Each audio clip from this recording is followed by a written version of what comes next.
Chapter 1, in which Phileas Fogg and Passepartout accept each other, the one as master, the other as man.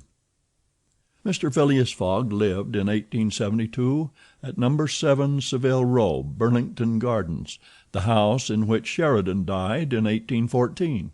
He was one of the most noticeable members of the Reform Club, though he seemed always to avoid attracting attention, an enigmatical personage about whom little was known, except that he was a polished man of the world. People said that he resembled Byron, at least that his head was Byronic, but he was a bearded, tranquil Byron, who might live on 1,000 years without growing old. Certainly an Englishman, it was more doubtful whether Phileas Fogg was a Londoner. He was never seen on 'Change, nor at the bank, nor in the counting rooms of the city. No ships ever came into London docks of which he was the owner. He had no public employment. He had never been entered at any of the Inns of Court, either at Temple or Lincoln's Inn or Gray's Inn, nor had his voice ever resounded in the Court of Chancery, or in the Exchequer, or on the Queen's Bench, or the ecclesiastical courts. He certainly was not a manufacturer, nor was he a merchant or a gentleman farmer. His name was strange to the scientific and learned societies, and he never was known to take part in the sage deliberations of the Royal Institution, or the London Institution, the Artisans' Association, or the Institution of Arts and Sciences. He belonged, in fact, to none of the numerous societies which swarm in the English capital, from the Harmonic to that of the Entomologists, founded mainly for the purpose of abolishing pernicious insects. Phileas Fogg was a member of the Reform, and that was all. The way in which he got admission to this exclusive club was simple enough. He was recommended by the Barings, with whom he had an open credit. His checks were regularly paid at sight from his account current, which was always flush. Was Phileas Fogg rich? Undoubtedly.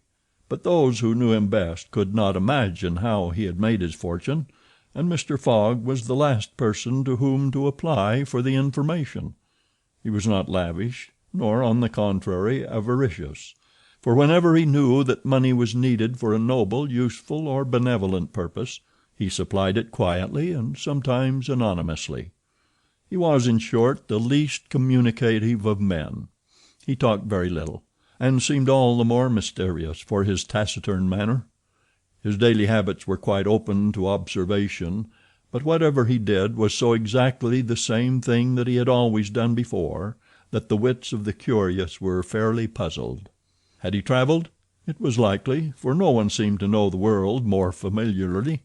There was no spot so secluded that he did not appear to have an intimate acquaintance with it. He often corrected, with a few clear words, the thousand conjectures advanced by members of the club as to lost and unheard-of travelers, pointing out the true probabilities, and seeming as if gifted with a sort of second sight, so often did events justify his predictions. He must have traveled everywhere, at least in the spirit. It was at least certain that Phileas Fogg had not absented himself from London for many years. Those who were honored by a better acquaintance with him than the rest declared that nobody could pretend to have ever seen him anywhere else. His sole pastimes were reading the papers and playing whist. He often won at this game, which, as a silent one, harmonized with his nature. But his winnings never went into his purse, being reserved as a fund for his charities. Mr. Fogg played, not to win, but for the sake of playing. The game was, in his eyes, a contest, a struggle with a difficulty, yet a motionless, unwearying struggle, congenial to his tastes. Phileas Fogg was not known to have either wife or children, which may happen to the most honest people, either relatives or near friends, which is certainly more unusual. He lived alone in his house in Savile Row, whither none penetrated. A single domestic sufficed to serve him. He breakfasted and dined at the club, at hours mathematically fixed, in the same room, at the same table, never taking his meals with other members, much less bringing a guest with him, and went home at exactly midnight, only to retire at once to bed. He never used the cosy chambers which the Reform provides for its favored members. He passed 10 hours out of the 24 in Savile Row, either in sleeping or making his toilet. When he chose to take a walk it was with a regular step in the entrance hall with its mosaic flooring, or in the circular gallery with its dome supported by 20 red porphyry Ionic columns and illumined by blue painted windows. When he breakfasted or dined, all the resources of the club, its kitchens and pantries, its buttery and dairy, aided to crowd his table with their most succulent stores. He was served by the gravest waiters, in dress coats and shoes with swan-skin soles, who proffered the viands in special porcelain and on the finest linen. Club decanters of a lost mold contained his sherry, his port, and his cinnamon-spiced claret, while his beverages were refreshingly cooled with ice, brought at great cost from the American lakes. If to live in this style is to be eccentric, it must be confessed that there is something good in eccentricity. The mansion in Savile Row, though not sumptuous, was exceedingly comfortable. The habits of its occupant were such as to demand but little from the sole domestic, but Phileas Fogg required him to be almost superhumanly prompt and regular. On this very 2nd of October he had dismissed James Forster because that luckless youth had brought him shaving water at 84 degrees Fahrenheit instead of 86, and he was awaiting his successor, who was due at the house between 11 and half past. Phileas Fogg was seated squarely in his armchair, his feet close together like those of a grenadier on parade, his hands resting on his knees, his body straight, his head erect. He was steadily watching a complicated clock which indicated the hours, the minutes, the seconds, the days, the months, and the years. At exactly 11:30 Mr. Fogg would, according to his daily habit, quit Savile Row and repair to the Reform. A rap at this moment sounded on the door of the cozy apartment where Phileas Fogg was seated, and James Forster, the dismissed servant, appeared. "The new servant," said he. A young man of 30 advanced and bowed. "You are a Frenchman, I believe?" asked Phileas Fogg. "And your name is John?" "Jean, if monsieur pleases," replied the newcomer.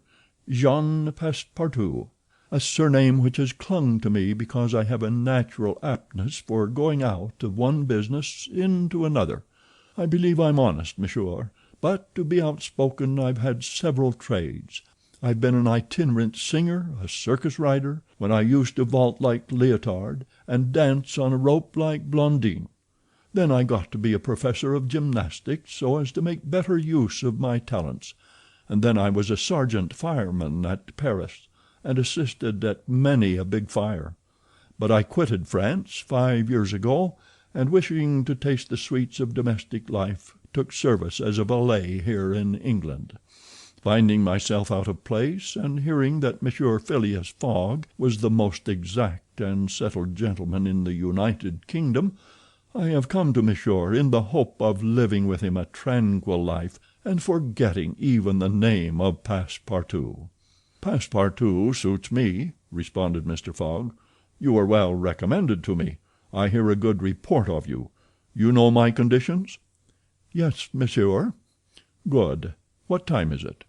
22 minutes after 11, returned Passepartout, drawing an enormous silver watch from the depths of his pocket. "You are too slow," said Mr. Fogg. "Pardon me, monsieur, it is impossible—" "You are 4 minutes too slow. No matter, it's enough to mention the error. Now, from this moment, 29 minutes after 11 a.m. this Wednesday, 2nd October, you are in my service." Phileas Fogg got up, took his hat in his left hand, put it on his head with an automatic motion, and went off without a word. Passepartout heard the street door shut once. It was his new master going out. He heard it shut again. It was his predecessor, James Forster, departing in his turn. Passepartout remained alone in the house in Savile Row. Chapter 2, in which Passepartout is convinced that he has at last found his ideal. "Faith," muttered Passepartout, somewhat flurried, I've seen people at Madame Tussaud's as lively as my new master. Madame Tussaud's people, let it be said, are of wax, and are much visited in London. Speech is all that is wanting to make them human." During his brief interview with Mr. Fogg, Passepartout had been carefully observing him. He appeared to be a man about 40 years of age, with fine, handsome features and a tall, well-shaped figure. His hair and whiskers were light, his forehead compact and unwrinkled, his face rather pale, his teeth magnificent. His countenance possessed in the highest degree what physiognomists call repose in action, a quality of those who act rather than talk. Calm and phlegmatic, with a clear eye, Mr. Fogg seemed a perfect type of that English composure which Angelica Kauffmann has so skilfully represented on canvas. Seen in the various phases of his daily life, he gave the idea of being perfectly well balanced, as exactly regulated as a Leroy chronometer. Phileas Fogg was, indeed, exactitude personified, and this was betrayed even in the expression of his very hands and feet, for in men, as well as in animals, the limbs themselves are expressive of the passions. He was so exact that he was never in a hurry, was always ready, and was economical alike of his steps and his motions. He never took one step too many, and always went to his destination by the shortest cut. He made no superfluous gestures, and was never seen to be moved or agitated. He was the most deliberate person in the world, yet always reached his destination at the exact moment. He lived alone, and, so to speak, outside of every social relation, and as he knew that in this world account must be taken of friction, and that friction retards, he never rubbed against anybody. As for Passepartout, he was a true Parisian of Paris. Since he had abandoned his own country for England, taking service as a valet, he had in vain searched for a master after his own heart. Passepartout was by no means one of those pert dunces depicted by Molière with a bold gaze and a nose held high in the air. He was an honest fellow, with a pleasant face, lips a trifle protruding, soft-mannered and serviceable, with a good round head, such as one likes to see on the shoulders of a friend. His eyes were blue, his complexion rubicund, his figure almost portly and well built, his body muscular, and his physical powers fully developed by the exercises of his younger days.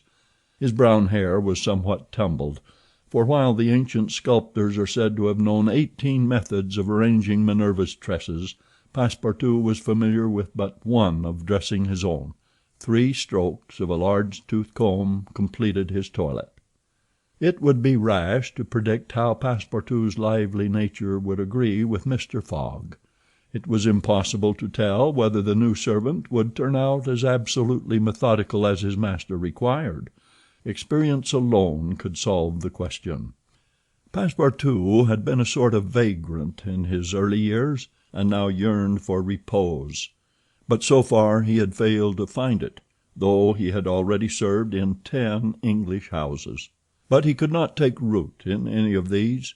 With chagrin he found his masters invariably whimsical and irregular, constantly running about the country, or on the lookout for adventure. His last master, young Lord Longferry, Member of Parliament, after passing his nights in the Haymarket taverns, was too often brought home in the morning on policemen's shoulders. Passepartout, desirous of respecting the gentleman whom he served, ventured a mild remonstrance on such conduct, which, being ill received, he took his leave. Hearing that Mr. Phileas Fogg was looking for a servant, and that his life was one of unbroken regularity, that he neither travelled nor stayed from home overnight, he felt sure that this would be the place he was after.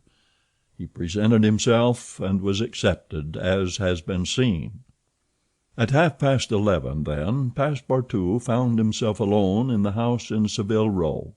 He began its inspection without delay, scouring it from cellar to garret. So clean, well arranged, solemn a mansion pleased him. It seemed to him like a snail shell, lighted and warmed by gas, which sufficed for both these purposes.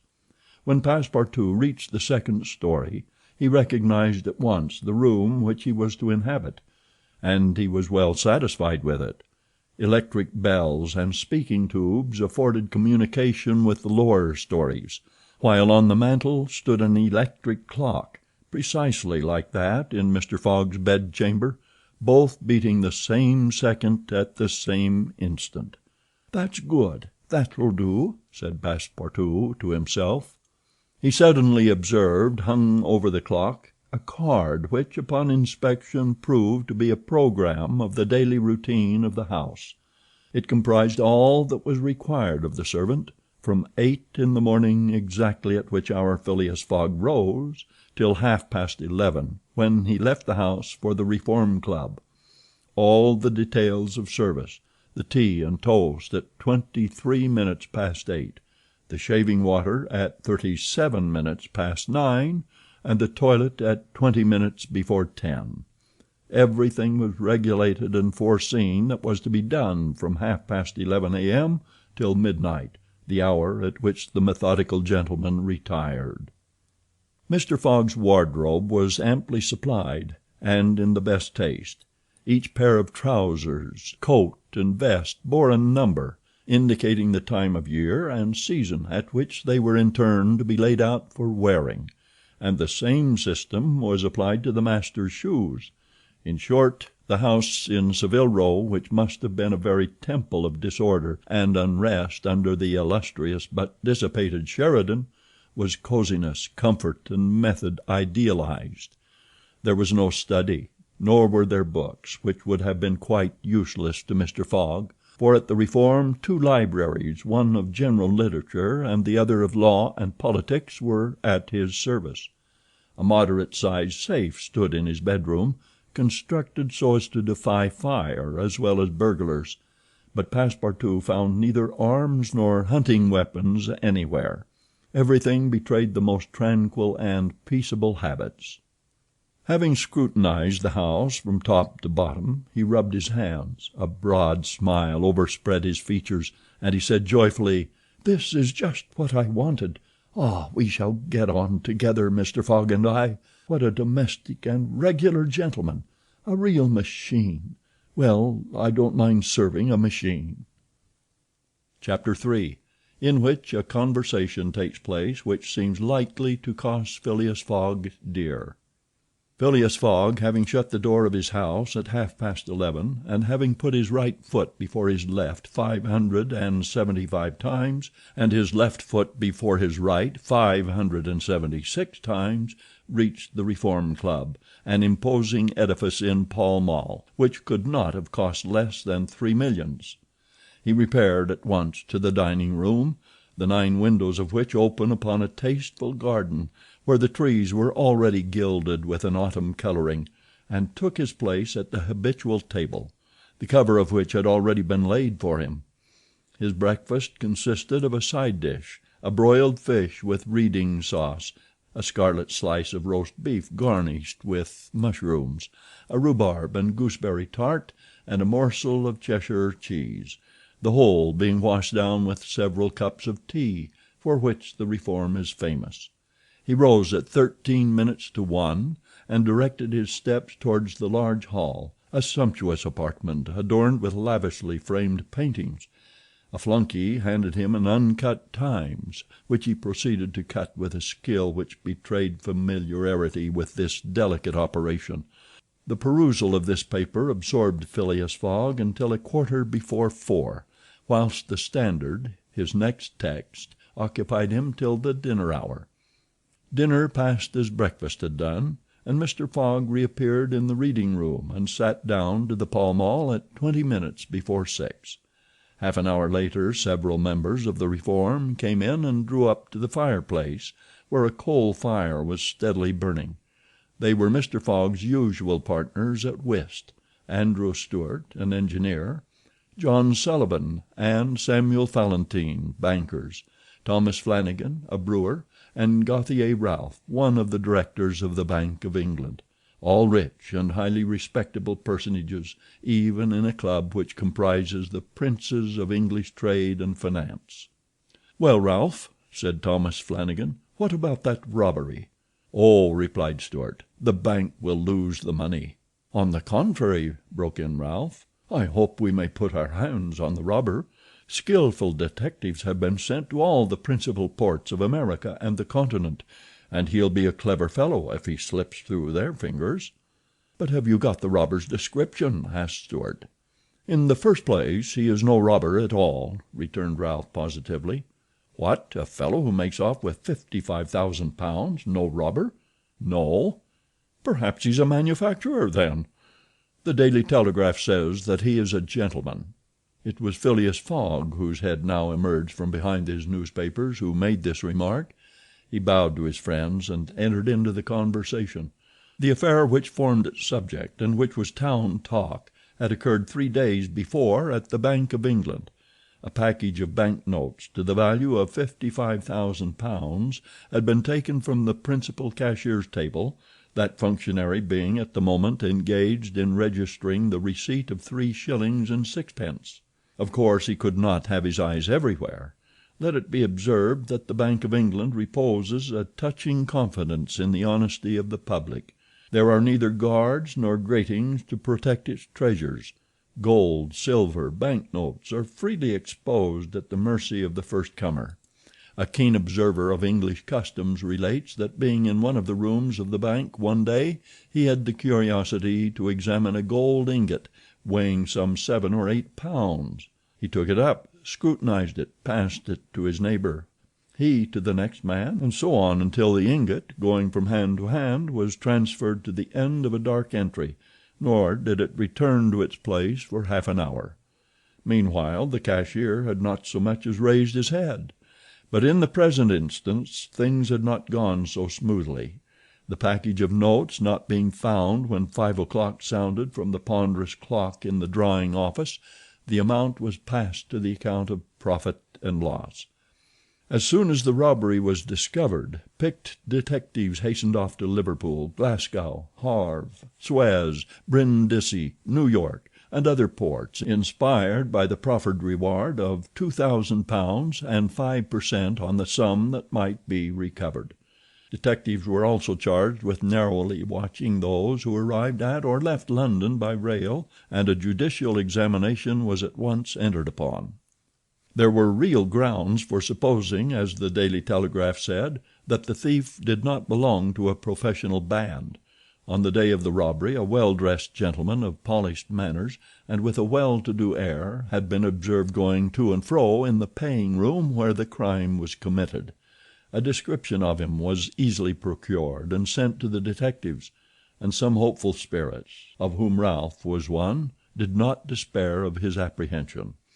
The papers and clubs were full of the affair, and everywhere people were discussing the probabilities of a successful pursuit, and the Reform Club was especially agitated, several of its members being bank officials. Ralph would not concede that the work of the detectives was likely to be in vain, for he thought that the prize offered would greatly stimulate their zeal and activity. But Stuart was far from sharing this confidence, and as they placed themselves at the whist table they continued to argue the matter. Stuart and Flanagan played together, while Phileas Fogg had Fallentin for his partner. As the game proceeded the conversation ceased, excepting between the rubbers when it revived again.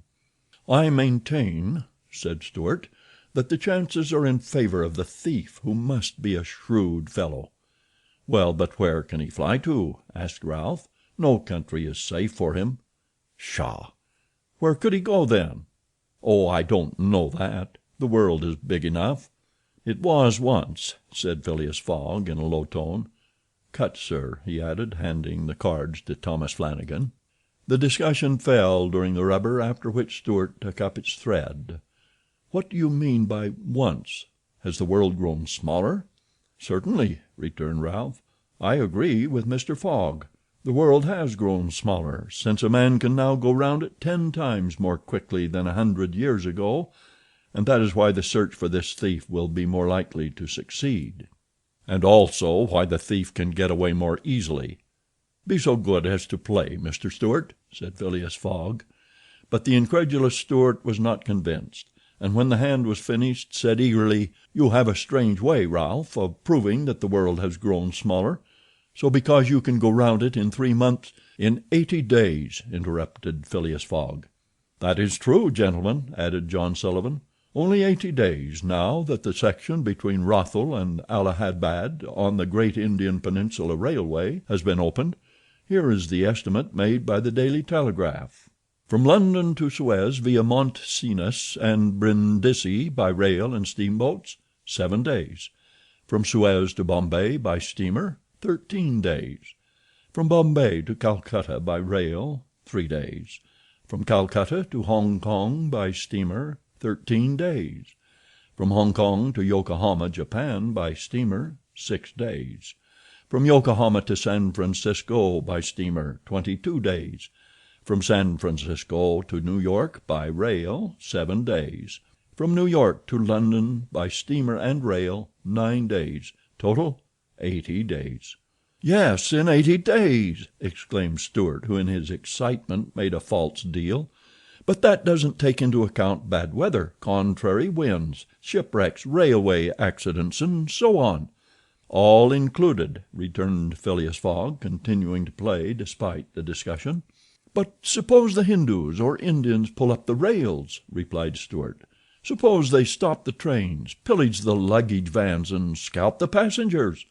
"All included," calmly retorted Fogg, adding, as he threw down the cards, "2 trumps."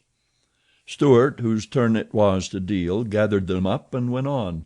"You are right, theoretically, Mr. Fogg, but practically—" "Practically also, Mr. Stuart. I'd like to see you do it in 80 days. It depends on you. Shall we go?" "Heaven preserve me, but I would wager £4,000 that such a journey made under these conditions is impossible." "Quite possible, on the contrary," returned Mr. Fogg. "Well, make it then." "The journey round the world in 80 days?" "Yes." "I should like nothing better." "When?" "At once. Only I warn you that I shall do it at your expense." "It's absurd!" cried Stuart, who was beginning to be annoyed at the persistency of his friend. "Come, let's go on with the game." "Deal over again, then," said Phileas Fogg. "There's a false deal." Stuart took up the pack with a feverish hand, then suddenly put them down again. "Well, Mr. Fogg," said he, "it shall be so. I will wager the 4,000 on it." "Calm yourself, my dear Stuart," said Valentine. "It's only a joke." "When I say I'll wager," returned Stuart, "I mean it." "All right," said Mr. Fogg, and turning to the others he continued, "I have a deposit of 20,000 at Baring's, which I will willingly risk upon it." "£20,000!" cried Sullivan. "£20,000 which you would lose by a single accidental delay?" "The unforeseen does not exist," quietly replied Phileas Fogg. "But, Mr. Fogg, 80 days are only the estimate of the least possible time in which the journey can be made." "A well-used minimum suffices for everything."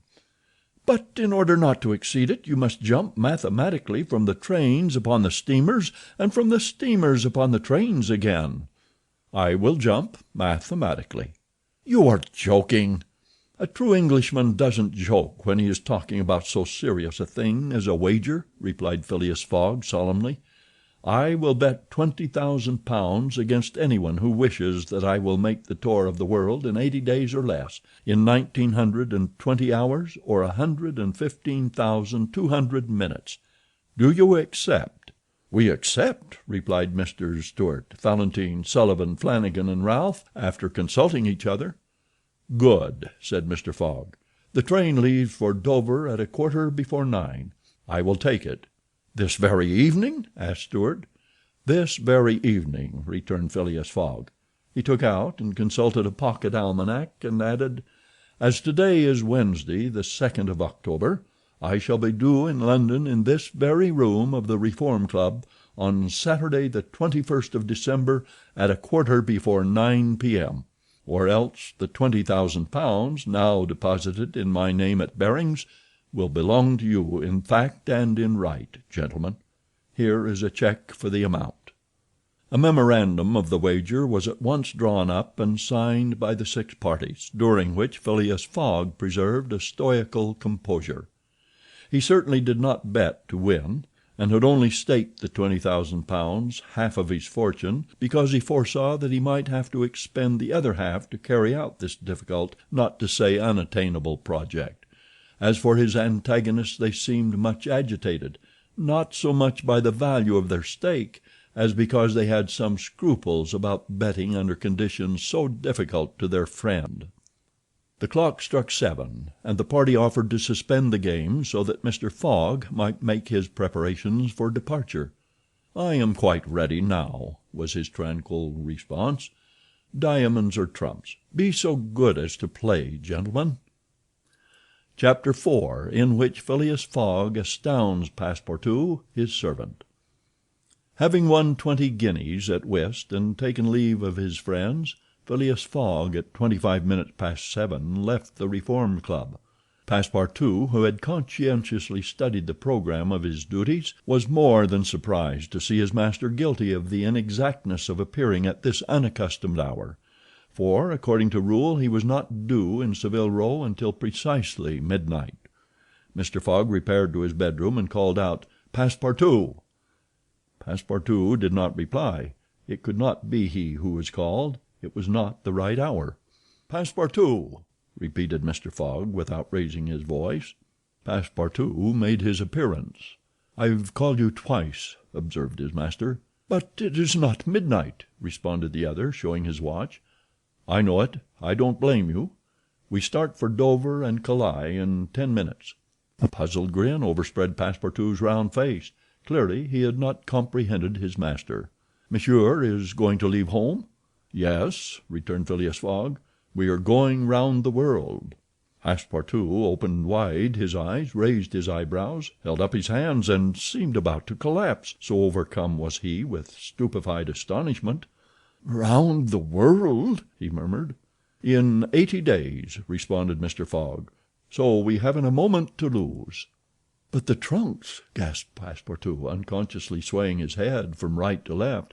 "We'll have no trunks, only a carpet bag with 2 shirts and 3 pairs of stockings for me, and the same for you. We'll buy our clothes on the way. Bring down my mackintosh and traveling cloak and some stout shoes, though we shall do little walking. Make haste." Passepartout tried to reply, but could not. He went out, mounted to his own room, fell into a chair, and muttered, "That's good, that is, and I who wanted to remain quiet." He mechanically set about making the preparations for departure. Around the world in 80 days! Was his master a fool? No. Was this a joke, then? They were going to Dover. Good. To Calais. Good again. After all, Passepartout, who had been away from France 5 years, would not be sorry to set foot on his native soil again. Perhaps they would go as far as Paris, and it would do his eyes good to see Paris once more. But surely a gentleman so chary of his steps would stop there, no doubt. But then it was none the less true that he was going away, this so domestic person hitherto. By 8 o'clock Passepartout had packed the modest carpet bag, containing the wardrobes of his master and himself. Then, still troubled in mind, he carefully shut the door of his room and descended to Mr. Fogg. Mr. Fogg was quite ready. Under his arm might have been observed a red-bound copy of Bradshaw's Continental Railway, Steam Transit and General Guide, with its timetables showing the arrival and departure of steamers and railways. He took the carpet-bag, opened it, and slipped into it a goodly roll of Bank of England notes, which would pass wherever he might go. "You have forgotten nothing?" asked he. "Nothing, monsieur." "My mackintosh and cloak?" "Here they are." "Good. Take this carpet-bag," handing it to Passepartout. "Take good care of it, for there are £20,000 in it." Passepartout nearly dropped the bag, as if the £20,000 were in gold, and weighed him down. Master and man then descended. The street door was double locked, and at the end of Savile Row they took a cab and drove rapidly to Charing Cross. The cab stopped before the railway station at 20 minutes past 8. Passepartout jumped off the box and followed his master, who, after paying the cabman, was about to enter the station when a poor beggar woman, with a child in her arms, her naked feet smeared with mud, her head covered with a wretched bonnet from which hung a tattered feather, and her shoulders shrouded in a ragged shawl, approached and mournfully asked for alms. Mr. Fogg took out the 20 guineas he had just won at whist, and handed them to the beggar, saying, "Here, my good woman, I'm glad that I met you," and passed on. Passepartout had a moist sensation about the eyes. His master's action touched his susceptible heart. 2 first-class tickets for Paris having been speedily purchased, Mr. Fogg was crossing the station to the train when he perceived his 5 friends of the Reform. "Well, gentlemen," said he, "I'm off, you see, and if you will examine my passport when I get back you will be able to judge whether I have accomplished the journey agreed upon." "Oh, that would be quite unnecessary, Mr. Fogg," said Ralph politely. "We will trust your word as a gentleman of honor." "You do not forget when you are due in London again?" asked Stuart. "In 80 days, on Saturday, the 21st of December, 1872, at 9:15 p.m. Goodbye, gentlemen." Phileas Fogg and his servant seated themselves in a first-class carriage at 20 minutes before 9. 5 minutes later the whistle screamed and the train slowly glided out of the station. The night was dark and a fine steady rain was falling.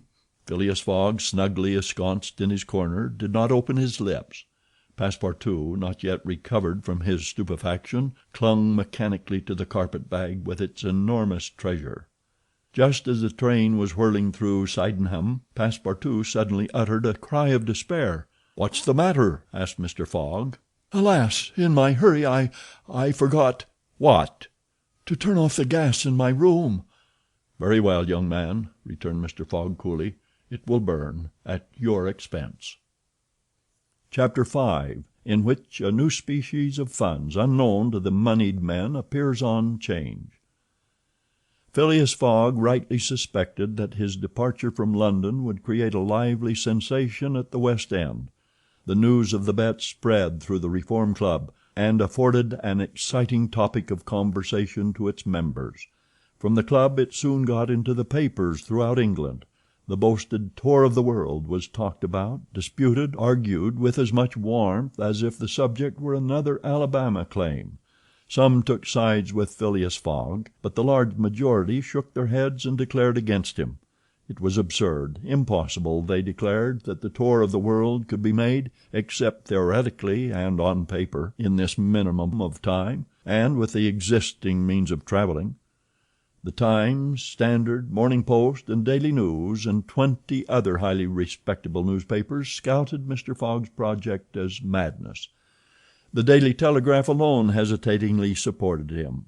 People in general thought him a lunatic, and blamed his Reform Club friends for having accepted a wager which betrayed the mental aberration of its proposer.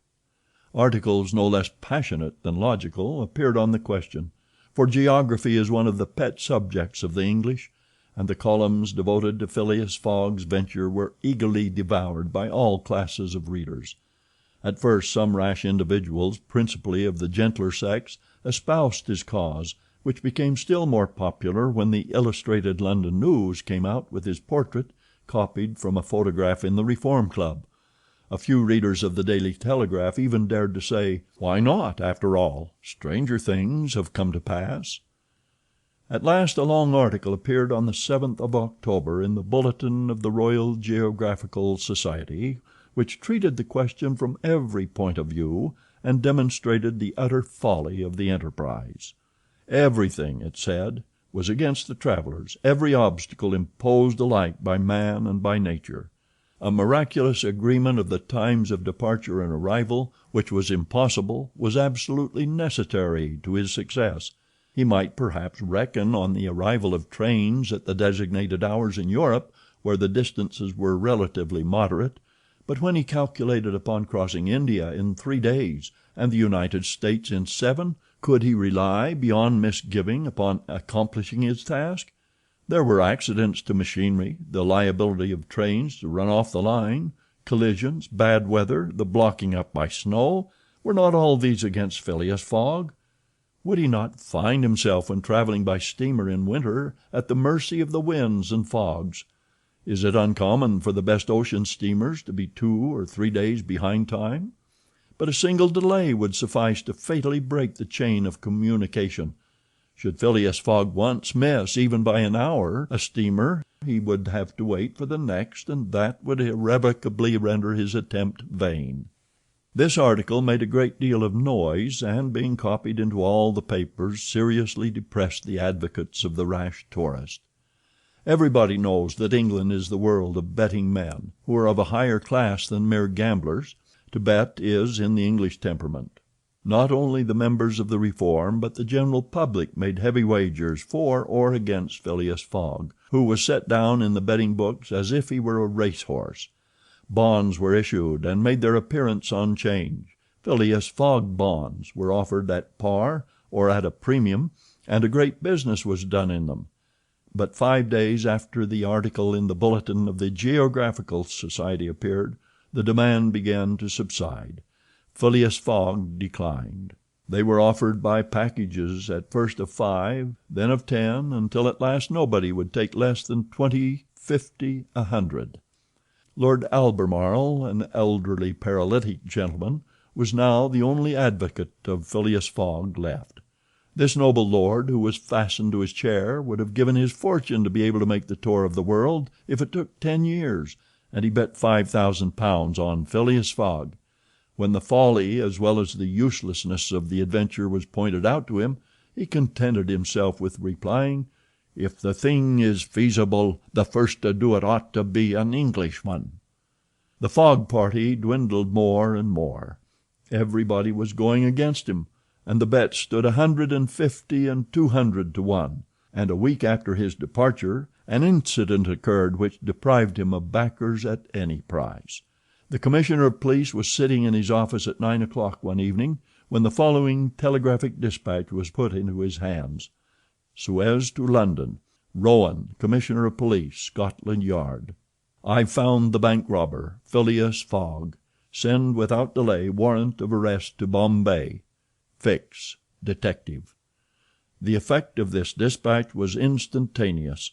The polished gentleman disappeared to give place to the bank robber. His photograph, which was hung with those of the rest of the members of the Reform Club, was minutely examined, and it betrayed feature by feature the description of the robber which had been provided to the police.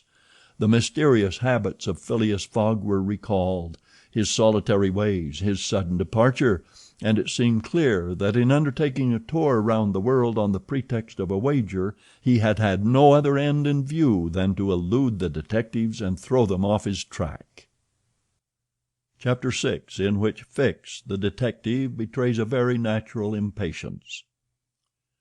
The circumstances under which this telegraphic dispatch about Phileas Fogg was sent were as follows. The steamer Mongolia, belonging to the Peninsular and Oriental Company, built of iron, of 2,800 tons burden and 500 horsepower, was due at 11 o'clock a.m. on Wednesday, the 9th of October, at Suez. The Mongolia plied regularly between Brindisi and Bombay via the Suez Canal, and was one of the fastest steamers belonging to the company, always making more than 10 knots an hour between Brindisi and Suez, and 9½ between Suez and Bombay. 2 men were promenading up and down the wharves, among the crowd of natives and strangers who were sojourning at this once straggling village, now, thanks to the enterprise of M. Lesseps, a fast-growing town. One was the British consul at Suez, who, despite the prophecies of the English government and the unfavorable predictions of Stephenson, was in the habit of seeing from his office window English ships daily passing to and fro on the great canal, by which the old roundabout route from England to India by the Cape of Good Hope was abridged by at least a half. The other was a small, slight-built personage with a nervous, intelligent face, and bright eyes peering out from under eyebrows which he was incessantly twitching. He was just now manifesting unmistakable signs of impatience, nervously pacing up and down, and unable to stand still for a moment. This was Fix, one of the detectives who had been dispatched from England in search of the bank robber. It was his task to narrowly watch every passenger who arrived at Suez, and to follow up all who seemed to be suspicious characters or bore a resemblance to the description of the criminal which he had received 2 days before from the police headquarters at London. The detective was evidently inspired by the hope of obtaining the splendid reward which would be the prize of success, and awaited with feverish impatience, easy to understand, the arrival of the steamer Mongolia. "So you say, Consul," asked he for the 20th time, "that this steamer is never behind time?" "No, Mr. Fix," replied the consul. "She was bespoken yesterday at Port Said, and the rest of the way is of no account to such a craft. I repeat that the Mongolia has been in advance of the time required by the company's regulations, and gained the prize awarded for excess of speed." "Does she come directly from Brindisi?" "Directly from Brindisi. She takes on the Indian mails there, and she left there Saturday at 5 p.m. Have patience, Mr. Fix. She will not be late. But really I don't see how, from the description you have, you will be able to recognize your man, even if he is on board the Mongolia." "A man rather feels the presence of these fellows, Consul, than recognizes them. You must have a scent for them, and a scent is like a sixth sense which combines hearing, seeing, and smelling. I've arrested more than one of these gentlemen in my time, and if my thief is on board I'll answer for it. He'll not slip through my fingers." "I hope so, Mr. Fix, for it was a heavy robbery." "A magnificent robbery, Consul. £55,000. We don't often have such windfalls. Burglars are getting to be so contemptible nowadays. A fellow gets hung for a handful of shillings." "Mr. Fix," said the consul, "I like your way of talking, and hope you'll succeed, but I fear you will find it far from easy. Don't you see, the description which you have there has a singular resemblance to an honest man." "Consul," remarked the detective dogmatically, "great robbers always resemble honest folk. Fellows who have rascally faces have only one course to take, and that is to remain honest, otherwise they would be arrested offhand. The artistic thing is to unmask honest countenances. It's no light task, I admit, but a real art." Mr. Fix evidently was not wanting in a tinge of self-conceit. Little by little the scene on the quay became more animated. Sailors of various nations, merchants, shipbrokers, porters, fellahs, bustled to and fro as if the steamer were immediately expected. The weather was clear and slightly chilly. The minarets of the town loomed above the houses in the pale rays of the sun. A jetty pier, some 2,000 yards long, extended into the roadstead. A number of fishing smacks and coasting boats, some retaining the fantastic fashion of ancient galleys, were discernible on the Red Sea. As he passed among the busy crowd, Fix, according to habit, scrutinized the passers-by with a keen, rapid glance. It was now 10:30. "The steamer doesn't come," he exclaimed as the port clock struck. "She can't be far off now," returned his companion. "How long will she stop at Suez?" "4 hours, long enough to get in her coal. It is 1,310 miles from Suez to Aden, at the other end of the Red Sea, and she has to take in a fresh supply of coal." "And does she go from Suez directly to Bombay?" "Without putting in anywhere." "Good," said Fix. "If the robber is on board he will no doubt get off at Suez, so as to reach the Dutch or French colonies in Asia by some other route. He ought to know that he would not be safe an hour in India, which is English soil." "Unless," objected the consul, "he is exceptionally shrewd. An English criminal, you know, is always better concealed in London than anywhere else." This observation furnished the detective food for thought, and meanwhile the consul went away to his office. Fix, left alone, was more impatient than ever, having a presentiment that the robber was on board the Mongolia. If he had indeed left London intending to reach the New World, he would naturally take the route via India, which was less watched and more difficult to watch than that of the Atlantic. But Fix's reflections were soon interrupted by a succession of sharp whistles, which announced the arrival of the Mongolia. The porters and fellahs rushed down the quay, and a dozen boats pushed off from the shore to go and meet the steamer. Soon her gigantic hull appeared passing along between the banks, and 11 o'clock struck as she anchored in the road. She brought an unusual number of passengers, some of whom remained on deck to scan the picturesque panorama of the town, while the greater part disembarked in the boats and landed on the quay. Fix took up a position and carefully examined each face and figure which made its appearance. Presently one of the passengers, after vigorously pushing his way through the importunate crowd of porters, came up to him and politely asked him if he could point out the English consulate, at the same time showing a passport which he wished to have viséd. Fix instinctively took the passport, and with a rapid glance read the description of its bearer. An involuntary motion of surprise nearly escaped him, for the description in the passport was identical with that of the bank robber which he had received from Scotland Yard. "Is this your passport?" asked he. "No, it's my master's." "And your master is—" "He stayed on board." "But he must go to the consul's in person, so as to establish his identity." "Oh, is that necessary?" "Quite indispensable." "And where is the consulate?" "There, on the corner of the square," said Fix, pointing to a house 200 steps off. "I'll go and fetch my master, who won't be much pleased, however, to be disturbed." The passenger bowed to Fix and returned to the steamer. Chapter 7, which once more demonstrates the uselessness of passports as aids to detectives. The detective passed down the quay and rapidly made his way to the consul's office, where he was at once admitted to the presence of that official.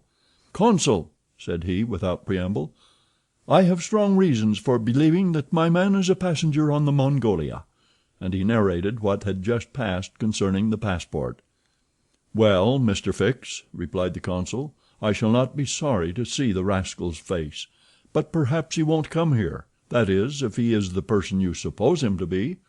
A robber doesn't quite like to leave traces of his flight behind him, and besides, he is not obliged to have his passport countersigned." "If he is as shrewd as I think he is, Consul, he will come." "To have his passport viséd?" "Yes. Passports are only good for annoying honest folks, and aiding in the flight of rogues. I assure you it will be quite the thing for him to do. But I hope you will not visa the passport." "Why not?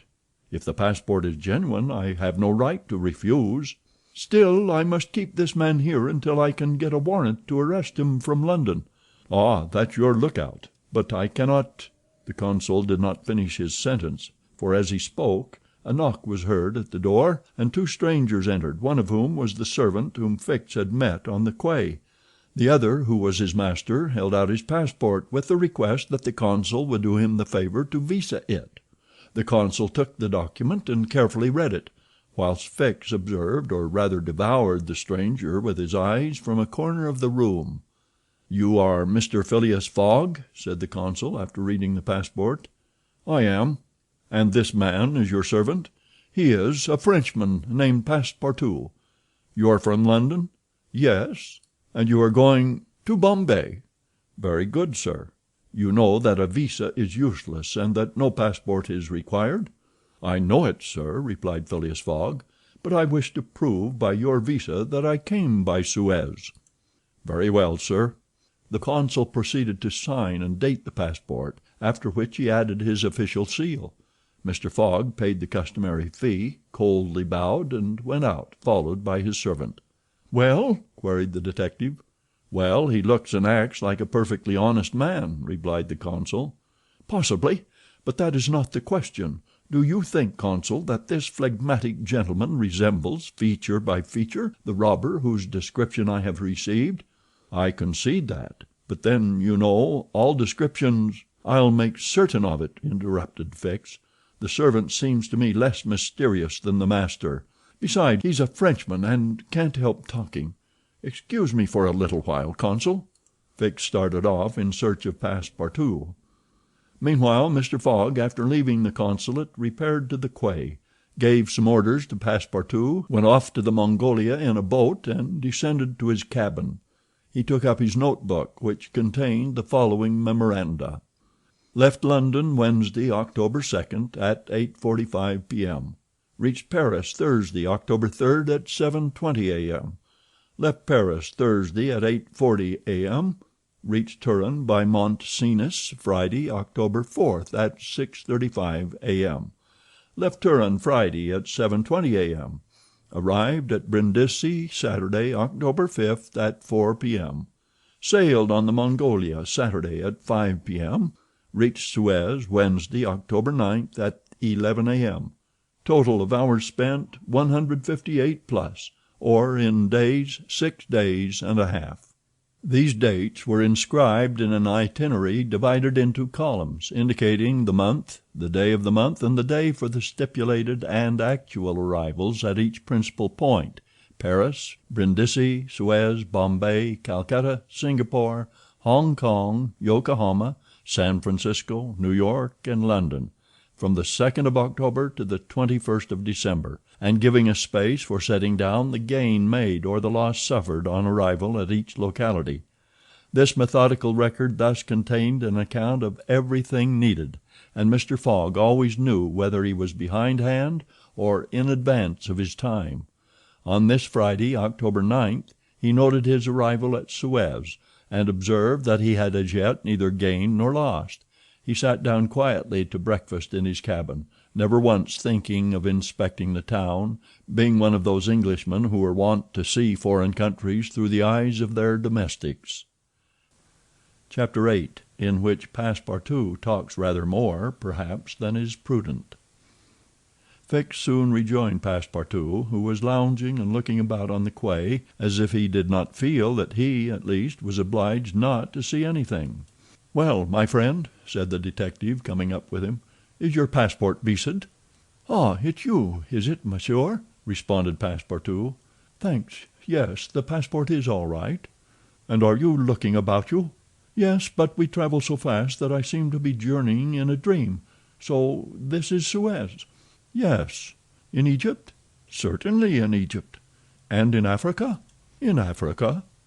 "In Africa," repeated Passepartout.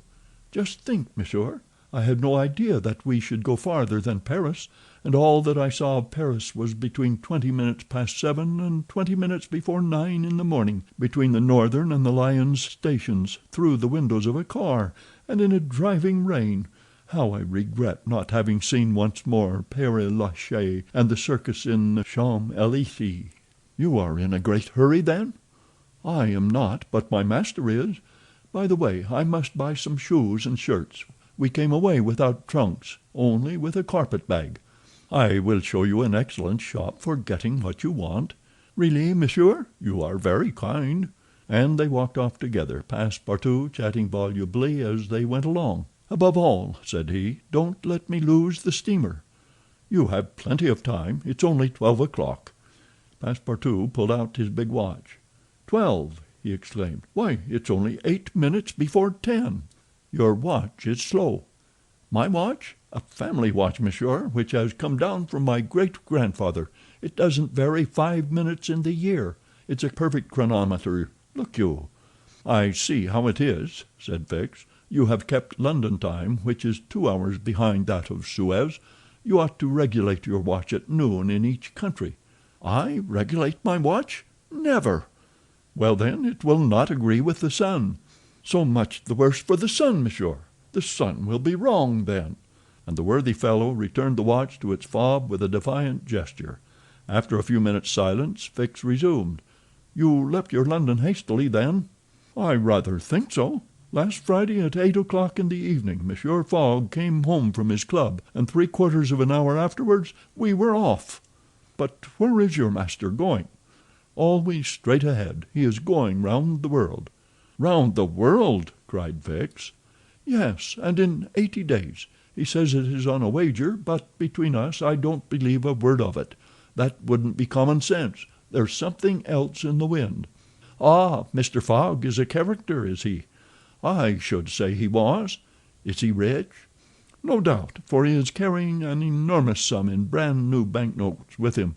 And he doesn't spare the money on the way, either. He has offered a large reward to the engineer of the Mongolia if he gets us to Bombay well in advance of time." "And you have known your master a long time?" "Why, no. I entered his service the very day we left London." The effect of these replies upon the already suspicious and excited detective may be imagined.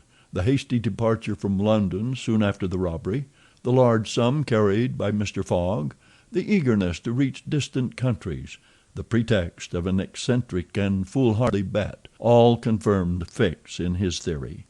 He continued to pump poor Passepartout, and learned that he really knew little or nothing of his master, who lived a solitary existence in London, was said to be rich, though no one knew whence came his riches, and was mysterious and impenetrable in his affairs and habits.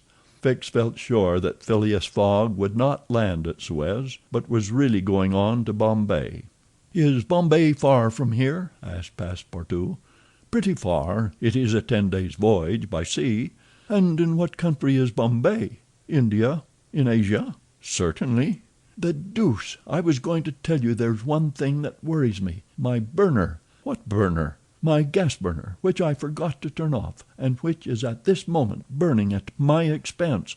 I have calculated, monsieur, that I lose 2 shillings every 24 hours, exactly 6 pence more than I earn, and you will understand that the longer our journey—" Did Fix pay any attention to Passepartout's trouble about the gas? It is not probable. He was not listening, but was cogitating a project. Passepartout and he had now reached the shop, where Fix left his companion to make his purchases, after recommending him not to miss the steamer, and hurried back to the consulate. Now that he was fully convinced, Fix had quite recovered his equanimity. "Consul," said he, "I have no longer any doubt. I have spotted my man. He passes himself off as an odd stick who is going round the world in 80 days." "Then he's a sharp fellow," returned the consul, "and counts on returning to London after putting the police of the 2 countries off his track." "We'll see about that," replied Fix. "But are you not mistaken?" "I am not mistaken. Why was this robber so anxious to prove by the visa that he had passed through Suez?" "Why, I have no idea. But listen to me." He reported in a few words the most important parts of his conversation with Passepartout. "In short," said the consul, "appearances are wholly against this man. And what are you going to do?" "Send a dispatch to London for a warrant of arrest to be dispatched instantly to Bombay. Take passage on board the Mongolia, follow my rogue to India, and there, on English ground, arrest him politely, with my warrant in my hand and my hand on his shoulder." Having uttered these words with a cool, careless air, the detective took leave of the consul, and repaired to the telegraph office, whence he sent the dispatch which we have seen to the London police office. A quarter of an hour later found Fix with a small bag in his hand, proceeding on board the Mongolia, and ere many moments longer the noble steamer rode out at full steam upon the waters of the Red Sea. Chapter 9. In which the Red Sea and the Indian Ocean prove propitious to the designs of Phileas Fogg. The distance between Suez and Aden is precisely 1,310 miles, and the regulations of the company allow the steamers 138 hours in which to traverse it. The Mongolia, thanks to the vigorous exertions of the engineer, seemed likely, so rapid was her speed, to reach her destination considerably within that time. The greater part of the passengers from Brindisi were bound for India, some for Bombay, others for Calcutta by way of Bombay, the nearest route thither now that a railway crosses the Indian peninsula. Among the passengers was a number of officials and military officers of various grades, the latter being either attached to the regular British forces or commanding the sepoy troops and receiving high salaries ever since the central government has assumed the powers of the East India Company, for the sub-lieutenants get £280, brigadiers £2,400, and generals of divisions £4,000. What with the military men, a number of rich young Englishmen on their travels, and the hospitable efforts of the purser, the time passed quickly on the Mongolia. The best of fare was spread upon the cabin tables at breakfast, lunch, dinner, and the 8 o'clock supper, and the ladies scrupulously changed their toilets twice a day, and the hours were whirled away when the sea was tranquil with music, dancing, and games.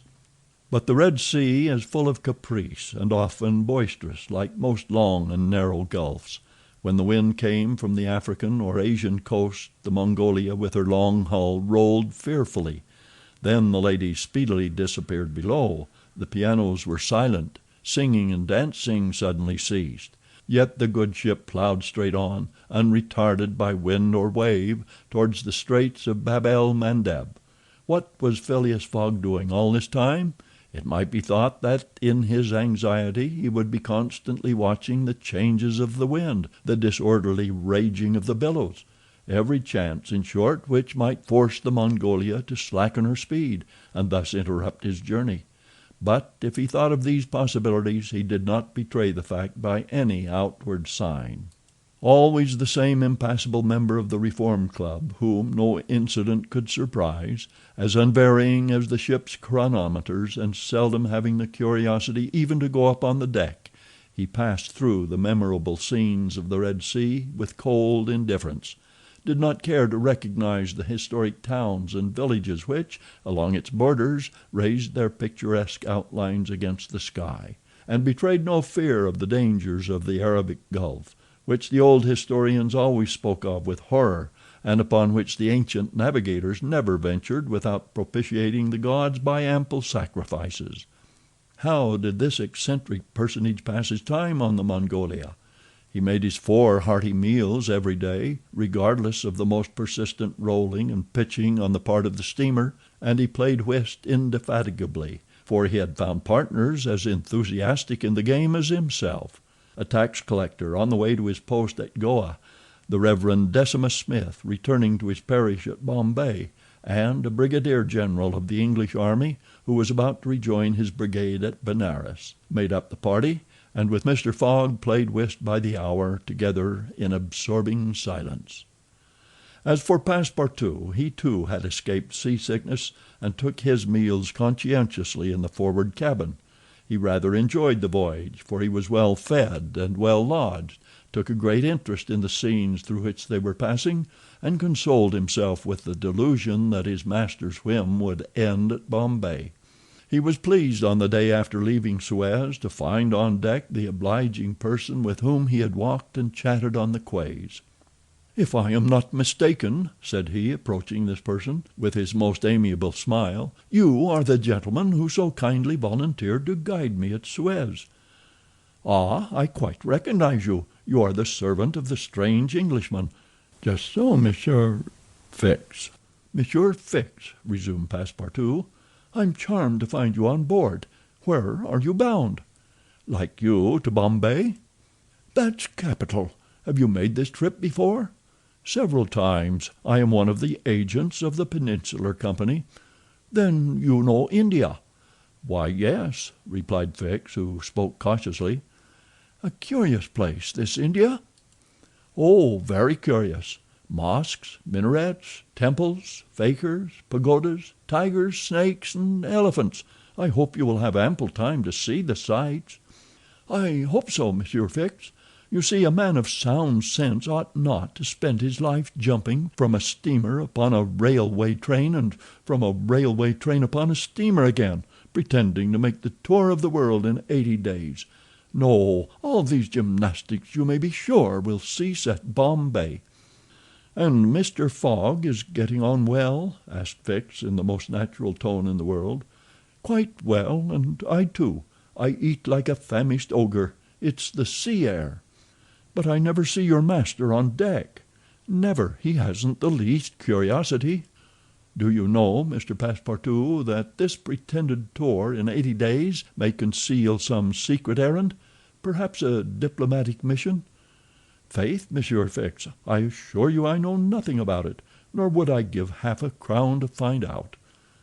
After this meeting, Passepartout and Fix got into the habit of chatting together, the latter making it a point to gain the worthy man's confidence. He frequently offered him a glass of whisky or pale ale in the steamer bar-room, which Passepartout never failed to accept with graceful alacrity, mentally pronouncing Fix the best of good fellows. Meanwhile the Mongolia was pushing forward rapidly.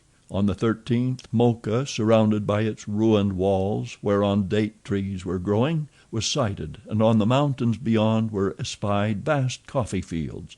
Passepartout was ravished to behold this celebrated place, and thought that with its circular walls and dismantled fort it looked like an immense coffee cup and saucer.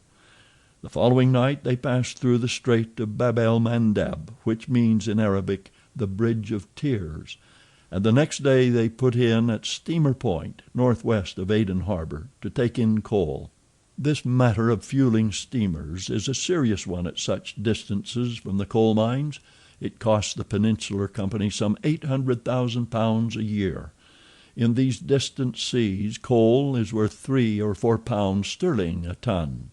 The Mongolia had still 1,650 miles to traverse before reaching Bombay, and was obliged to remain 4 hours at Steamer Point to coal up.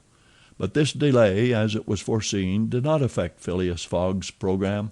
Besides, the Mongolia, instead of reaching Aden on the morning of the 15th, when she was due, arrived there on the evening of the 14th, a gain of 15 hours.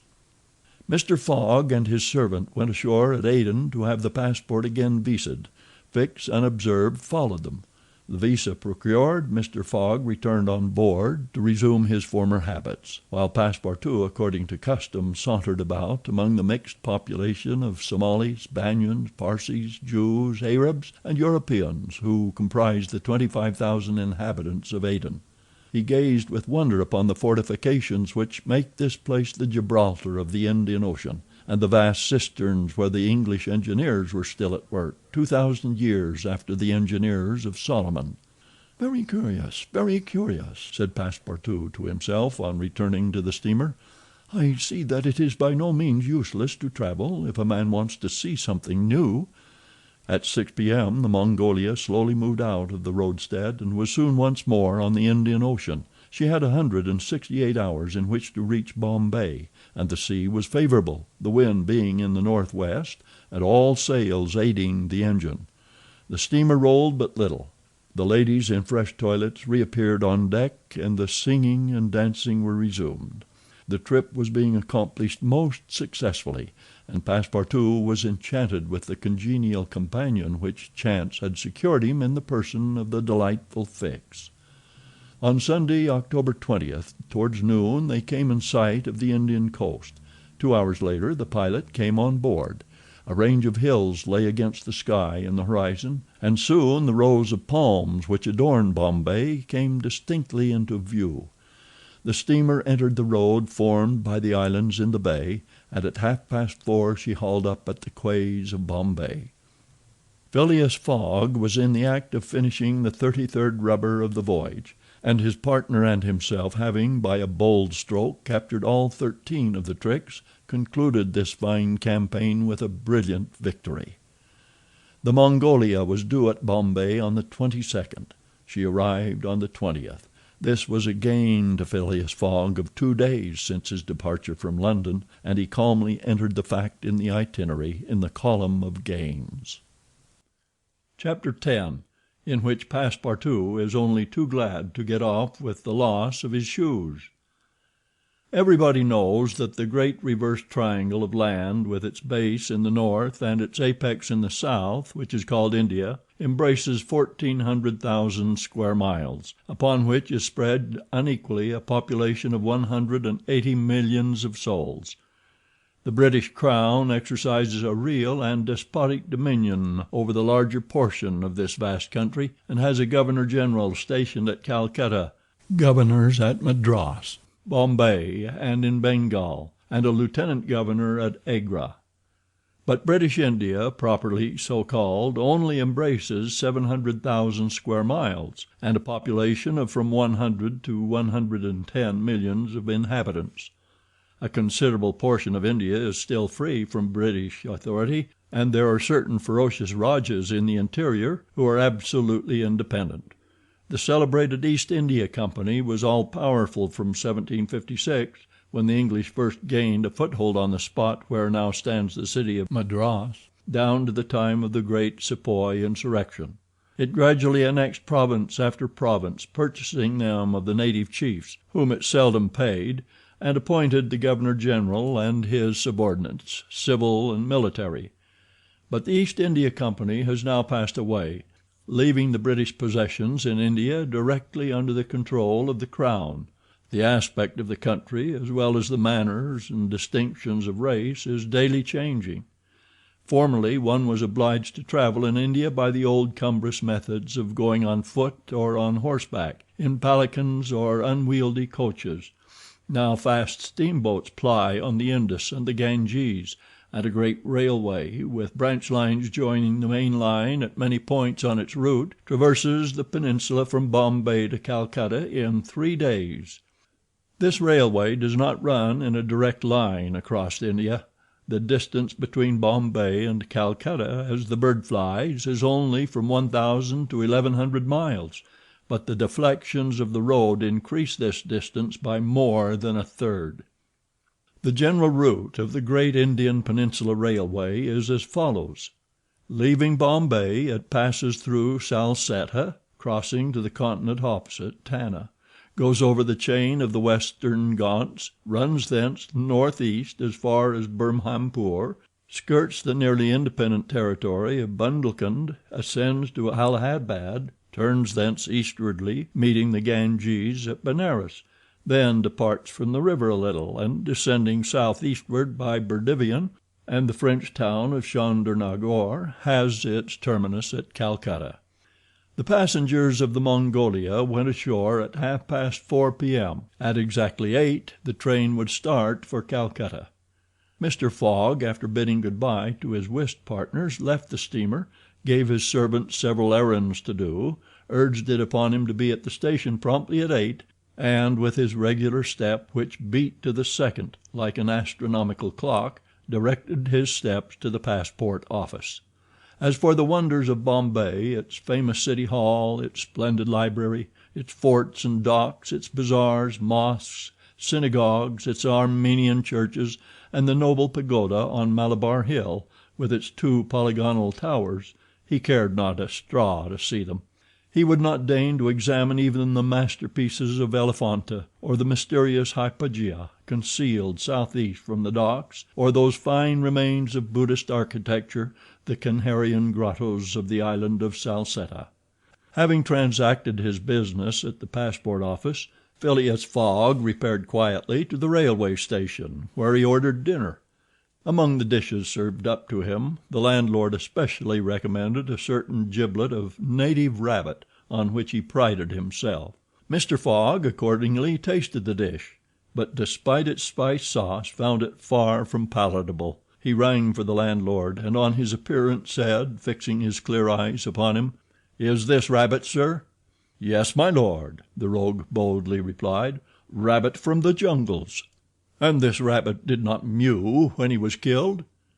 "Mew, my lord? What a rabbit mew! I swear to you—" "Be so good, landlord, as not to swear, but remember this: cats were formerly considered in India as sacred animals. That was a good time." "For the cats, my lord?" "Perhaps for the travelers as well." After which Mr. Fogg quietly continued his dinner.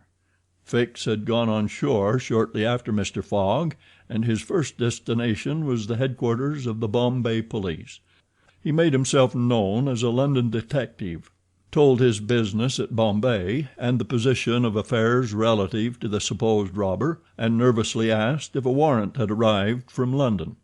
It had not reached the office. Indeed, there had not yet been time for it to arrive. Fix was sorely disappointed, and tried to obtain an order of arrest from the director of the Bombay police. This the director refused, as the matter concerned the London office, which alone could legally deliver the warrant. Fix did not insist, and was fain to resign himself to await the arrival of the important document. But he was determined not to lose sight of the mysterious rogue as long as he stayed in Bombay. He did not doubt for a moment, any more than Passepartout, that Phileas Fogg would remain there, at least until it was time for the warrant to arrive. Passepartout, however, had no sooner heard his master's orders on leaving the Mongolia than he saw at once that they were to leave Bombay as they had done Suez and Paris, and that the journey would be extended at least as far as Calcutta, and perhaps beyond that place. He began to ask himself if this bet that Mr. Fogg talked about was not really in good earnest, and whether his fate was not in truth forcing him, despite his love of repose, around the world in 80 days. Having purchased the usual quota of shirts and shoes, he took a leisurely promenade about the streets, where crowds of people of many nationalities, Europeans, Persians with pointed caps, Banyas with round turbans, Sindhis with square bonnets, Parsees with black mitres, and long-robed Armenians were collected. It happened to be the day of a Parsee festival. These descendants of the sect of Zoroaster, the most thrifty, civilized, intelligent, and austere of the East Indians, among whom are counted the richest native merchants of Bombay, were celebrating a sort of religious carnival, with processions and shows, in the midst of which Indian dancing girls, clothed in rose-colored gauze, looped up with gold and silver, danced airily, but with perfect modesty, to the sound of viols and the clanging of tambourines. It is needless to say that Passepartout watched these curious ceremonies with staring eyes and gaping mouth, and that his countenance was that of the greenest booby imaginable. Unhappily for his master as well as himself, his curiosity drew him unconsciously farther off than he intended to go.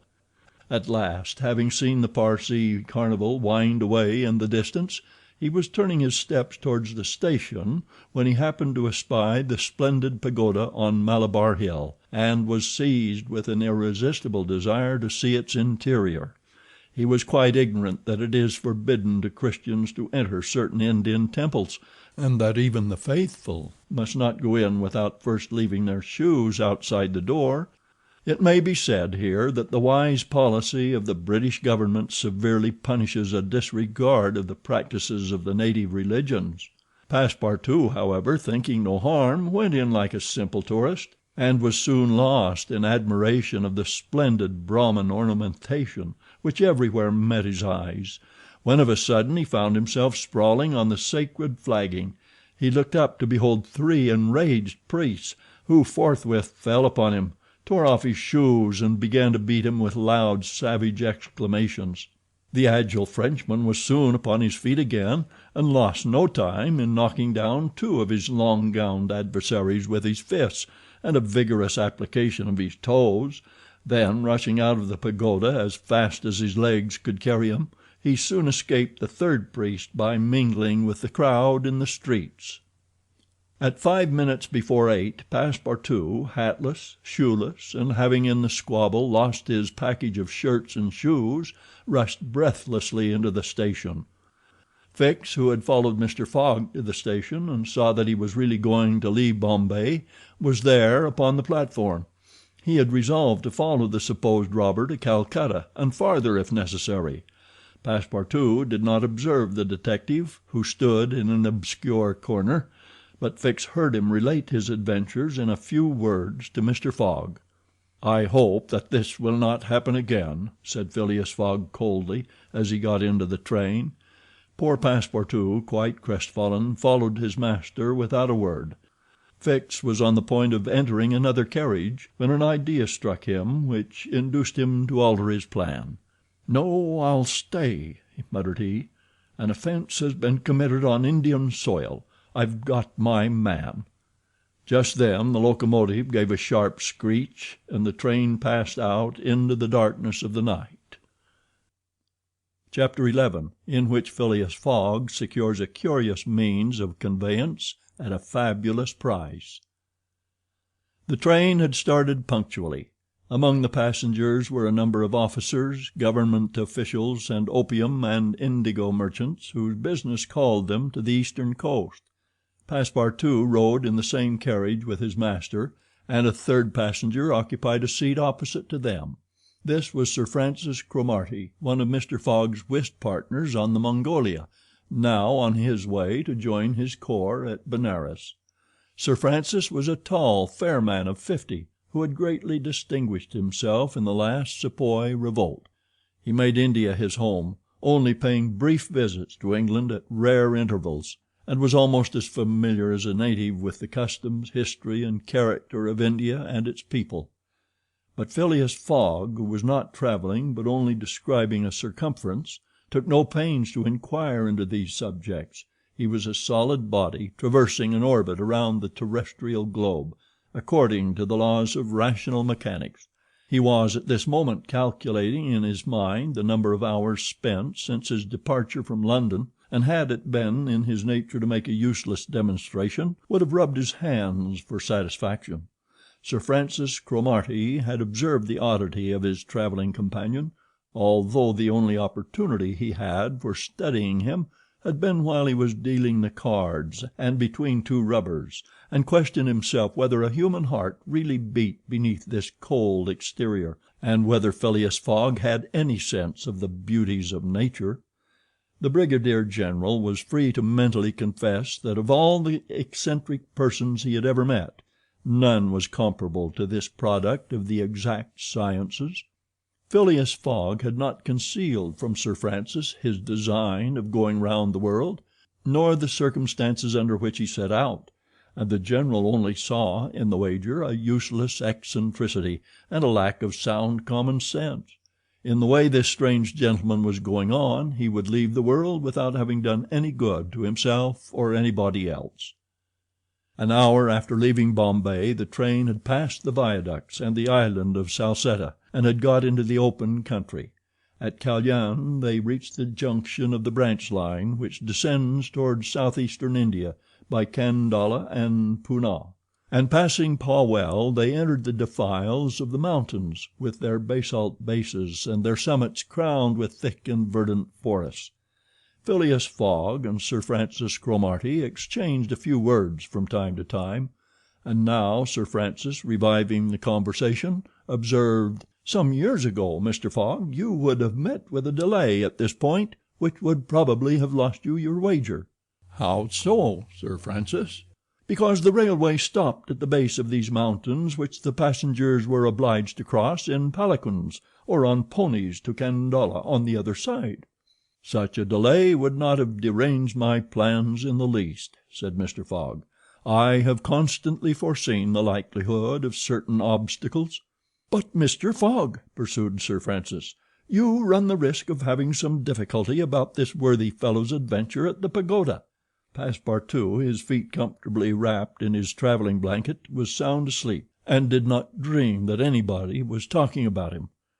"The government is very severe upon that kind of offense. It takes particular care that the religious customs of the Indians should be respected, and if your servant were caught—" "Very well, Sir Francis," replied Mr. Fogg.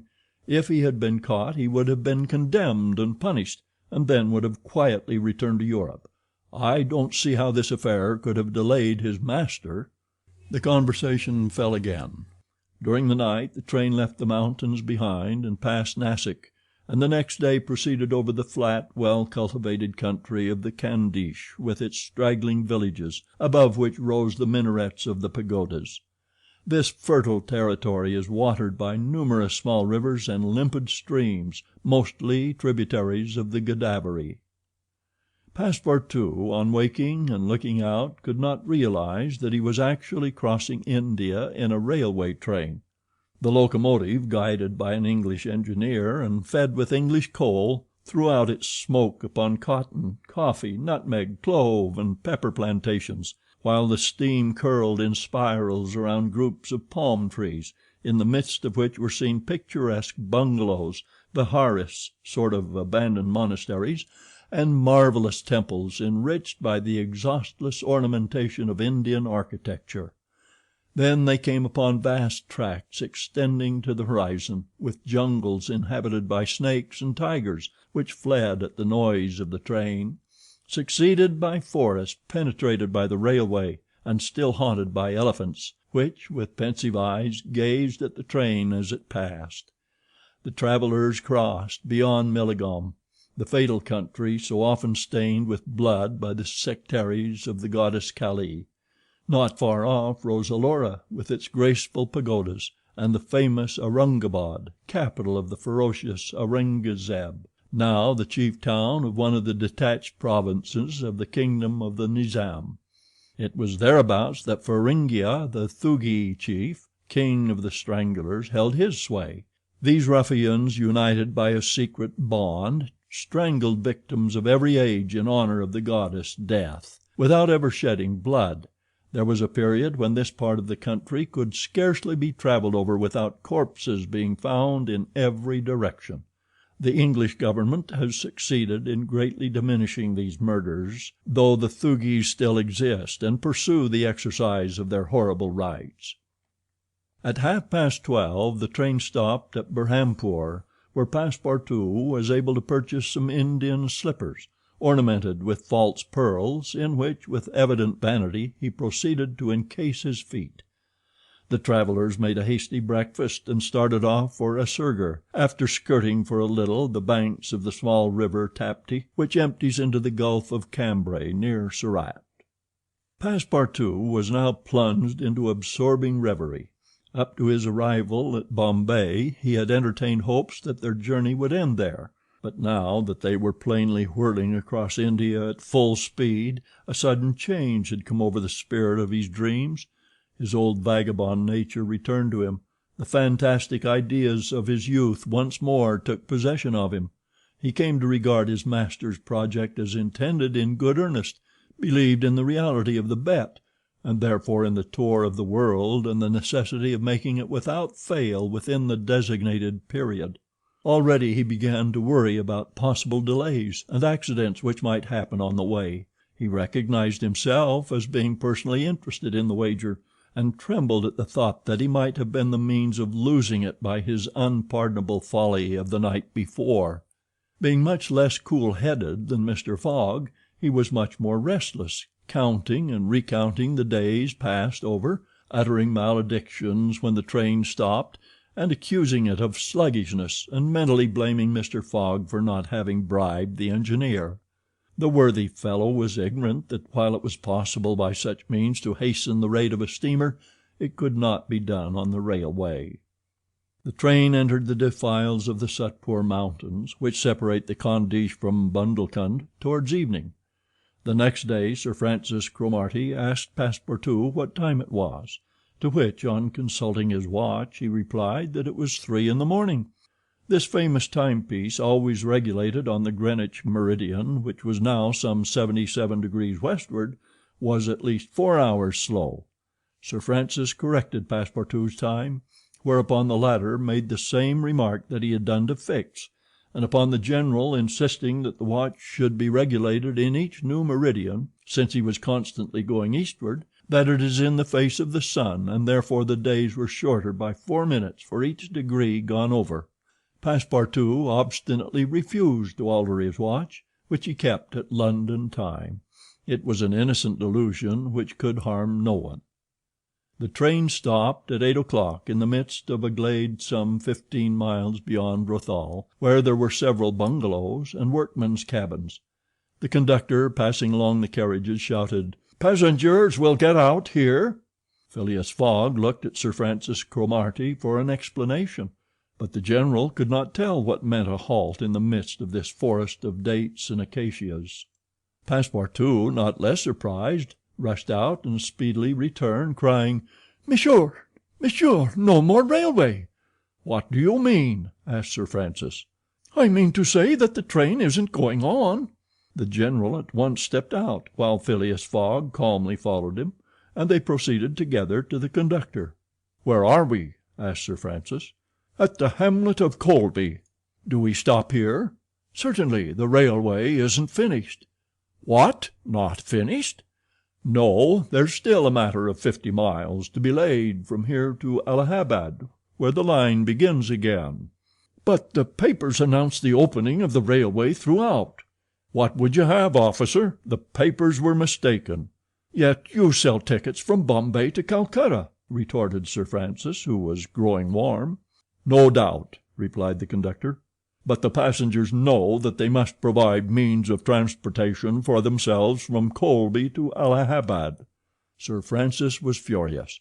Passepartout would willingly have knocked the conductor down, and did not dare to look at his master. "Sir Francis," said Mr. Fogg quietly, "we will, if you please, look about for some means of conveyance to Allahabad." "Mr. Fogg, this is a delay greatly to your disadvantage." "No, Sir Francis, it was foreseen." "What? You knew that the way "Not at all, but I knew that some obstacle or other would sooner or later arise on my route. Nothing, therefore, is lost. I have 2 days which I have already gained to sacrifice. A steamer leaves Calcutta for Hong Kong at noon on the 25th. This is the 22nd, and we shall reach Calcutta in time." There was nothing to say to so confident a response. It was but too true that the railway came to a termination at this point. The papers were like some watches which have a way of getting too fast, and had been premature in their announcement of the completion of the line. The greater part of the travelers were aware of this interruption, and leaving the train they began to engage such vehicles as the village could provide: four-wheeled palkigharies, wagons drawn by zebus, carriages that looked like perambulating pagodas, palanquins, ponies, and what not. Mr. Fogg and Sir Francis Cromarty, after searching the village from end to end, came back without having found anything. "I shall go afoot," said Phileas Fogg. Passepartout, who had now rejoined his master, made a wry grimace as he thought of his magnificent but too frail Indian shoes.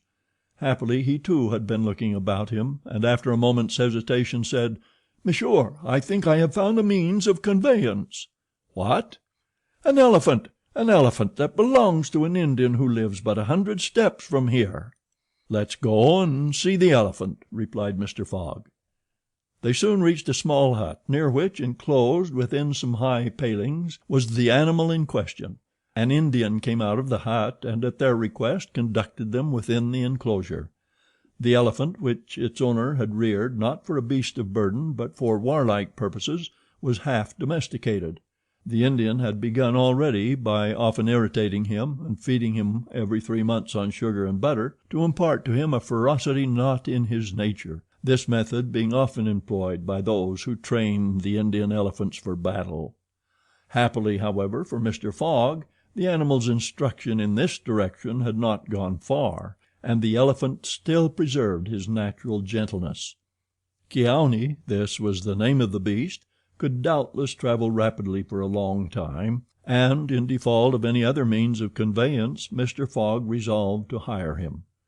But elephants are far from cheap in India, where they are becoming scarce. The males, which alone are suitable for circus shows, are much sought, especially as but few of them are domesticated. When, therefore, Mr. Fogg proposed to the Indian to hire Kiauni, he refused point blank. Mr. Fogg persisted, offering the excessive sum of £10 an hour for the loan of the beast to Allahabad. Refused. £20? Refused also. £40? Still refused. Passepartout jumped at each advance, but the Indian declined to be tempted. Yet the offer was an alluring one, for, supposing it took the elephant 15 hours to reach Allahabad, his owner would receive no less than £600 sterling. Phileas Fogg, without getting in the least flurried, then proposed to purchase the animal outright, and at first offered £1,000 for him. The Indian, perhaps thinking he was going to make a great bargain, still refused. Sir Francis Cromarty took Mr. Fogg aside, and begged him to reflect before he went any further, to which that gentleman replied that he was not in the habit of acting rashly, that a bet of £20,000 was at stake, that the elephant was absolutely necessary to him, and that he would secure him if he had to pay 20 times his value. Returning to the Indian, whose small sharp eyes, glistening with avarice, betrayed that with him it was only a question of how great a price he could obtain, Mr. Fogg offered first £1,200, then £1,500, £1,800, £2,000. Passepartout, usually so rubicund, was fairly white with suspense. At £2,000 the Indian yielded. "What a price! Good heavens!" cried Passepartout. "For an elephant!" It only remained now to find a guide, which was comparatively easy. A young Parsee with an intelligent face offered his services, which Mr. Fogg accepted, promising so generous a reward as to materially stimulate his zeal. The elephant was led out and equipped. The Parsee, who was an accomplished elephant driver, covered his back with a sort of saddle cloth, and attached to each of his flanks some curiously uncomfortable howdahs. Phileas Fogg paid the Indian with some bank notes which he extracted from the famous carpet bag, a proceeding that seemed to deprive poor Passepartout of his victuals. Then he offered to carry Sir Francis to Allahabad, which the brigadier gratefully accepted, as one traveler the more would not be likely to fatigue the gigantic beast. Provisions were purchased at Colby, and while Sir Francis and Mr. Fogg took the howdahs on either side, Passepartout got astride the saddle-cloth between them. The Parsee perched himself on the elephant's neck, and at 9 o'clock they set out from the village, the animal marching off through the dense forest of palms by the shortest cut. Chapter 12, in which Phileas Fogg and his companions venture across the Indian forests, and what ensued. In order to shorten the journey, the guide passed to the left of the line where the railway was still in process of being built. This line, owing to the capricious turnings of the Vindhia mountains, did not pursue a straight course. The Parsee, who was quite familiar with the roads and paths in the district, declared that they would gain 20 miles by striking directly through the forest. Phileas Fogg and Sir Francis Cromarty, plunged to the neck in the peculiar howdahs provided for them, were horribly jostled by the swift trotting of the elephant, spurred on as he was by the skillful Parsee. But they endured the discomfort with true British phlegm, talking little and scarcely able to catch a glimpse of each other. As for Passepartout, who was mounted on the beast's back, and received the direct force of each concussion as he trod along, he was very careful, in accordance with his master's advice, to keep his tongue from between his teeth, as it would otherwise have been bitten off short. The worthy fellow bounced from the elephant's neck to his rump, and vaulted like a clown on a spring-board, yet he laughed in the midst of his bouncing, and from time to time took a piece of sugar out of his pocket and inserted it in Keaweney's trunk, who received it without in the least slackening his regular trot. After 2 hours the guide stopped the elephant, and gave him an hour for rest, during which Keaweney, after quenching his thirst at a neighboring spring, set to devouring the branches and shrubs round about him. Neither Sir Francis nor Mr. Fogg regretted the delay, and both descended with a feeling of relief. "Why, he's made of iron!" exclaimed the General, gazing admiringly on Keaweney. "Of forged iron," replied Passepartout, as he set about preparing a hasty breakfast. At noon the Parsee gave the signal of departure. The country soon presented a very savage aspect. Copses of dates and dwarf palms succeeded the dense forests, then vast dry plains dotted with scanty shrubs and sown with great blocks of syenite. All this portion of Bundelkund, which is little frequented by travelers, is inhabited by a fanatical population, hardened in the most horrible practices of the Hindu faith. The English have not been able to secure complete dominion over this territory, which is subjected to the influence of Rajas, whom it is almost impossible to reach in their inaccessible mountain fastnesses. The travelers several times saw bands of ferocious Indians, who, when they perceived the elephant striding across country, made angry and threatening motions. The Parsee avoided them as much as possible. Few animals were observed on the route. Even the monkeys hurried from their path with contortions and grimaces which convulsed Passepartout with laughter. In the midst of his gaiety, however, one thought troubled the worthy servant. What would Mr. Fogg do with the elephant when he got to Allahabad? Would he carry him on with him? Impossible. The cost of transporting him would make him ruinously expensive. Would he sell him, or set him free? The estimable beast certainly deserved some consideration. Should Mr. Fogg choose to make him, Passepartout, a present of Keaweney, he would be very much embarrassed, and these thoughts did not cease worrying him for a long time. The principal chain of the Vindhias was crossed by 8 in the evening, and another halt was made on the northern slope in a ruined bungalow. They had gone nearly 25 miles that day, and an equal distance still separated them from the station of Allahabad. The night was cold. The Parsee lit a fire in the bungalow with a few dry branches, and the warmth was very grateful. Provisions purchased at Colby sufficed for supper, and the travelers ate ravenously. The conversation, beginning with a few disconnected phrases, soon gave place to loud and steady snores. The guide watched Keoonee, who slept standing, bolstering himself against the trunk of a large tree. Nothing occurred during the night to disturb the slumberers, although occasional growls from panthers and chatterings of monkeys broke the silence. The more formidable beasts made no cries or hostile demonstration against the occupants of the bungalow. Sir Francis slept heavily, like an honest soldier overcome with fatigue. Passepartout was wrapped in uneasy dreams of the bouncing of the day before. As for Mr. Fogg, he slumbered as peacefully as if he had been in his serene mansion in Savile Row. The journey was resumed at 6 in the morning. The guide hoped to reach Allahabad by evening. In that case Mr. Fogg would only lose a part of the 48 hours saved since the beginning of the tour. Keoonee, resuming his rapid gait, soon descended the lower spurs of the Vindhyas, and towards noon they passed by the village of Callinger, on the Kenai, one of the branches of the Ganges.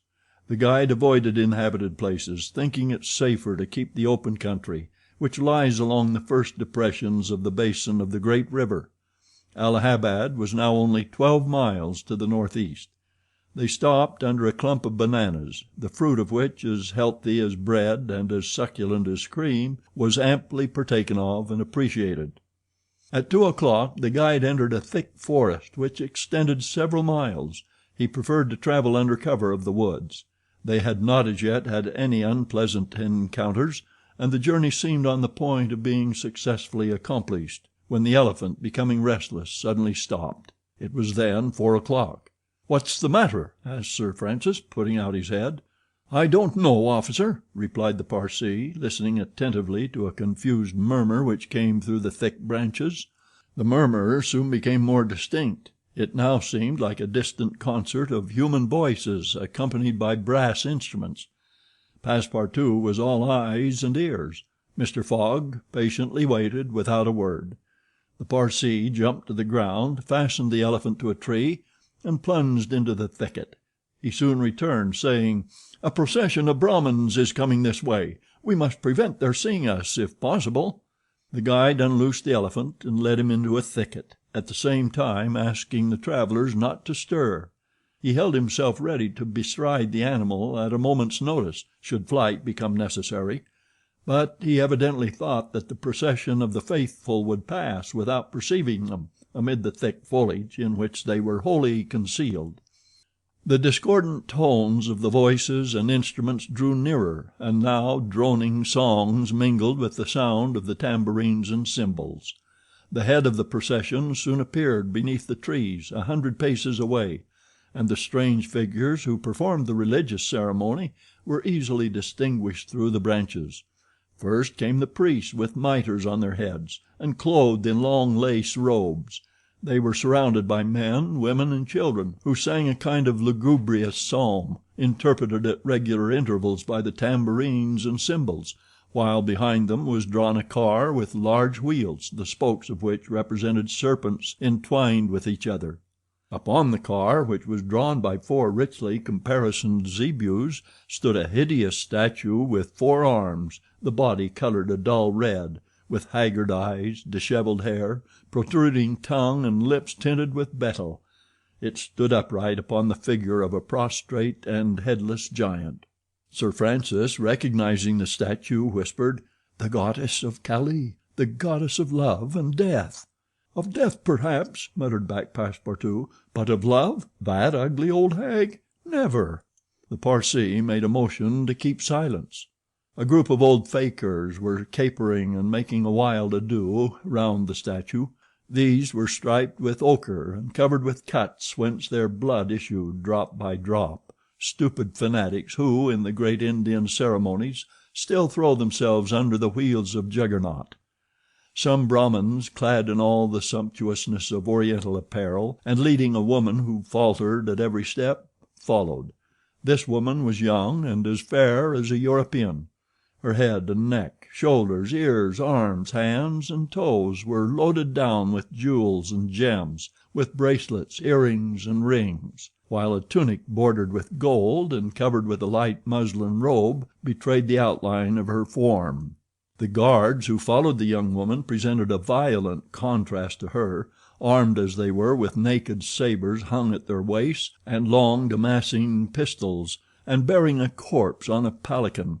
It was the body of an old man, gorgeously arrayed in the habiliments of a rajah, wearing, as in life, a turban embroidered with pearls, a robe of tissue of silk and gold, a scarf of cashmere sewed with diamonds, and the magnificent weapons of a Hindu prince. Next came the musicians, and a rear guard of capering fakirs, whose cries sometimes drowned the noise of the instruments. These closed the procession. Sir Francis watched the procession with a sad countenance, and turning to the guide said, "A suttee." The Parsee nodded and put his finger to his lips. The procession slowly wound under the trees, and soon its last ranks disappeared in the depths of the wood. The songs gradually died away. Occasionally cries were heard in the distance, until at last all was silence again. Phileas Fogg had heard what Sir Francis said, and as soon as the procession had disappeared asked, "What is a suttee?" "A suttee," returned the general, "is a human sacrifice, but a voluntary one.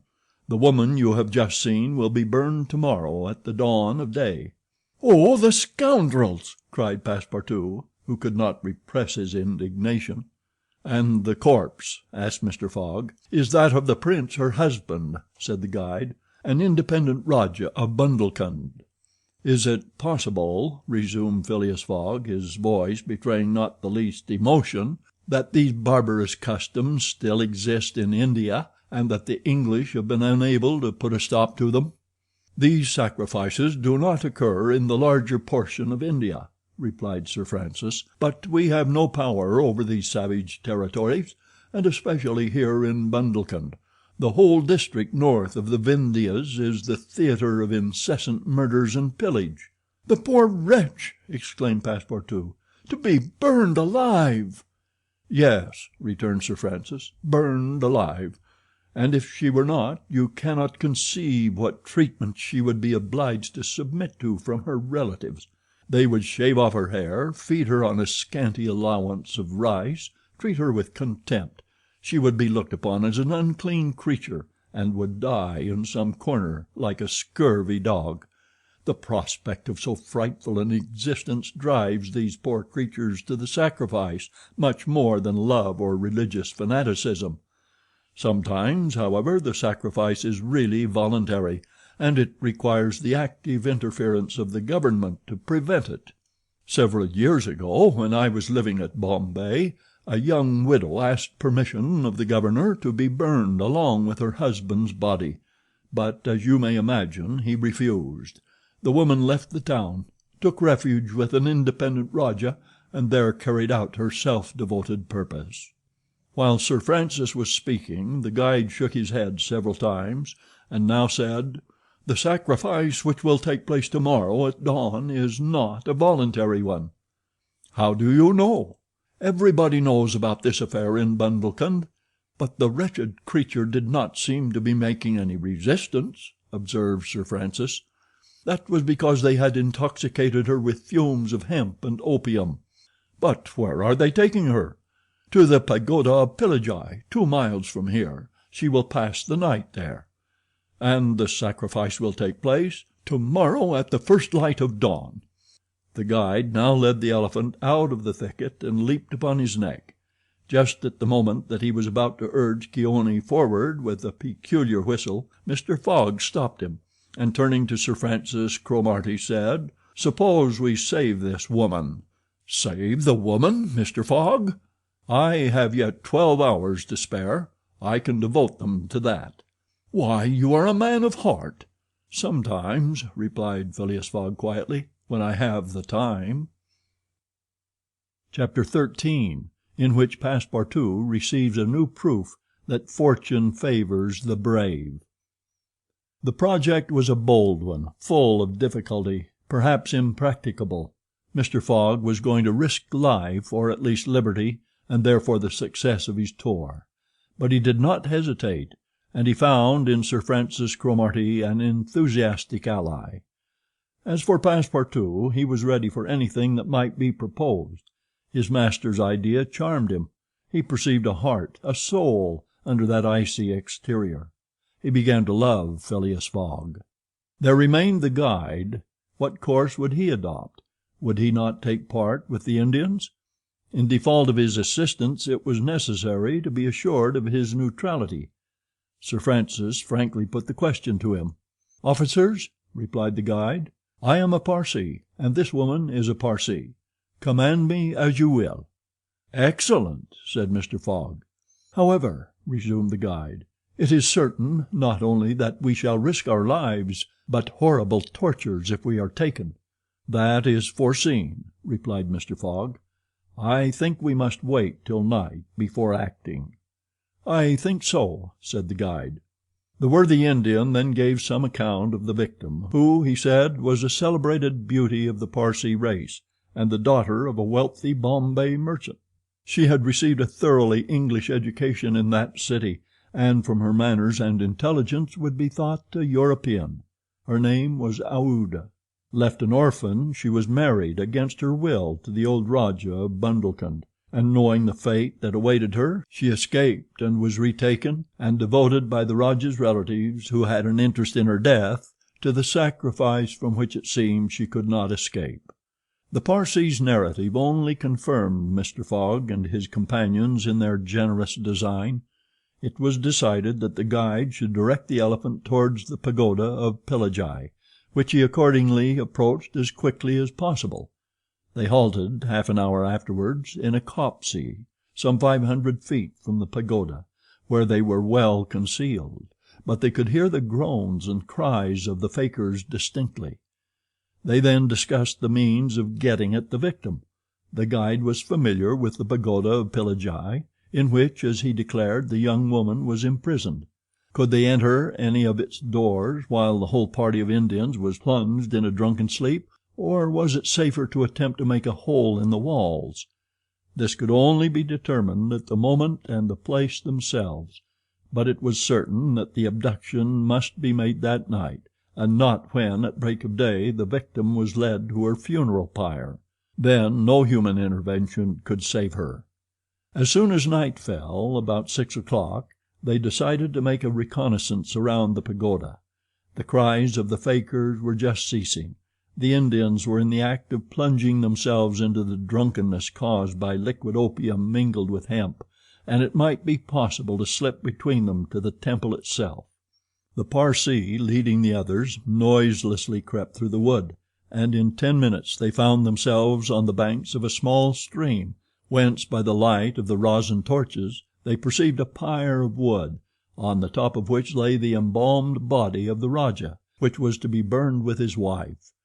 The pagoda, whose minarets loomed above the trees in the deepening dusk, stood 100 steps away. "Come," whispered the guide. He slipped more cautiously than ever through the brush, followed by his companions. The silence around was only broken by the low murmuring of the wind among the branches. Soon the Parsee stopped on the borders of the glade, which was lit up by the torches. The ground was covered by groups of the Indians, motionless in their drunken sleep. It seemed a battlefield strewn with the dead. Men, women, and children lay together. In the background, among the trees, the pagoda of Pillagi loomed distinctly. Much to the guide's disappointment, the guards of the Rajah, lighted by torches, were watching at the doors, and marching to and fro with naked sabers. Probably the priests, too, were watching within. The Parsee, now convinced that it was impossible to force an entrance to the temple, advanced no farther, but led his companions back again. Phileas Fogg and Sir Francis Cromarty also saw that nothing could be attempted in that direction. They stopped and engaged in a whispered colloquy. "It is only 8 now," said the brigadier, "and these guards may also go to sleep." "It is not impossible," returned the Parsee. They lay down at the foot of a tree and waited. The time seemed long. The guide ever and anon left them to take an observation on the edge of the wood, but the guards watched steadily by the glare of the torches, and a dim light crept through the windows of the pagoda. They waited till midnight, but no change took place among the guards, and it became apparent that their yielding to sleep could not be counted on. The other plan must be carried out. An opening in the walls of the pagoda must be made. It remained to ascertain whether the priests were watching by the side of their victim as assiduously as were the soldiers at the door. After a last consultation, the guide announced that he was ready for the attempt, and advanced, followed by the others. They took a roundabout way so as to get at the pagoda on the rear. They reached the walls about 12:30, without having met anyone. Here there was no guard, nor were there either windows or doors. The night was dark. The moon, on the wane, scarcely left the horizon, and was covered with heavy clouds. The height of the trees deepened the darkness. It was not enough to reach the walls. An opening in them must be accomplished, and to attain this purpose the party only had their pocket knives. Happily the temple walls were built of brick and wood, which could be penetrated with little difficulty. After one brick had been taken out, the rest would yield easily. They set noiselessly to work, and the Parsee on one side and Passepartout on the other began to loosen the bricks so as to make an aperture 2 feet wide. They were getting on rapidly when suddenly a cry was heard in the interior of the temple, followed almost instantly by other cries replying from the outside. Passepartout and the guide stopped. Had they been heard? Was the alarm being given?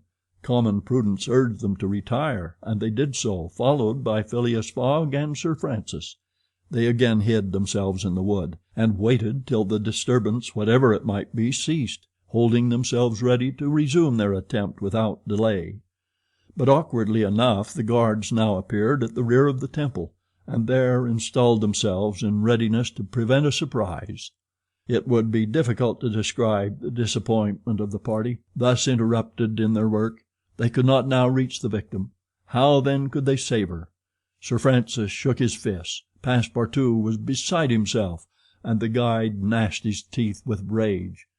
The tranquil Fogg waited without betraying any emotion. "We have nothing to do but to go away," whispered Sir Francis. "Nothing but to go away," echoed the guide. "Stop," said Fogg. "I am only due at Allahabad tomorrow before noon." "But what can you hope to do?" asked Sir Francis. "In a few hours it will be daylight, and—" "The chance which now seems lost may present itself at the last moment." Sir Francis would have liked to read Phileas Fogg's eyes.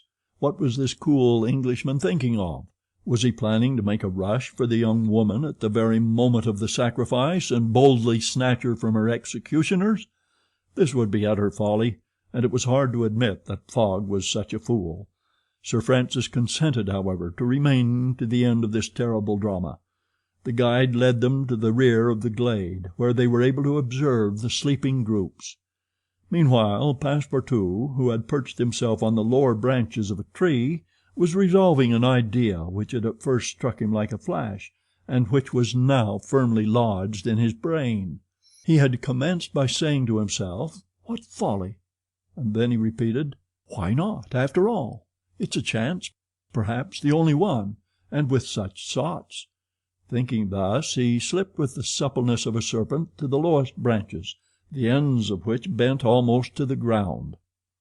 The hours passed, and the lighter shades now announced the approach of day, though it was not yet light. This was the moment. The slumbering multitude became animated. The tambourines sounded, songs and cries arose. The hour of the sacrifice had come. The doors of the pagoda swung open, and a bright light escaped from its interior, in the midst of which Mr. Fogg and Sir Francis espied the victim.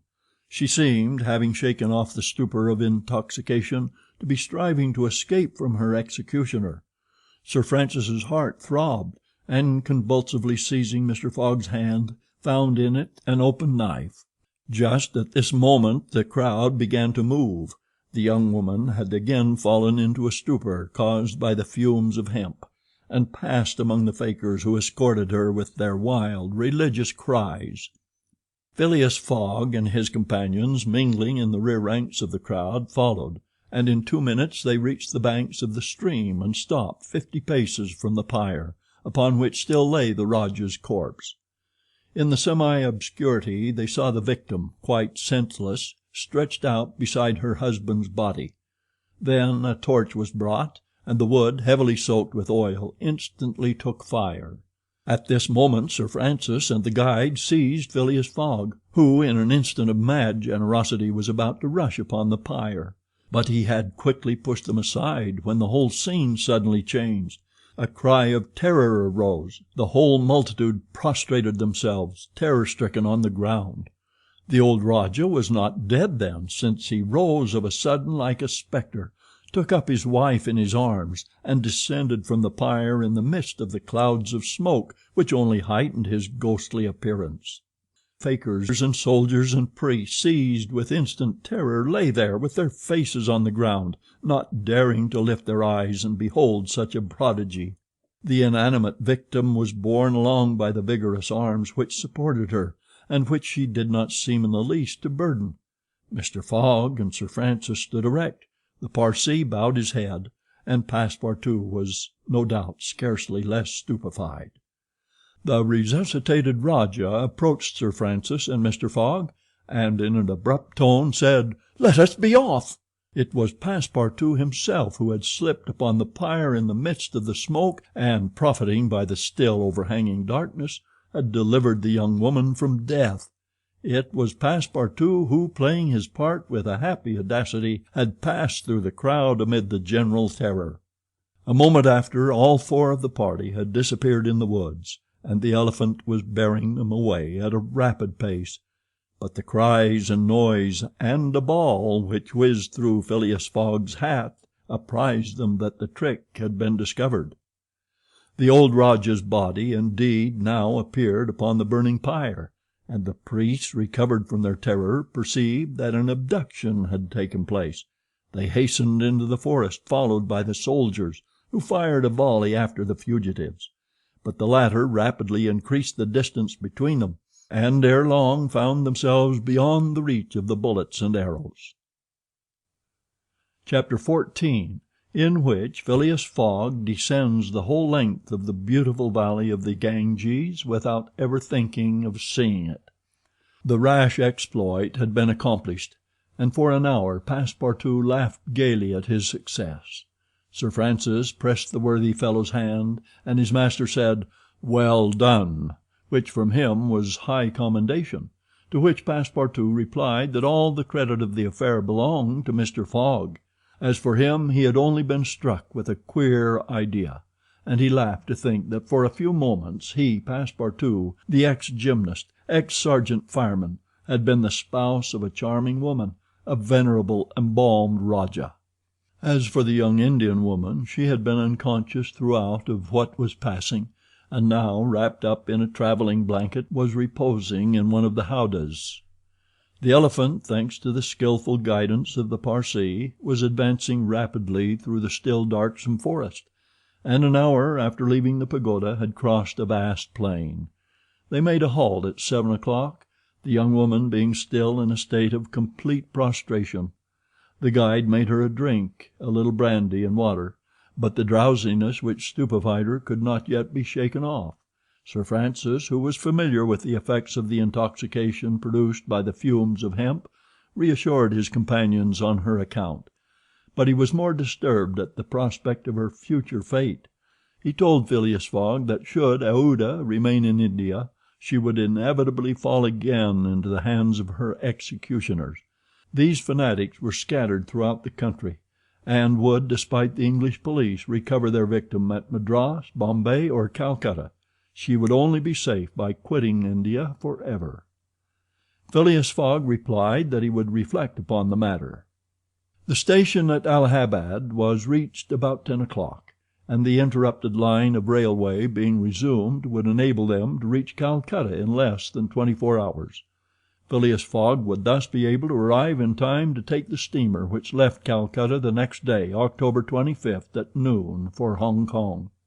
The young woman was placed in one of the waiting rooms of the station, whilst Passepartout was charged with purchasing for her various articles of toilette, a dress, shawl, and some furs, for which his master gave him unlimited credit.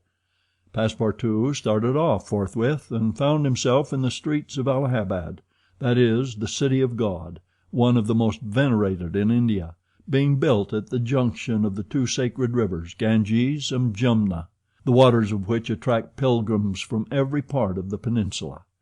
The Ganges, according to the legends of the Ramayana, rises in heaven, whence, owing to Brahma's agency, it descends to the earth. Passepartout made it a point, as he made his purchases, to take a good look at the city.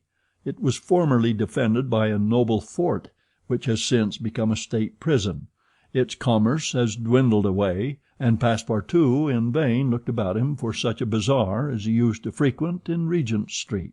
At last he came upon an elderly, crusty Jew, who sold second-hand articles, and from whom he purchased a dress of Scotch stuff, a large mantle, and a fine otter-skin pelisse, for which he did not hesitate to pay £75. He then returned triumphantly to the station. The influence to which the priests of Pillagi had subjected Aouda began gradually to yield, and she became more herself, so that her fine eyes resumed all their soft Indian expression. When the poet king Ukaf Udal celebrates the charms of the Queen Amanagara, he speaks thus: "Her shining tresses, divided in two parts, encircle the harmonious contour of her white and delicate cheeks, brilliant in their glow and freshness. Her ebony brows have the form and charm of the bow of Kama, the god of love, and beneath her long silken lashes the purest reflections and a celestial light swim, as in the sacred lakes of Himalaya, in the black pupils of her great clear eyes. Her teeth, fine, equal, and white, glitter between her smiling lips like dewdrops in a passion flower's half-enveloped breast. Her delicately formed ears, her vermilion hands, her little feet, curved and tender as the lotus bud, glitter with the brilliancy of the loveliest pearls of Ceylon, the most dazzling diamonds of Golconda. Her narrow and supple waist, which a hand may clasp around, sets forth the outline of her rounded figure and the beauty of her bosom, where youth in its flower displays the wealth of its treasures. And beneath the silken folds of her tunic she seems to have been modeled in pure silver by the godlike hand of Vikvarkarma, the immortal sculptor." It is enough to say, without applying this poetical rhapsody to Aouda, that she was a charming woman in all the European acceptation of the phrase. She spoke English with great purity, and the guide had not exaggerate in saying that the young Parsee had been transformed by her bringing up. The train was about to start from Allahabad, and Mr. Fogg proceeded to pay the guide the price agreed upon for his service, and not a farthing more, which astonished Passepartout, who remembered all that his master owed to the guide's devotion. He had indeed risked his life in the adventure at Pillagi, and if he should be caught afterwards by the Indians, he would with difficulty escape their vengeance.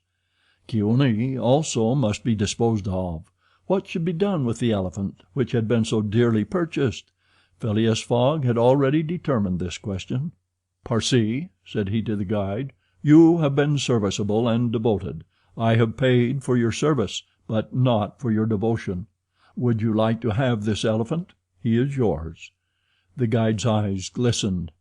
"Your honor is giving me a fortune," cried he. "Take him, guide," returned Mr. Fogg, "and I shall still be your debtor." "Good!" exclaimed Passepartout. "Take him, friend. Kearney is a brave and faithful beast," and going up to the elephant he gave him several lumps of sugar, saying, "Here, Kearney, here, here." The elephant grunted out his satisfaction, and clasping Passepartout around the waist with his trunk, lifted him as high as his head. Passepartout, not in the least alarmed, caressed the animal, which replaced him gently on the ground. Soon after, Phileas Fogg, Sir Francis Cromarty, and Passepartout, installed in a carriage with Aouda, who had the best seat, were whirling at full speed towards Benares. It was a run of 80 miles, and was accomplished in 2 hours. During the journey the young woman fully recovered her senses. What was her astonishment to find herself in this carriage on the railway, dressed in European habiliments, and with travellers who were quite strangers to her. Her companions first set about fully reviving her with a little liquor, and then Sir Francis narrated to her what had passed. dwelling upon the courage with which Phileas Fogg had not hesitated to risk his life to save her, and recounting the happy sequel of the venture, the result of Passepartout's rash idea. Mr. Fogg said nothing, while Passepartout, abashed, kept repeating that it wasn't worth telling.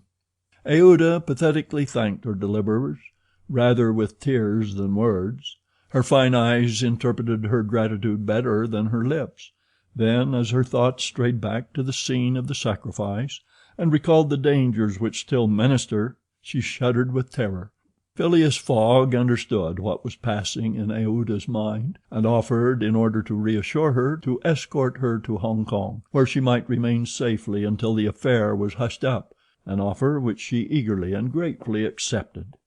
She had, it seems, a Parsee relation who was one of the principal merchants of Hong Kong, which is wholly an English city, though on an island on the Chinese coast. At 12:30 the train stopped at Benares. The Brahmin legends assert that this city is built on the site of the ancient Kasi, which, like Mahomet's tomb, was once suspended between heaven and earth. Though the Benares of today, which the Orientalists call the Athens of India, stands quite unpoetically on the solid earth, Passepartout caught glimpses of its brick houses and clay huts, giving an aspect of desolation to the place as the train entered it. Benares was Sir Francis Cromarty's destination, the troops he was rejoining being encamped some miles northward of the city. He bade adieu to Phileas Fogg, wishing him all success, and expressing the hope that he would come that way again in a less original but more profitable fashion. Mr. Fogg lightly pressed him by the hand. The parting of Aouda, who did not forget what she owed to Sir Francis, betrayed more warmth, and as for Passepartout, he received a hearty shake of the hand from the gallant general. The railway, on leaving Benares, passed for a while along the valley of the Ganges. Through the windows of their carriage the travellers had glimpses of the diversified landscape of Bihar, with its mountains clothed in verdure, its fields of barley, wheat, and corn, its jungles peopled with green alligators, its neat villages, and its still thickly leaved forests. Elephants were bathing in the waters of the sacred river, and groups of Indians, despite the advanced season and chilly air, were performing solemnly their pious ablutions. These were fervent Brahmins, the bitterest foes of Buddhism, their deities being Vishnu, the solar god, Shiva, the divine impersonation of natural forces, and Brahma, the supreme ruler of priests and legislators. What would these divinities think of India, anglicized as it is today, with steamers whistling and scudding along the Ganges, frightening the gulls which float upon its surface, the turtles swarming along its banks, and the faithful dwelling upon its borders? The panorama passed before their eyes like a flash, save when the steam concealed it fitfully from the view. The travellers could scarcely discern the fort of Chupani, 20 miles southwestward from Benares, the ancient stronghold of the Rajas of Bihar, or Gazipur and its famous rosewater factories, or the tomb of Lord Cornwallis rising on the left bank of the Ganges, the fortified town of Buxar, or Patna, a large manufacturing and trading place, where is held the principal opium market of India, or Monghir, a more than European town, for it is as English as Manchester or Birmingham, with its iron foundries, edge-tool factories, and high chimneys puffing clouds of black smoke heavenward. Night came on. The train passed on at full speed, in the midst of the roaring of the tigers, bears, and wolves, which fled before the locomotive, and the marvels of Bengal, Golconda, ruined Gower, Murshidabad, the ancient capital, Burdwan, Hugli, and the French town of Chandernagore, where Passepartout would have been proud to see his country's flag flying, were hidden from their view in the darkness. Calcutta was reached at 7 in the morning, and the packet left for Hong Kong at noon, so that Phileas Fogg had 5 hours before him. According to his journal, he was due at Calcutta on the 25th of October, and that was the exact date of his actual arrival. He was, therefore, neither behindhand nor ahead of time. The 2 days gained between London and Bombay had been lost, as had been seen in the journey across India. but it is not to be supposed that Phileas Fogg regretted them. Chapter 15, in which the bag of banknotes disgorges some thousands of pounds more. The train entered the station, and Passepartout, jumping out first, was followed by Mr. Fogg, who assisted his fair companion to descend. Phileas Fogg intended to proceed at once to the Hong Kong steamer, in order to get Aouda comfortably settled for the voyage. He was unwilling to leave her while they were still on dangerous ground. Just as he was leaving the station, a policeman came up to him and said, "Mr. Phileas Fogg?" "I am he." "Is this man your servant?" added the policeman, pointing to Passepartout. "Yes." "Be so good, both of you, as to follow me." Mr. Fogg betrayed no surprise whatever. The policeman was a representative of the law, and law is sacred to an Englishman. Passepartout tried to reason about the matter, but the policeman tapped him with his stick, and Mr. Fogg made him a signal to obey. "May this young lady go with us?" asked he. "She may," replied the policeman. Mr. Fogg, Aouda, and Passepartout were conducted to a palkagari, a sort of four-wheeled carriage, drawn by two horses, in which they took their places and were driven away. No one spoke during the 20 minutes which elapsed before they reached their destination. They first passed through the black town, with its narrow streets, its miserable dirty huts and squalid population; then through the European town, which presented a relief in its bright brick mansions, shaded by cocoanut trees and bristling with masts, where, although it was early morning, elegantly dressed horsemen and handsome equipages were passing back and forth. The carriage stopped before a modest-looking house, which, however, did not have the appearance of a private mansion.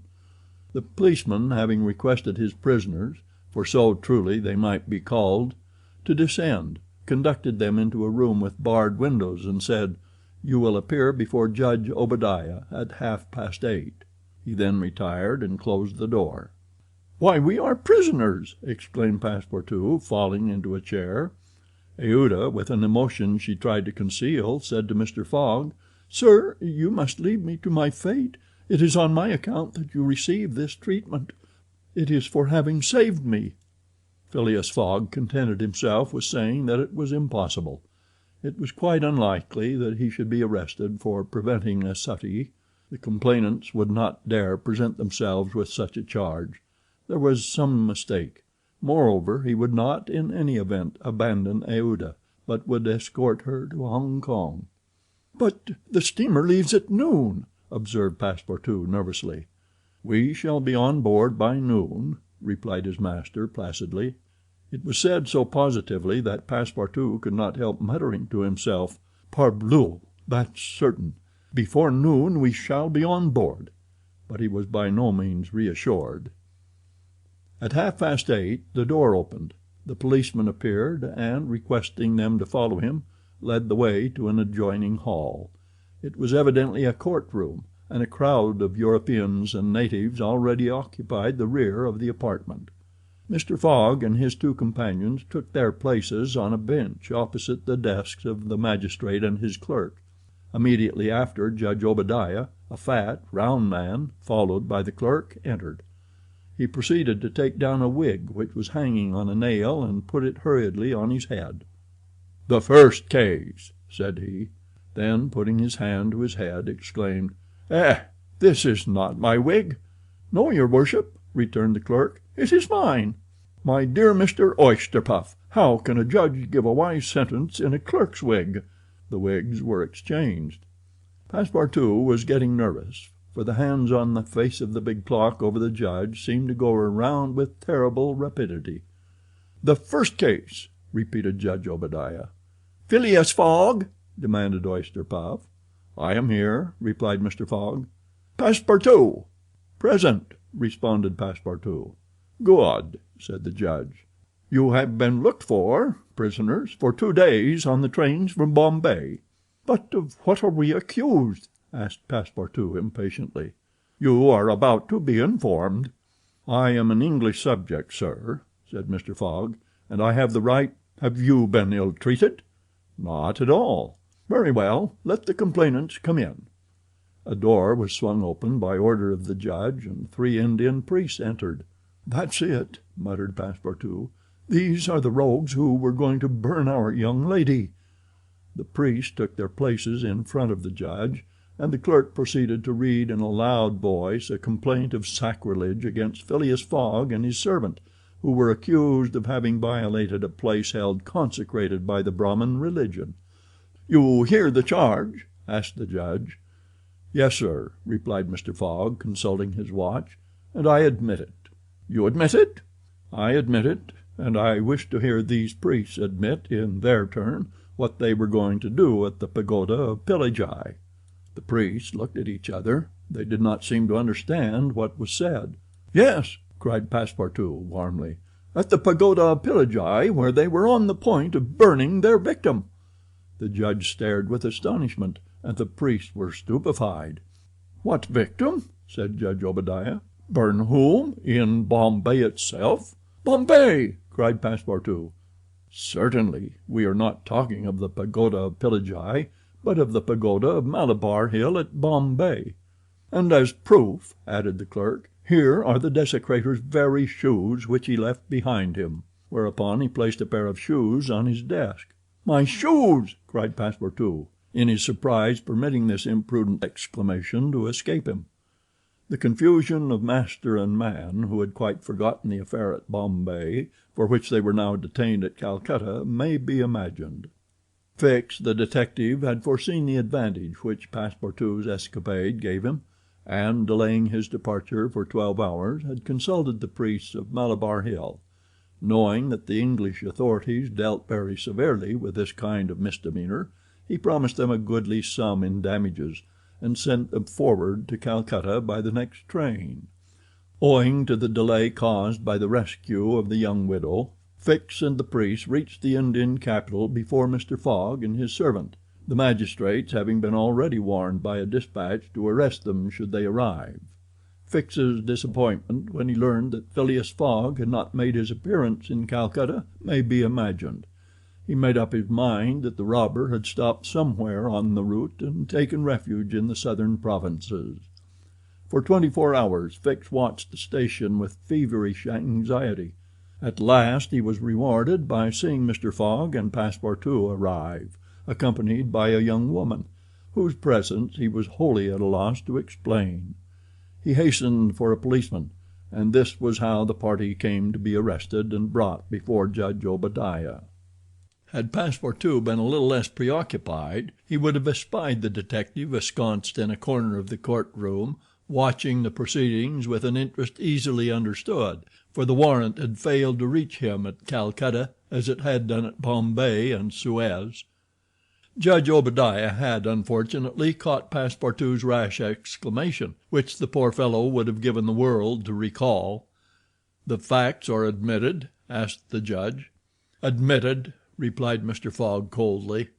"Inasmuch," resumed the judge, "as the English law protects equally and sternly the religions of the Indian people, and as the man Passepartout has admitted that he violated the sacred pagoda of Malabar Hill at Bombay on the 20th of October, I condemn the said Passepartout to imprisonment for 15 days and a fine of £300. £300! cried Passepartout, startled at the largeness of the sum. "Silence!" shouted the constable. "And inasmuch," continued the judge, "as it is not proved that the act was not done by the connivance of the master with the servant, and as the master in any case must be held responsible for the acts of his paid servant, I condemn Phileas Fogg to a week's imprisonment and a fine of £150. Fix rubbed his hands softly with satisfaction. If Phileas Fogg could be detained in Calcutta a week, it would be more than time for the warrant to arrive. Passepartout was stupefied. This sentence ruined his master. A wager of £20,000 lost because he, like a precious fool, had gone into that abominable pagoda. Phileas Fogg, as self-composed as if the judgment did not in the least concern him, did not even lift his eyebrows while it was being pronounced. Just as the clerk was calling the next case, he rose and said, "I offer bail." "You have that right," returned the judge. Fix's blood ran cold, but he resumed his composure when he heard the judge announce that the bail required for each prisoner would be £1,000. "I will pay it at once," said Mr. Fogg, taking a roll of bank bills from the carpet bag which Passepartout had by him and placing them on the clerk's desk. "This sum will be restored to you upon your release from prison," said the judge. "Meanwhile you are liberated on bail." "Come," said Phileas Fogg to his servant. "But let them at least give me back my shoes," cried Passepartout angrily. "Ah, these are pretty dear shoes," he muttered as they were handed to him. "More than £1,000 apiece. Besides, they pinch my feet." Mr. Fogg, offering his arm to Aouda, then departed, followed by the crestfallen Passepartout. Fix still nourished hopes that the robber would not, after all, leave the £2,000 behind him, but would decide to serve out his week in jail, and issued forth on Mr. Fogg's traces. That gentleman took a carriage, and the party were soon landed on one of the quays. The Rangoon was moored half a mile off in the harbor, its signal of departure hoisted at the masthead. 11 o'clock was striking. Mr. Fogg was an hour in advance of time. Fix saw them leave the carriage and push off in a boat for the steamer, and stamped his feet with disappointment. "The rascal is off after all," he exclaimed. £2,000 sacrificed. He's as prodigal as a thief. I'll follow him to the end of the world if necessary, but at the rate he's going on the stolen money will soon be exhausted." The detective was not far wrong in making this conjecture.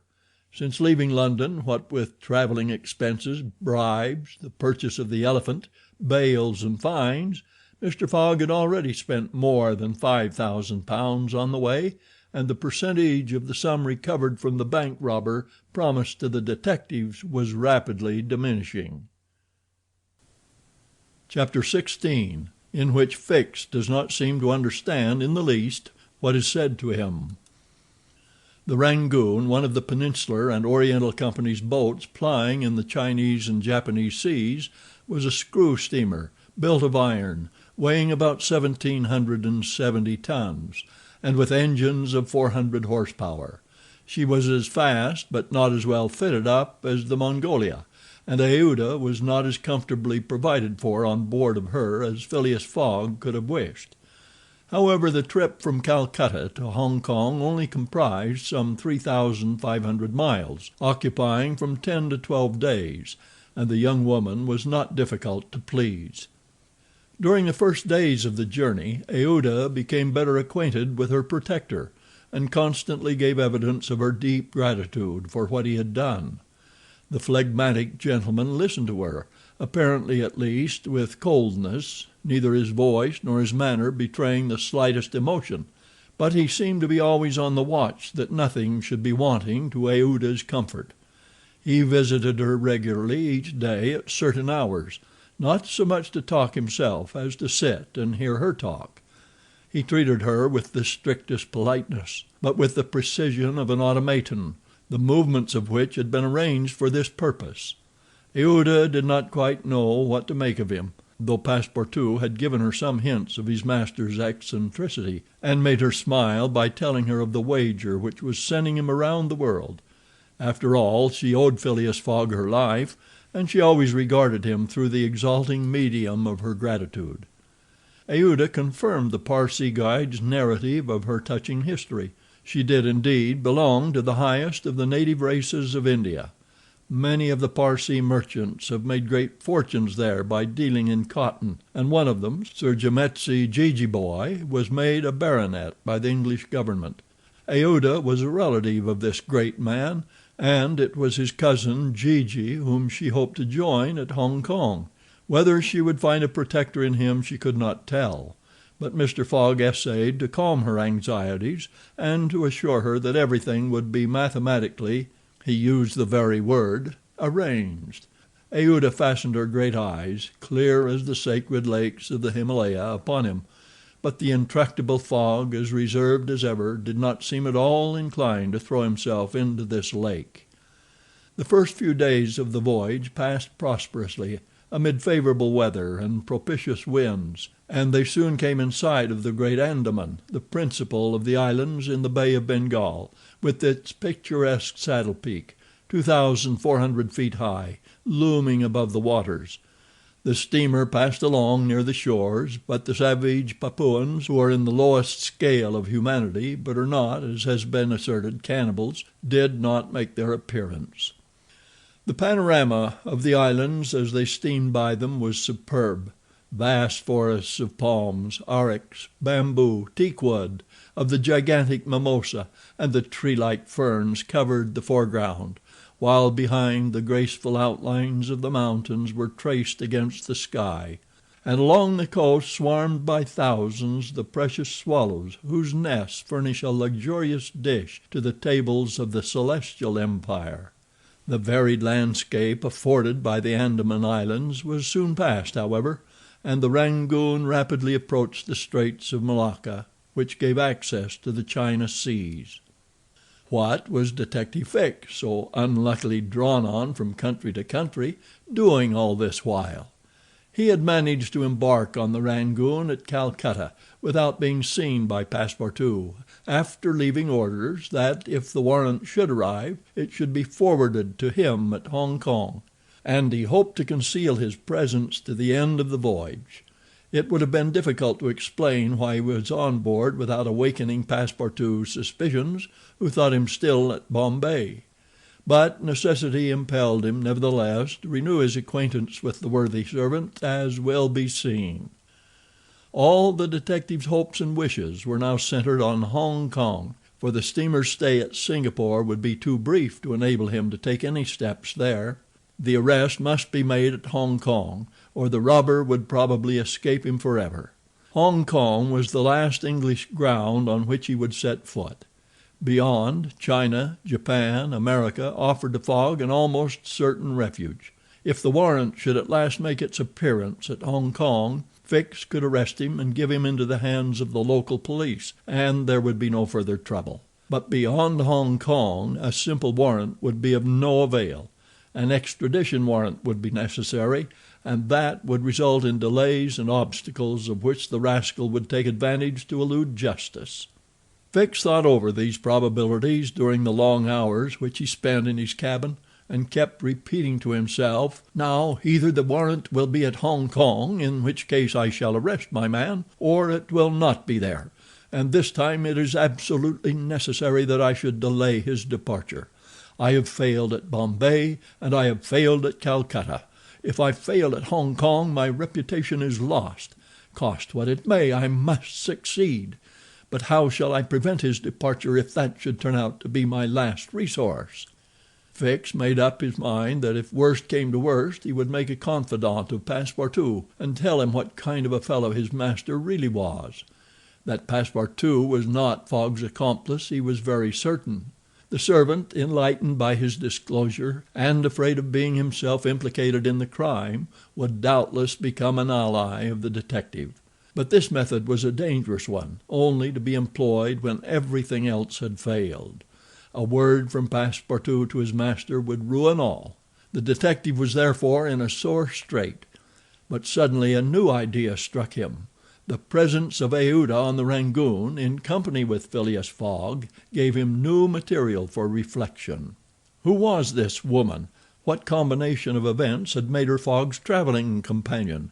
They had evidently met somewhere between Bombay and Calcutta, but where? Had they met accidentally, or had Fogg gone into the interior purposely in quest of this charming damsel? Fix was fairly puzzled. He asked himself whether there had not been a wicked elopement, and this idea so impressed itself upon his mind that he determined to make use of the supposed intrigue. Whether the young woman were married or not, he would be able to create such difficulties for Mr. Fogg at Hong Kong that he could not escape by paying any amount of money. But could he even wait till they reached Hong Kong? Fogg had an abominable way of jumping from one boat to another, and before anything could be effected might get full under way again for Yokohama. Fix decided that he must warn the English authorities, and signal the Rangoon before her arrival. This was easy to do, since the steamer stopped at Singapore, whence there is a telegraphic wire to Hong Kong. He finally resolved, moreover, before acting more positively, to question Passepartout. It would not be difficult to make him talk, and as there was no time to lose, Fix prepared to make himself known. It was now the 30th of October, and on the following day the Rangoon was due at Singapore. Fix emerged from his cabin and went on deck. Passepartout was promenading up and down in the forward part of the steamer. The detective rushed forward with every appearance of extreme surprise, and exclaimed, "You are here on the Rangoon!" "What, Monsieur Fix, are you on board?" returned the really astonished Passepartout, recognizing his crony of the Mongolia. "Why, I left you at Bombay, and here you are, on the way to Hong Kong. Are you going round the world too?" "No, no," replied Fix. "I shall stop at Hong Kong, at least for some days." Said Passepartout, who seemed for an instant perplexed. "But how is it I have not seen you on board since we left Calcutta?" "Oh, a trifle of seasickness. I've been staying in my berth. The Gulf of Bengal does not agree with me as well as the Indian Ocean. And how is Mr. Fogg?" "As well and as punctual as ever, not a day behind time. But, Monsieur Fix, you don't know that we have a young lady with us."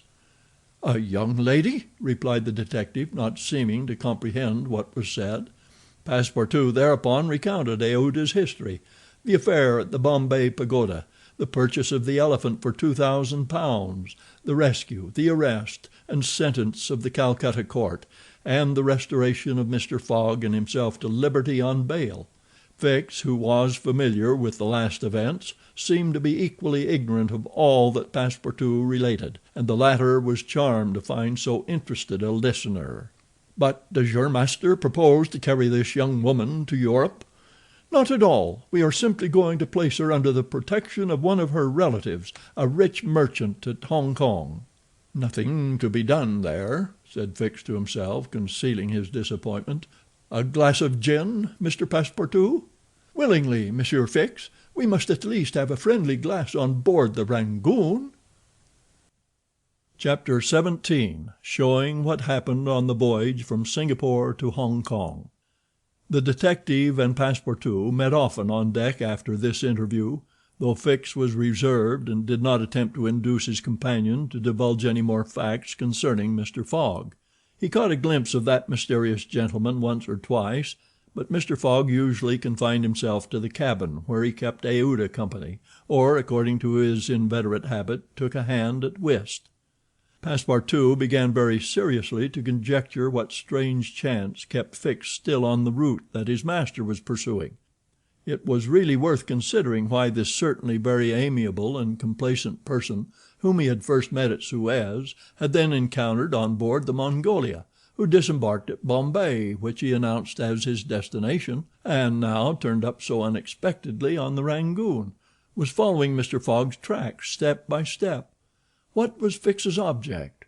Passepartout was ready to wager his Indian shoes, which he religiously preserved, that Fix would also leave Hong Kong at the same time with them, and probably on the same steamer. Passepartout might have cudgeled his brain for a century without hitting upon the real object which the detective had in view. He never could have imagined that Phileas Fogg was being tracked as a robber around the globe, but as it is in human nature to attempt the solution of every mystery, Passepartout suddenly discovered an explanation of Fix's movements, which was in truth far from unreasonable. Fix, he thought, could only be an agent of Mr. Fogg's friends at the Reform Club, sent to follow him up, and to ascertain that he really went round the world as had been agreed upon. "It's clear," repeated the worthy servant to himself, proud of his shrewdness. "He's a spy sent to keep us in view. That isn't quite the thing, either, to be spying Mr. Fogg, who is so honorable a man. Ah, gentlemen of the Reform, this shall cost you dear." Passepartout, enchanted with his discovery, resolved to say nothing to his master, lest he should be justly offended at this mistrust on the part of his adversaries. But he determined to chaff Fix, when he had the chance, with mysterious allusions, which, however, did not betray his real suspicions. During the afternoon of Wednesday, 30th October, the Rangoon entered the Strait of Malacca, which separates the peninsula of that name from Sumatra. The mountainous and craggy islets intercepted the beauties of this noble island from the view of the travelers. The Rangoon weighed anchor at Singapore the next day at 4 a.m. to receive coal, having gained half a day on the prescribed time of her arrival.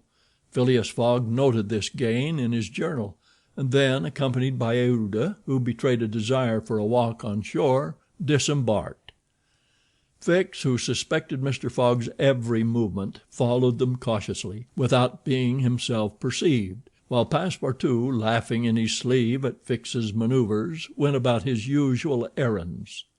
The island of Singapore is not imposing in aspect, for there are no mountains, yet its appearance is not without attractions. It is a park checkered by pleasant highways and avenues. A handsome carriage drawn by a sleek pair of New Holland horses carried Phileas Fogg and Aouda into the midst of rows of palms with brilliant foliage, and of clove trees, whereof the cloves form the heart of a half-open flower. Pepper plants replaced the prickly hedges of European fields. Sago bushes, large ferns with gorgeous branches varied the aspect of this tropical clime, while nutmeg trees in full foliage filled the air with a penetrating perfume. Agile and grinning bands of monkeys skipped about in the trees, nor were tigers wanting in the jungles. After a drive of 2 hours through the country, Aouda and Mr. Fogg returned to the town, which is a vast collection of heavy-looking, irregular houses surrounded by charming gardens rich in tropical fruits and plants, and at 10 o'clock they re-embarked, closely followed by the detective who had kept them constantly in sight. Passepartout, who had been purchasing several dozen mangoes, a fruit as large as good-sized apples, of a dark brown color outside and a bright red within, and whose white pulp melting in the mouth affords gourmands a delicious sensation, was waiting for them on deck. He was only too glad to offer some mangoes to Aouda, who thanked him very gracefully for them. At 11 o'clock the Rangoon rode out of Singapore harbor, and in a few hours the high mountains of Malacca, with their forests inhabited by the most beautifully furred tigers in the world, were lost to view. Singapore is distant some 1,300 miles from the island of Hong Kong, which is a little English colony near the Chinese coast. Phileas Fogg hoped to accomplish the journey in 6 days, so as to be in time for the steamer which would leave on the 6th of November from Yokohama, the principal Japanese port. The Rangoon had a large quota of passengers, many of whom disembarked at Singapore, among them a number of Indians, Ceylonese, Chinamen, Malays, and Portuguese, mostly second-class travelers. The weather, which had hitherto been fine, changed with the last quarter of the moon. The sea rolled heavily, and the wind at intervals rose almost to a storm, but happily blew from the southwest, and thus aided the steamer's progress. The captain, as often as possible, put up his sails, and under the double action of steam and sail the vessel made rapid progress along the coasts of Annam and Cochin China. Owing to the defective construction of the Rangoon, however, unusual precautions became necessary in unfavorable weather, but the loss of time which resulted from this cause, while it nearly drove Passepartout out of his senses, did not seem to affect his master in the least. Passepartout blamed the captain, the engineer, and the crew, and consigned all who were connected with the ship to the land where the pepper grows. Perhaps the thought of the gas which was remorselessly burning at his expense in Savile Row had something to do with his hot impatience. "You are in a great hurry, then," said Fix to him one day, "to reach Hong Kong?" "A very great hurry." "Mr. Fogg, I suppose, is anxious to catch the steamer for Yokohama?" "Terribly anxious." "You believe in this journey round the world, then?" "Absolutely. Don't you, Mr. Fix?" I don't believe a word of it." "You're a sly dog," said Passepartout, winking at him. This expression rather disturbed Fix, without his knowing why. Had the Frenchman guessed his real purpose? He knew not what to think. But how could Passepartout have discovered that he was a detective? Yet, in speaking as he did, the man evidently meant more than he expressed. Passepartout went still further the next day. He could not hold his tongue. "Mr. Fix," said he, in a bantering tone, "shall we be so unfortunate as to lose you when we get to Hong Kong?" "Why," responded Fix, a little embarrassed, "I don't know. Perhaps—" "Ah, if you would only go on with us! An agent of the Peninsular Company, you know, can't stop on the way. You were only going to Bombay, and here you are in China. America is not far off, and from America to Europe is only a step." Fix looked intently at his companion, whose countenance was as serene as possible, and laughed with him; but Passepartout persisted in chaffing him by asking him if he made much of his present occupation. "Yes and no," returned Fix. "There is good and bad luck in such things, but you must understand that I don't travel at my own expense." "Oh, I am quite sure of that," cried Passepartout, laughing heartily. Fix, fairly puzzled, descended to his cabin and gave himself up to his reflections. He was evidently suspected. Somehow or other the Frenchman had found out that he was a detective, but had he told his master? What part was he playing in all this?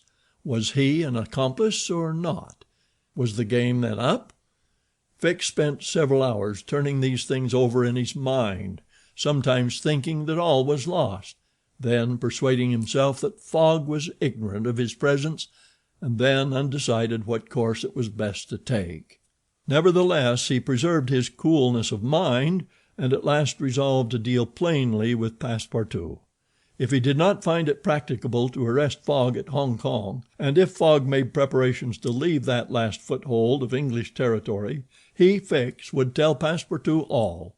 Either the servant was the accomplice of his master, and in this case the master knew of his operations and he should fail, or else the servant knew nothing about the robbery, and then his interest would be to abandon the robber. Such was the situation between Fix and Passepartout. Meanwhile Phileas Fogg moved about above them in the most majestic and unconscious indifference. He was passing methodically in his orbit around the world, regardless of the lesser stars which gravitated around him. Yet there was nearby what the astronomers would call a disturbing star, which might have produced an agitation in this gentleman's heart. But no, the charms of Aouda failed to act, to Passepartout's great surprise, and the disturbances, if they existed, would have been more difficult to calculate than those of Uranus, which led to the discovery of Neptune. It was every day an increasing wonder to Passepartout, who read in Aouda's eyes the depths of her gratitude to his master. Phileas Fogg, though brave and gallant, must be, he thought, quite heartless. As to the sentiment which this journey might have awakened in him, there was clearly no trace of such a thing, while poor Passepartout existed in perpetual reveries. One day he was leaning on the railing of the engine room, and was observing the engine, when a sudden pitch of the steamer threw the screw out of the water. The steam came hissing out of the valves, and this made Passepartout indignant. "The valves are not sufficiently charged," he exclaimed. "We are not going. Oh, these English! If this was an American craft we should blow up perhaps, but we should at all events go faster." Chapter 18, in which Phileas Fogg, Passepartout, and Fix go each about his business. The weather was bad during the latter days of the voyage. The wind, obstinately remaining in the northwest, blew a gale and retarded the steamer. The Rangoon rolled heavily, and the passengers became impatient of the long, monstrous waves which the wind raised before their path. A sort of tempest arose on the 3rd of November, the squall knocking the vessel about with fury, and the waves running high. The Rangoon reefed all her sails, and even the rigging proved too much, whistling and shaking amid the squall. The steamer was forced to proceed slowly, and the captain estimated that she would reach Hong Kong 20 hours behind time, and more if the storm lasted. Phileas Fogg gazed at the tempestuous sea, which seemed to be struggling especially to delay him, with his habitual tranquility. He never changed countenance for an instant, though a delay of 20 hours, by making him too late for the Yokohama boat, would almost inevitably cause the loss of the wager. But this man of nerve manifested neither impatience nor annoyance. It seemed as if the storm were a part of his programme and had been foreseen. Aouda was amazed to find him as calm as he had been from the first time she saw him. Fix did not look at the state of things in the same light. The storm greatly pleased him. His satisfaction would have been complete had the Rangoon been forced to retreat before the violence of wind and waves. Each delay filled him with hope, for it became more and more probable that Fogg would be obliged to remain some days at Hong Kong, and now the heavens themselves became his allies with the gusts and squalls. It mattered not that they made him seasick. He made no account of this inconvenience, and whilst his body was writhing under their effects, his spirit bounded with hopeful exultation. Passepartout was enraged beyond expression by the unpropitious weather. Everything had gone so well till now. Earth and sea had seemed to be at his master's service. Steamers and railways obeyed him. Wind and steam united to speed his journey. Had the hour of adversity come? Passepartout was as much excited as if the £20,000 were to come from his own pocket. The storm exasperated him, the gale made him furious, and he longed to lash the obstinate sea into obedience. Poor fellow! Fix carefully concealed from him his own satisfaction, for had he betrayed it, Passepartout could scarcely have restrained himself from personal violence. Passepartout remained on deck as long as the tempest lasted, being unable to remain quiet below, and taking it into his head to aid the progress of the ship by lending a hand with the crew. He overwhelmed the captain, officers, and sailors, who could not help laughing at his impatience, with all sorts of questions. He wanted to know exactly how long the storm was going to last, whereupon he was referred to the barometer, which seemed to have no intention of rising. Passepartout shook it, but with no perceptible effect, for neither shaking nor maledictions could prevail upon it to change its mind. On the 4th, however, the sea became more calm, and the storm lessened its violence. The wind veered southward and was once more favorable. Passepartout cleared up with the weather.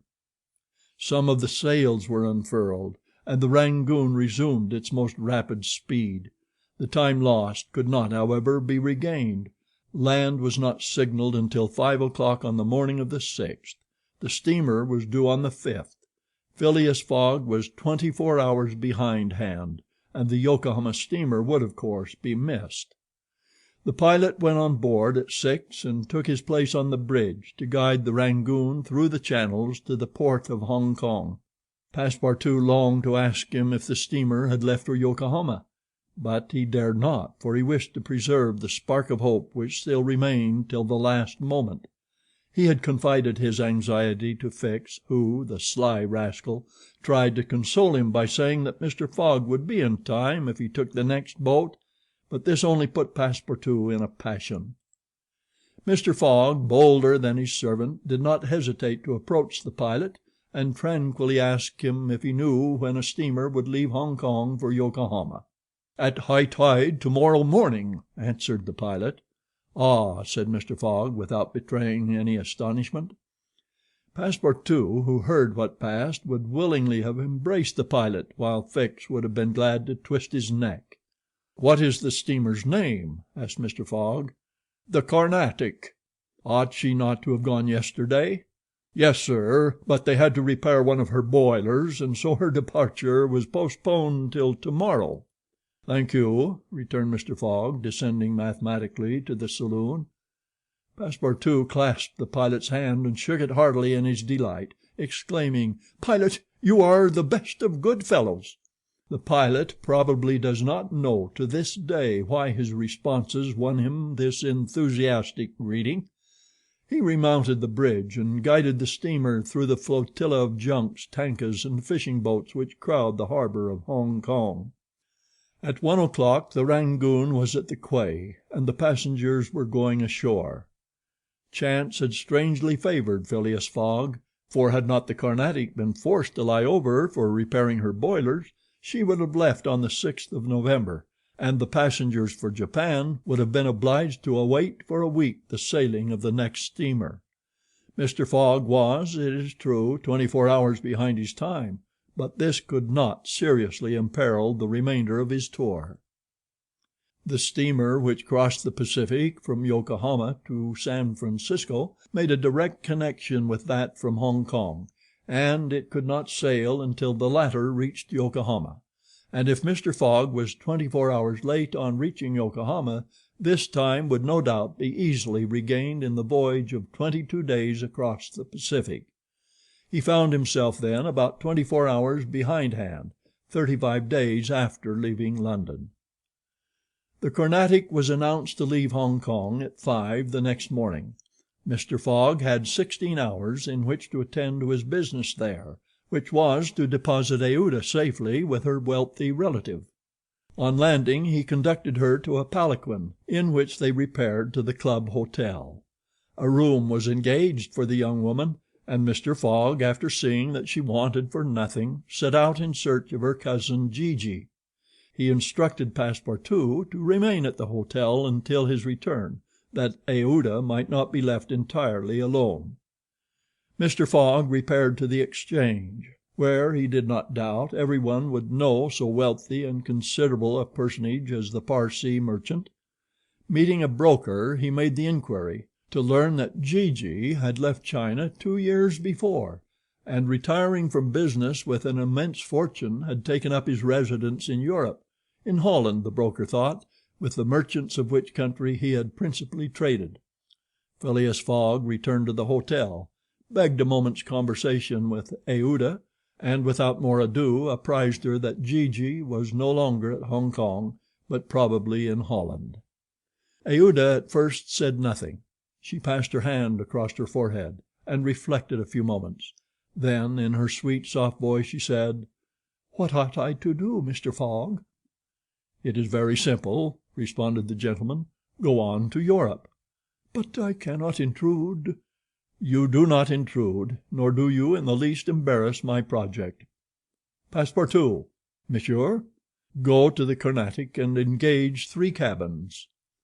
Passepartout, delighted that the young woman, who was very gracious to him, was going to continue the journey with them, went off at a brisk gait to obey his master's order. Chapter 19, in which Passepartout takes a too great interest in his master, and what comes of it. Hong Kong is an island which came into the possession of the English by the Treaty of Nanking after the War of 1842, and the colonizing genius of the English has created upon it an important city and an excellent port. The island is situated at the mouth of the Canton River, and is separated by about 60 miles from the Portuguese town of Macao, on the opposite coast. Hong Kong has beaten Macao in the struggle for the Chinese trade, and now the greater part of the transportation of Chinese goods finds its depot at the former place. Docks, hospitals, wharves, a Gothic cathedral, a government house, macadamized streets give to Hong Kong the appearance of a town in Kent or Surrey, transferred by some strange magic to the Antipodes. Passepartout wandered with his hands in his pockets towards the Victoria port, gazing as he went at the curious palanquins and other modes of conveyance, and the groups of Chinese, Japanese, and Europeans who passed to and fro in the streets. Hong Kong seemed to him not unlike Bombay, Calcutta, and Singapore, since, like them, it betrayed everywhere the evidence of English supremacy. At the Victoria port he found a confused mass of ships of all nations, English, French, American, and Dutch, men of war and trading vessels, Japanese and Chinese junks, sempas, tankas, and flower boats, which form so many floating parterres. Passepartout noticed in the crowd a number of the natives who seemed very old, and were dressed in yellow. On going into a barber's to get shaved, he learned that these ancient men were all at least 80 years old, at which age they are permitted to wear yellow, which is the imperial color. Passepartout, without exactly knowing why, thought this very funny. On reaching the quay where they were to embark on the Carnatic, he was not astonished to find Fix walking up and down. The detective seemed very much disturbed and disappointed. "This is bad," muttered Passepartout, "for the gentlemen of the Reform Club." He accosted Fix with a merry smile, as if he had not perceived that gentleman's chagrin. The detective had indeed good reasons to inveigh against the bad luck which pursued him. The warrant had not come. It was certainly on the way, but as certainly it could not now reach Hong Kong for several days, and this being the last English territory on Mr. Fogg's route, the robber would escape unless he could manage to detain him. "Well, Monsieur Fix," said Passepartout, "have you decided to go with us so far as America?" "Yes," returned Fix through his set teeth.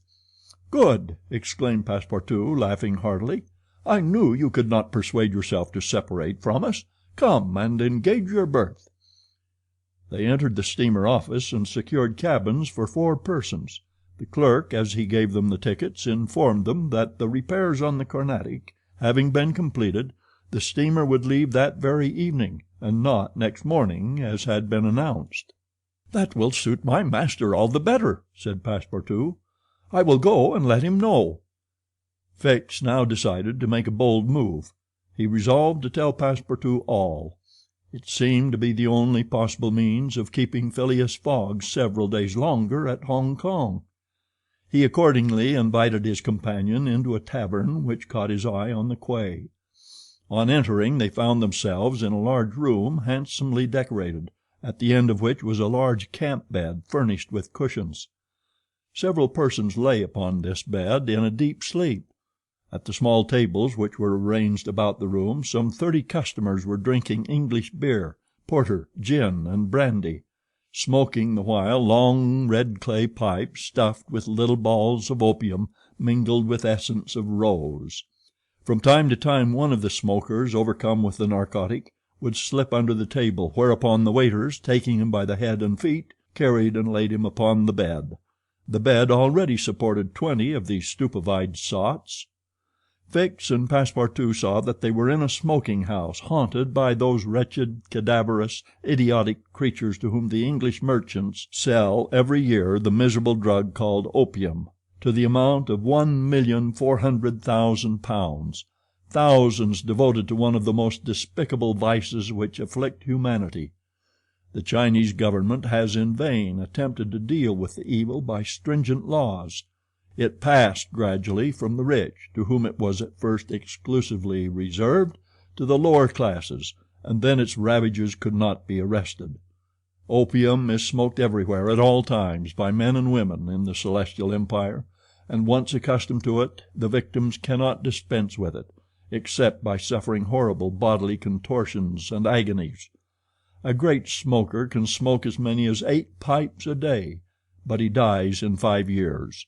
It was in one of these dens that Fix and Passepartout, in search of a friendly glass, found themselves. Passepartout had no money, but willingly accepted Fix's invitation in the hope of returning the obligation at some future time. They ordered 2 bottles of port, to which the Frenchman did ample justice, whilst Fix observed him with close attention. They chatted about the journey, and Passepartout was especially merry at the idea that Fix was going to continue it with them. When the bottles were empty, however, he rose to go and tell his master of the change in the time of the sailing of the Carnatic. Fix caught him by the arm and said, "Wait a moment." "What for, Mr. Fix?" "I want to have a serious talk with you." "A serious talk?" cried Passepartout, drinking up the little wine that was left in the bottom of his glass. "Well, we'll talk about it tomorrow. I haven't time now." "Stay. What I have to say concerns your master." Passepartout at this looked attentively at his companion. Fix's face seemed to have a singular expression. He resumed his seat. "What is it that you have to say?" Fix placed his hand upon Passepartout's arm, and, lowering his voice, said, "You have guessed who I am?" "Parbleu!" said Passepartout, smiling. "Then I'm going to tell you everything." "Now that I know everything, my friend? Ah, that's very good. But go on, go on. First, though, let me tell you that those gentlemen have put themselves to a useless expense." "Useless?" said Fix. "You speak confidently. It's clear that you don't know how large the sum is." "Of course I do," returned Passepartout. £20,000. "55,000," answered Fix, pressing his companion's hand. "What?" cried the Frenchman. Has Monsieur Fogg dared £55,000? Well, there's all the more reason for not losing an instant." He continued, getting up hastily. Fix pushed Passepartout back in his chair, and resumed. £55,000, and if I succeed I get £2,000. If you will help me, I'll let you have 500 of them." "Help you?" cried Passepartout, whose eyes were standing wide open. "Yes, help me keep Mr. Fogg here for 2 or 3 days." "Why, what are you saying? Those gentlemen are not satisfied with following my master and suspecting his honor, but they must try to put obstacles in his way. I blush for them." "What do you mean?" "I mean that it is a piece of shameful trickery. They might as well waylay Mr. Fogg and put his money in their pockets." "That's just what we count on doing." "It's a conspiracy, then," cried Passepartout, who became more and more excited as the liquor mounted in his head, for he drank without perceiving it. "A real conspiracy, and gentlemen too. Bah!" Fix began to be puzzled. "Members of the Reform Club," continued Passepartout. "You must know, Monsieur Fix, that my master is an honest man, and that when he makes a wager he tries to win it fairly." "But who do you think I am?" asked Fix, looking at him intently. "Parbleu! An agent of the members of the Reform Club, sent out here to interrupt my master's journey. But though I found you out some time ago, I've taken good care to say nothing about it to Mr. Fogg." "He knows nothing, then?" "Nothing," replied Passepartout, again emptying his glass. The detective passed his hand across his forehead, hesitating before he spoke again. What should he do? Passepartout's mistake seemed sincere, but it made his design more difficult. It was evident that the servant was not the master's accomplice, as Fix had been inclined to suspect. "Well," said the detective to himself, "as he is not an accomplice he will help me."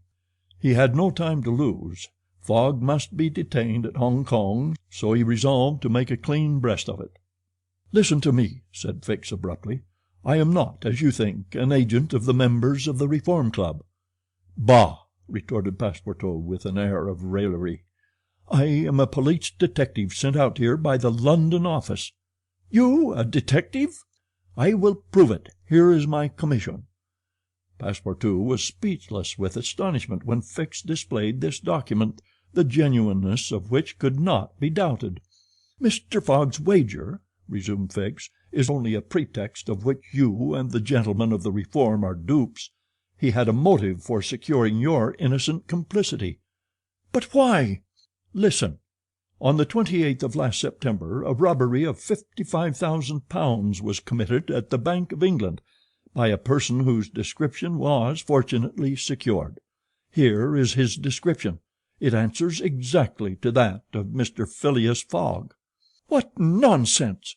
cried Passepartout, striking the table with his fist. "My master is the most honorable of men." "How can you tell? You know scarcely anything about him. You went into his service the day he came away, and he came away on a foolish pretext, without trunks and carrying a large amount in banknotes, and yet you are bold enough to assert that he is an honest man." "Yes, yes," repeated the poor fellow mechanically. "Would you like to be arrested as his accomplice?" Passepartout, overcome by what he had heard, held his head between his hands, and did not dare to look at the detective. Phileas Fogg, the savior of Aouda, that brave and generous man, a robber! And yet how many presumptions there were against him! Passepartout essayed to reject the suspicions which forced themselves upon his mind. He did not wish to believe that his master was guilty. "Well, what do you want of me?" said he at last, with an effort. "See here," replied Fix, "I have tracked Mr. Fogg to this place, but as yet I have failed to receive the warrant of arrest for which I sent to London. You must help me to keep him here in Hong Kong." "But I—" "I will share with you the £2,000 reward offered by the Bank of England." "Never!" replied Passepartout, who tried to rise, but fell back, exhausted in mind and body. "Mr. Fix," he stammered, "even should what you say be true, if my master is really the robber you are seeking for, which I deny, I am in his service. I have seen his generosity and goodness, and I will never betray him, not for all the gold in the world. I come from a village where they don't eat that kind of bread." "You refuse?" "I refuse." "Consider that I've said nothing," said Fix, "and let us drink." "Yes, let us drink." Passepartout felt himself yielding more and more to the effects of the liquor. Fix, seeing that he must, at all hazards, be separated from his master, wished to entirely overcome him. Some pipes full of opium lay upon the table. Fix slipped one into Passepartout's hand. He took it, put it between his lips, lit it, drew several puffs, and his head, becoming heavy under the influence of the narcotic, fell upon the table. "At last," said Fix, seeing Passepartout unconscious, "Mr. Fogg will not be informed of the Carnatic's departure, and if he is he will have to go without this cursed Frenchman." And after paying his bill, Fix left the tavern. Chapter 20, in which Fix comes face to face with Phileas Fogg. While these events were passing at the opium house, Mr. Fogg, unconscious of the danger he was in of losing the steamer, was quietly escorting Aouda about the streets of the English quarter, making the necessary purchases for the long voyage before them. It was all very well for an Englishman like Mr. Fogg to make the tour of the world with a carpet bag. A lady could not be expected to travel comfortably under such conditions. He acquitted his task with characteristic serenity, and invariably replied to the remonstrances of his fair companion, who was confused by his patience and generosity. "It is in the interest of my journey, a part of my programme."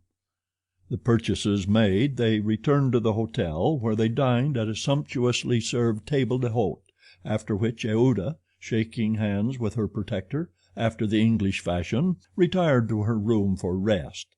Mr. Fogg absorbed himself throughout the evening in the perusal of the Times and Illustrated London News.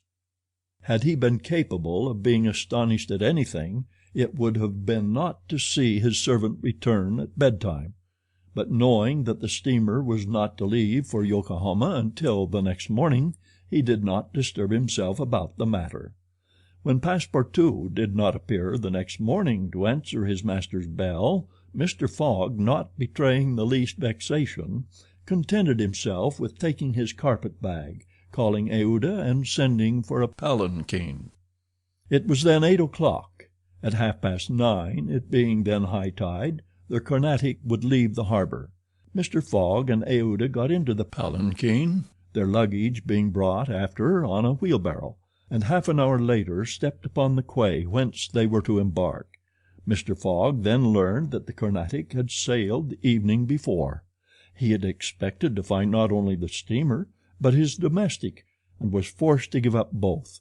But no sign of disappointment appeared on his face, and he merely remarked to Aouda, "It is an accident, madam, nothing more." At this moment a man who had been observing him attentively approached. It was Fix, who, bowing, addressed Mr. Fogg. "Were you not, like me, sir, a passenger by the Rangoon which arrived yesterday?" "I was, sir," replied Mr. Fogg coldly, "but I have not the honor—" "Pardon me, I thought I should find your servant here." "Do you know where he is, sir?" asked Aouda anxiously. "What?" responded Fix, feigning surprise. "Is he not with you?" "No," said Aouda, "he has not made his appearance since yesterday. Could he have gone on board the Carnatic without us?" "Without you, madam," answered the detective.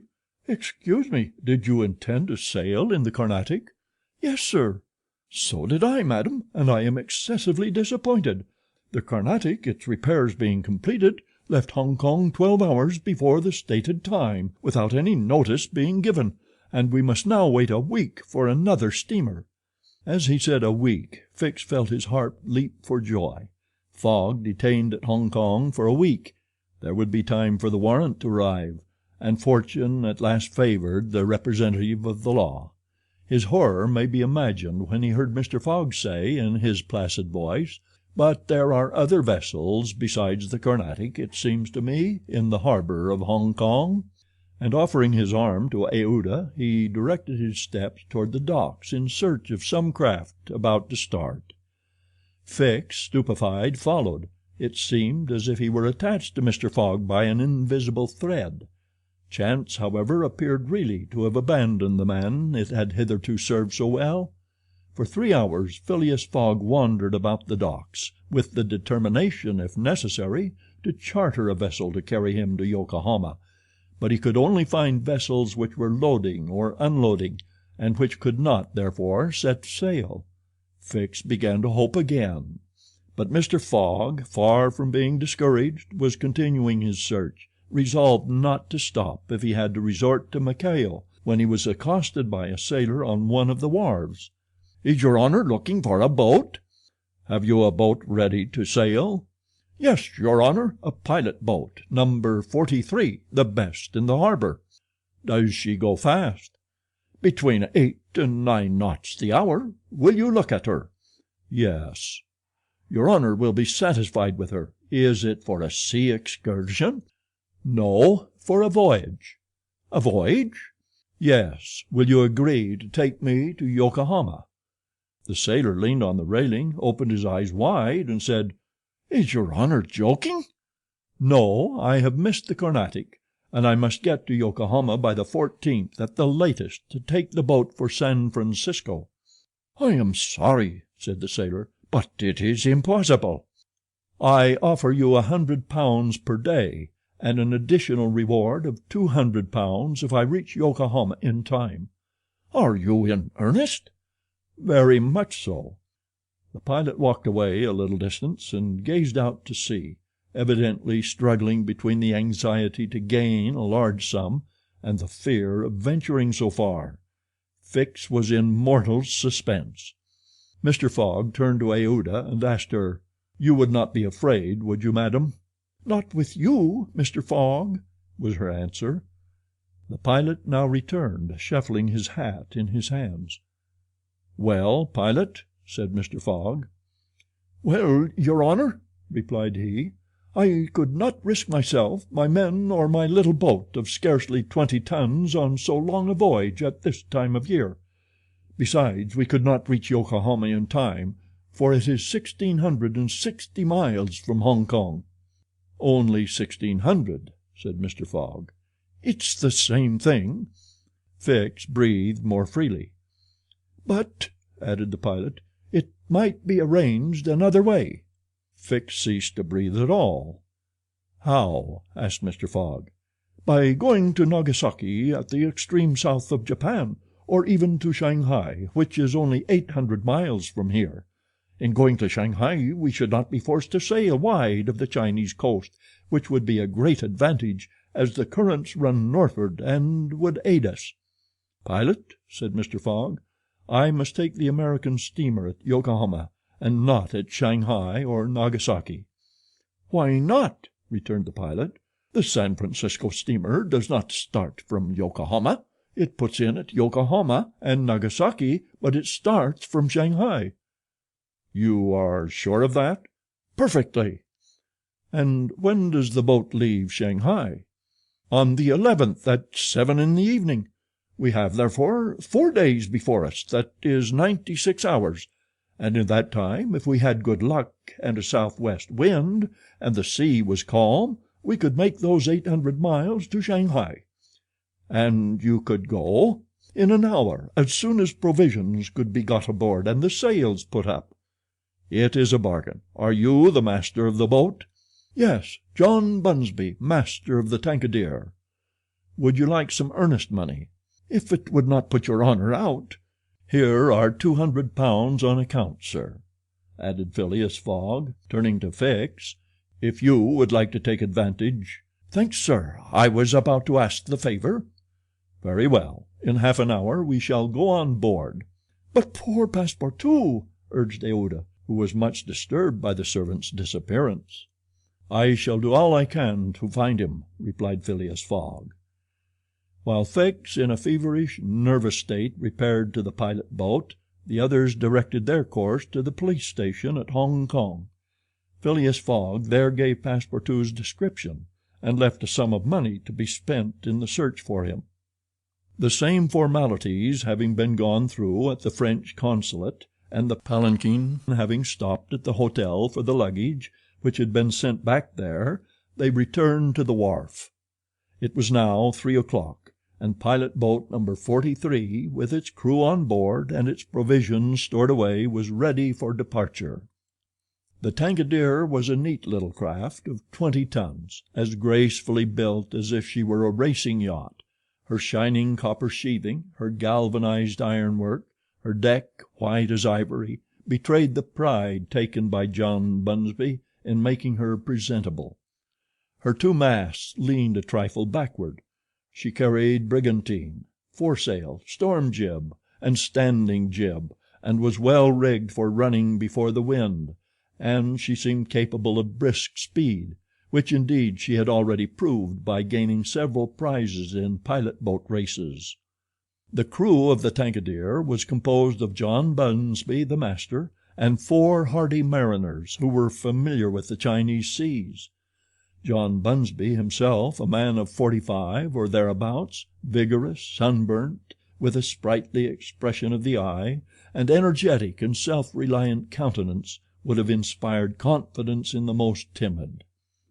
Phileas Fogg and Aouda went on board, where they found Fix already installed. Below deck was a square cabin, of which the walls bulged out in the form of cots, above a circular divan. In the center was a table provided with a swinging lamp. The accommodation was confined but neat. "I am sorry to have nothing better to offer you," said Mr. Fogg to Fix, who bowed without responding. The detective had a feeling akin to humiliation in profiting by the kindness of Mr. Fogg. "It's certain," thought he, "though a rascal as he is a polite one." The sails and the English flag were hoisted at 10 minutes past 3. Mr. Fogg and Aouda, who were seated on deck, cast a last glance at the quay in the hope of espying Passepartout. Fix was not without his fears, lest chance should direct the steps of the unfortunate servant, whom he had so badly treated, in this direction, in which case an explanation the reverse of satisfactory to the detective must have ensued.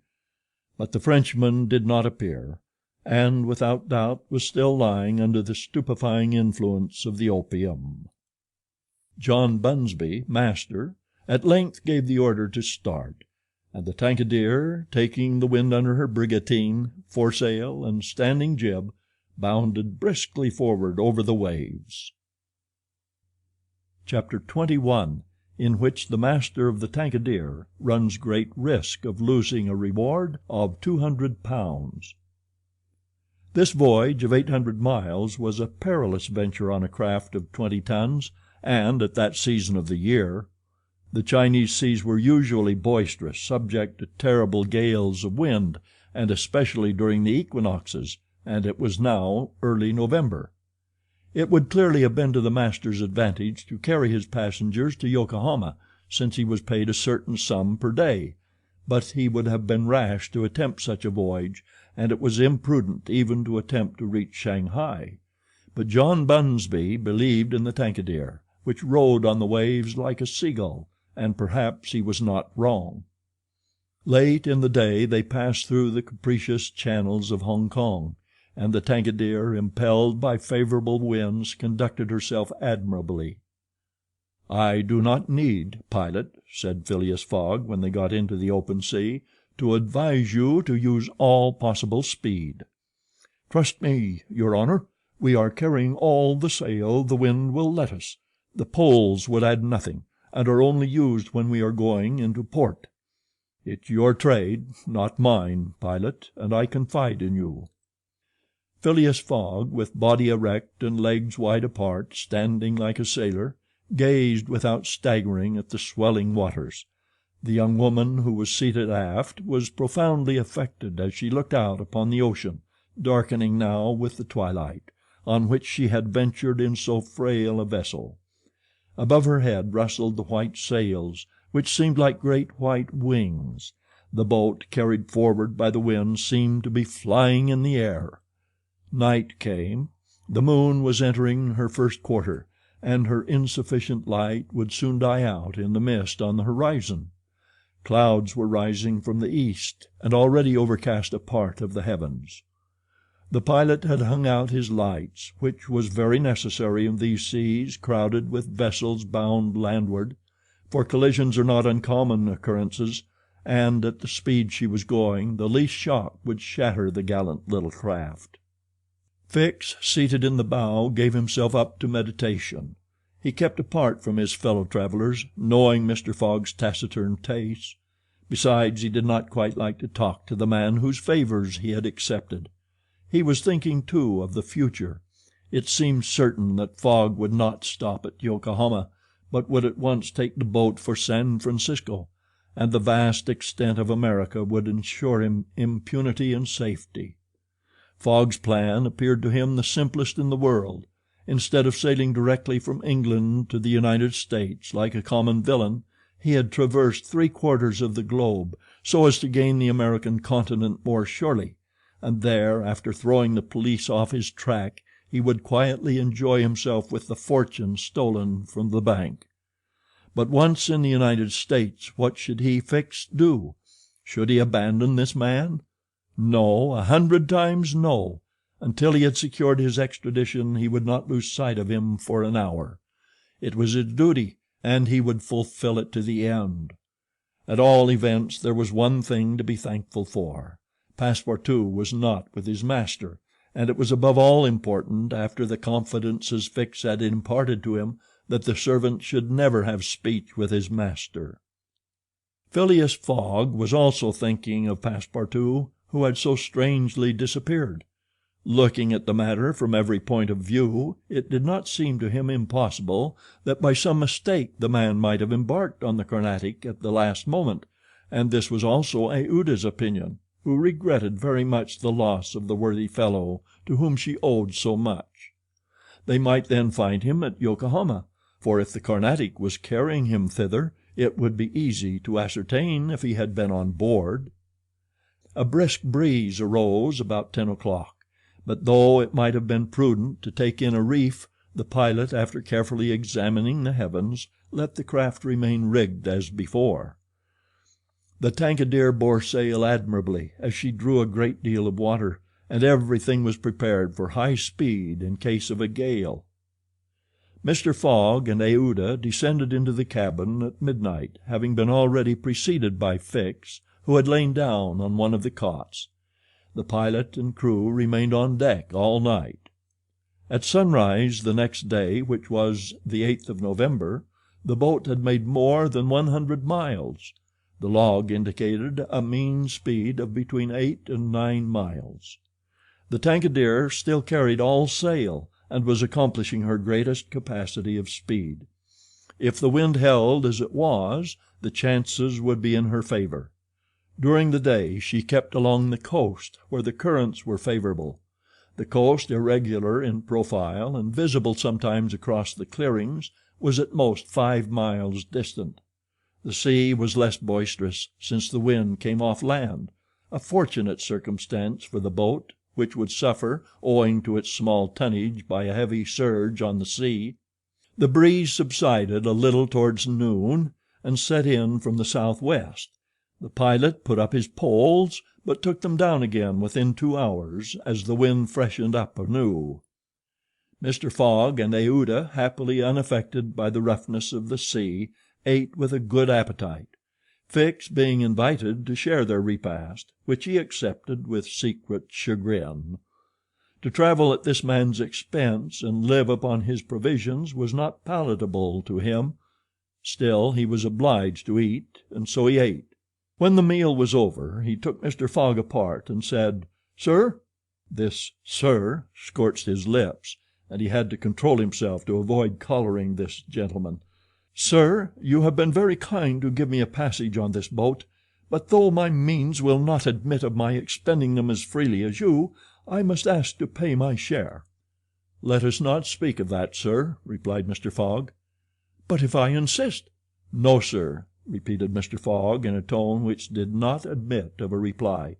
"This enters into my general expenses." Fix, as he bowed, had a stifled feeling. and going forward where he ensconced himself, did not open his mouth for the rest of the day. Meanwhile they were progressing famously, and John Bunsby was in high hope. He several times assured Mr. Fogg that they would reach Shanghai in time, to which that gentleman responded that he counted upon it. The crew set to work in good earnest, inspired by the reward to be gained. There was not a sheet which was not tightened, not a sail which was not vigorously hoisted, not a lurch could be charged to the man at the helm. They worked as desperately as if they were contesting in a royal yacht regatta. By evening the logs showed that 220 miles had been accomplished from Hong Kong, and Mr. Fogg might hope that he would be able to reach Yokohama without recording any delay in his journal, in which case the many misadventures which had overtaken him since he left London would not seriously affect his journey. The Tankadere entered the Straits of Fokien, which separate the island of Formosa from the Chinese coast, in the small hours of the night, and crossed the Tropic of Cancer. The sea was very rough in the straits, full of eddies formed by the counter-currents, and the chopping waves broke her course, whilst it became very difficult to stand on deck. At daybreak the wind began to blow hard again, and the heavens seemed to predict a gale. The barometer announced a speedy change, the mercury rising and falling capriciously. The sea also, in the southeast, raised long surges which indicated a tempest. The sun had set the evening before in a red mist, in the midst of the phosphorescent scintillations of the ocean. John Bunsby long examined the threatening aspect of the heavens, muttering indistinctly between his teeth. At last he said in a low voice to Mr. Fogg, "Shall I speak out to your honor?" "Of course." "Well, we are going to have a squall." "Is the wind north or south?" asked Mr. Fogg quietly. "South. Look, a typhoon is coming up." "Glad it's a typhoon from the south, for it will carry us forward." "Oh, if you take it that way," said John Bunsby, "I've nothing more to say." John Bunsby's suspicions were confirmed. At a less advanced season of the year the typhoon, according to a famous meteorologist, would have passed away like a luminous cascade of electric flame, but in the winter equinox it was to be feared that it would burst upon them with great violence. The pilot took his precautions in advance. He reefed all sail, the pole masts were dispensed with, all hands went forward to the bows. A single triangular sail of strong canvas was hoisted as a storm jib, so as to hold the wind from behind. Then they waited. John Bunsby had requested his passengers to go below, but this imprisonment in so narrow a space, with little air, and the boat bouncing in the gale, was far from pleasant. Neither Mr. Fogg, Fix, nor Aouda consented to leave the deck. The storm of rain and wind descended upon them towards 8 o'clock. But with its bit of sail the Tankadere was lifted like a feather by a wind, an idea of whose violence can scarcely be given. To compare her speed to 4 times that of a locomotive going on full steam would be below the truth. The boat scudded thus northward during the whole day, borne on by monstrous waves, preserving always, fortunately, a speed equal to theirs. 20 times she seemed almost to be submerged by these mountains of water which rose behind her, but the adroit management of the pilot saved her. The passengers were often bathed in spray, but they submitted to it philosophically. Fix cursed it, no doubt, but Aouda, with her eyes fastened upon her protector, whose coolness amazed her, showed herself worthy of him, and bravely weathered the storm. As for Phileas Fogg, it seemed just as if the typhoon were a part of his program. Up to this time the Tankadere had always held her course to the north, but towards evening the wind, veering 3/4, bore down from the northwest. The boat, now lying in the trough of the waves, shook and rolled terribly. The sea struck her with fearful violence. At night the tempest increased in violence. John Bunsby saw the approach of darkness and the rising of the storm with dark misgivings. He thought a while, and then asked his crew if it was not time to slacken speed. After a consultation he approached Mr. Fogg and said, "I think, your honor, that we should do well to make for one of the ports on the coast." "I think so, too." "Ah," said the pilot, "but which one?" "I know of but one," returned Mr. Fogg tranquilly. "And that is?" "Shanghai." The pilot at first did not seem to comprehend. He could scarcely realize so much determination and tenacity. Then he cried: "Well, yes, your honor is right. To Shanghai." So the Tankadere kept steadily on her northward track. The night was really terrible. It would be a miracle if the craft did not founder. Twice it could have been all over with her if the crew had not been constantly on the watch. Euda was exhausted, but did not utter a complaint. More than once Mr. Fogg rushed to protect her from the violence of the waves. Day reappeared. The tempest still raged with undiminished fury, but the wind now returned to the southeast. It was a favorable change, and the Tankadere again bounded forward on this mountainous sea, though the waves crossed each other and imparted shocks and countershocks which would have crushed a craft less solidly built. From time to time the coast was visible through the broken mist, but no vessel was in sight. The Tankadere was alone upon the sea. There were some signs of a calm at noon, and these became more distinct as the sun descended toward the horizon. The tempest had been as brief as terrific. The passengers, thoroughly exhausted, could now eat a little and take some repose. The night was comparatively quiet. Some of the sails were again hoisted, and the speed of the boat was very good. The next morning at dawn they espied the coast, and John Bunsby was able to assert that they were not 100 miles from Shanghai. 100 miles, and only one day to traverse them. That very evening Mr. Fogg was due at Shanghai if he did not wish to miss the steamer to Yokohama. Had there been no storm, during which several hours were lost, they would be at this moment within 30 miles of their destination. The wind grew decidedly calmer, and happily the sea fell with it. All sails were now hoisted, and at noon the Tankadere was within 45 miles of Shanghai. There remained yet 6 hours in which to accomplish that distance. All on board feared that it could not be done, and every one, Phileas Fogg no doubt excepted, felt his heart beat with impatience. The boat must keep up an average of 9 miles an hour, and the wind was becoming calmer every moment. It was a capricious breeze coming from the coast, and after it passed the sea became smooth. Still the Tankadere was so light, and her fine sails caught the fickle zephyr so well, that with the aid of the currents John Bunsby found himself at 6 o'clock not more than 10 miles from the mouth of Shanghai River. Shanghai itself is situated at least 12 miles up the stream.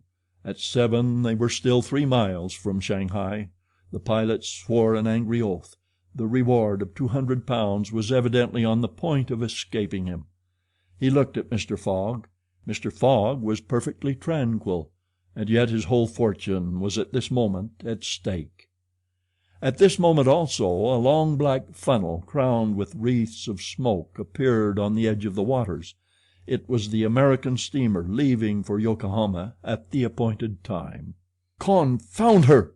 cried John Bunsby, pushing back the rudder with a desperate jerk. "Signal her," said Phileas Fogg quietly. A small brass cannon stood on the forward deck of the Tankadere for making signals in the fogs. It was loaded to the muzzle, but just as the pilot was about to apply a red-hot coal to the touch hole, Mr. Fogg said, "Hoist your flag." The flag was run up at half-mast, and this being the signal of distress, it was hoped that the American steamer, perceiving it, would change her course a little, so as to succor the pilot boat. "Fire!" said Mr. Fogg, and the booming of the little cannon resounded in the air. Chapter 22, in which Passepartout finds out that even at the Antipodes it is convenient to have some money in one's pocket. The Carnatic, setting sail from Hong Kong at 6:30 on the 7th of November, directed her course at full steam towards Japan. She carried a large cargo and a well-filled cabin of passengers. 2 staterooms in the rear were, however, unoccupied, those which had been engaged by Phileas Fogg. The next day a passenger with a half-stupefied eye, staggering gait and disordered hair, was seen to emerge from the second cabin and to totter to a seat on deck. It was Passepartout, and what had happened to him was as follows. Shortly after Fix left the opium den, two waiters had lifted the unconscious Passepartout and had carried him to the bed reserved for the smokers. 3 hours later, pursued even in his dreams by a fixed idea, the poor fellow awoke and struggled against the stupefying influence of the narcotic. The thought of a duty unfulfilled shook off his torpor, and he hurried from the abode of drunkenness, staggering and holding himself up by keeping against the walls, falling down and creeping up again, and irresistibly impelled by a kind of instinct, he kept crying out, "The Carnatic! The Carnatic!" The steamer lay puffing alongside the quay on the point of starting. Passepartout had but few steps to go, and rushing upon the plank he crossed it and fell unconscious on the deck, just as the Carnatic was moving off. Several sailors who were evidently accustomed to this sort of scene carried the poor Frenchman down into the second cabin, and Passepartout did not wake until they were 150 miles away from China. Thus he found himself the next morning on the deck of the Carnatic and eagerly inhaling the exhilarating sea breeze. The pure air sobered him. He began to collect his sense, which he found a difficult task, but at last he recalled the events of the evening before, Fix's revelation, and the opium house. "It is evident," said he to himself, "that I have been abominably drunk. What will Mr. Fogg say? At least I have not missed the steamer, which is the most important thing." Then, as Fix occurred to him, "As for that rascal, I hope we are well rid of him, and that he has not dared, as he proposed, to follow us on board the Carnatic. A detective on the track of Mr. Fogg, accused of robbing the Bank of England. Pshaw! Mr. Fogg is no more a robber than I am a murderer." Should he divulge Fix's real errand to his master? Would it do to tell the part the detective was playing? Would it not be better to wait until Mr. Fogg reached London again, and then impart to him that an agent of the Metropolitan Police had been following him round the world, and have a good laugh over it? No doubt. At least it was worth considering. The first thing to do was to find Mr. Fogg and apologize for his singular behavior.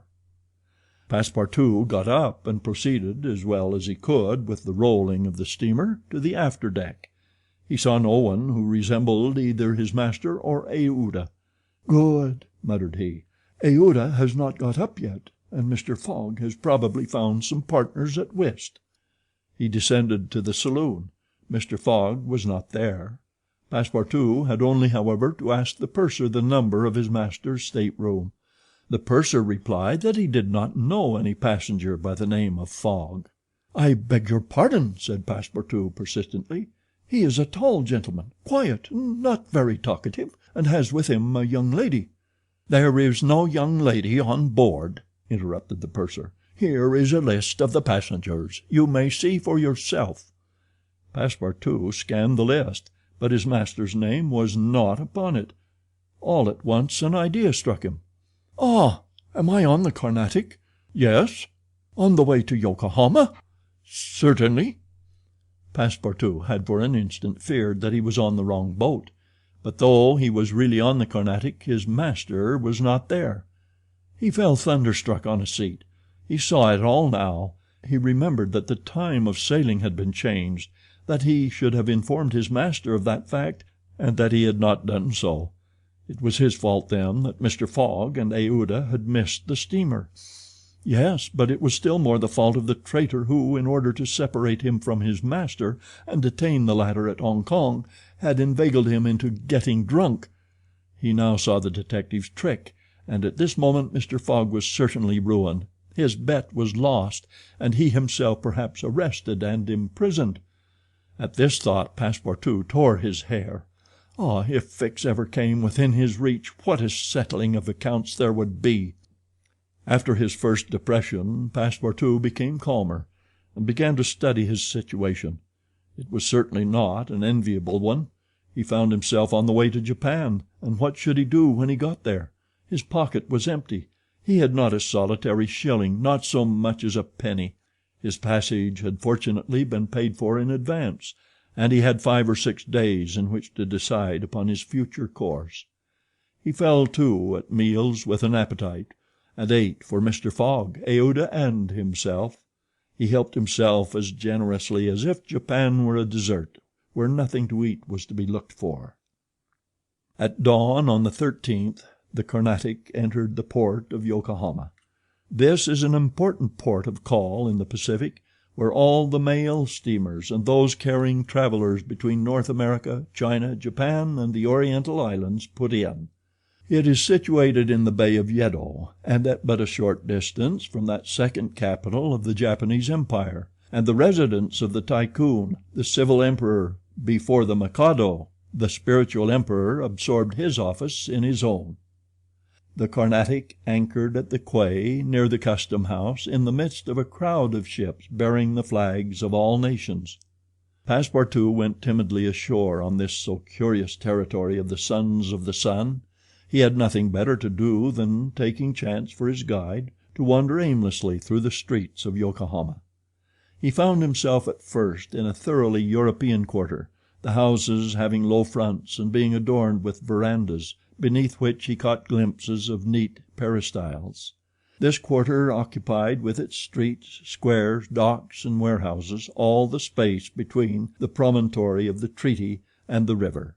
Here, as at Hong Kong and Calcutta, were mixed crowds of all races, Americans and English, Chinamen and Dutchmen, mostly merchants ready to buy or sell anything. The Frenchman felt himself as much alone among them as if he had dropped down in the midst of Hottentots. He had at least one resource to call on, the French and English consuls at Yokohama, for assistance, but he shrank from telling the story of his adventures, intimately connected as it was with that of his master, and before doing so he determined to exhaust all other means of aid. As chance did not favor him in the European quarter, he penetrated that inhabited by the native Japanese, determined, if necessary, to push on to Yedo. The Japanese quarter of Yokohama is called Benton, after the goddess of the sea, who is worshipped on the islands round about. There Passepartout beheld beautiful fir and cedar groves, sacred gates of a singular architecture, bridges half hid in the midst of bamboos and reeds, temples shaded by immense cedar trees, holy retreats where were sheltered Buddhist priests and sectaries of Confucius, and interminable streets, where a perfect harvest of rose-tinted and red-cheeked children, who looked as if they had been cut out of Japanese screens, and who were playing in the midst of short-legged poodles and yellowish cats, might have been gathered. The streets were crowded with people. Priests were passing in processions, beating their dreary tambourines. Police and custom-house officers with pointed hats encrusted with lac and carrying 2 sabers hung to their waists. Soldiers clad in blue cotton with white stripes and bearing guns. The Mikado's guards enveloped in silken doubles, hauberks and coats of mail. And numbers of military folk of all ranks, for the military profession is as much respected in Japan as it is despised in China, went hither and thither in groups and pairs. Passepartout saw, too, begging friars, long-robed pilgrims, and simple civilians with their warped and jet-black hair, big heads, long busts, slender legs, short stature, and complexions varying from copper color to a dead white, but never yellow like the Chinese, from whom the Japanese widely differ. He did not fail to observe the curious equipages, carriages, and palanquins, barrows supplied with sails, and litters made of bamboo, nor the women, whom he thought not especially handsome, who took little steps with their little feet, whereon they wore canvas shoes, straw sandals, and clogs of worked wood, and who displayed tight-looking eyes, flat chests, teeth fashionably blackened, and gowns crossed with silken scarves, tied in an enormous knot behind an ornament which the modern Parisian ladies seem to have borrowed from the dames of Japan.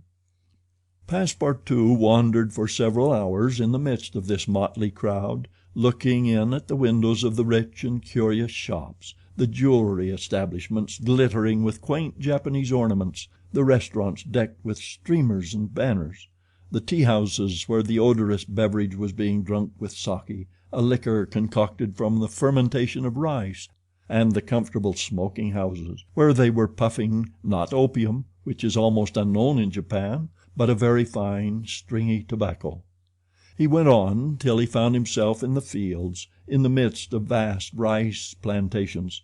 There he saw dazzling camellias expanding themselves, with flowers which were giving forth their last colors and perfumes, not on bushes but on trees, and within bamboo enclosures, cherry, plum, and apple trees, which the Japanese cultivate rather for their blossoms than their fruit, and which, queerly fashioned, grinning scarecrows protected from the sparrows, pigeons, ravens, and other voracious birds.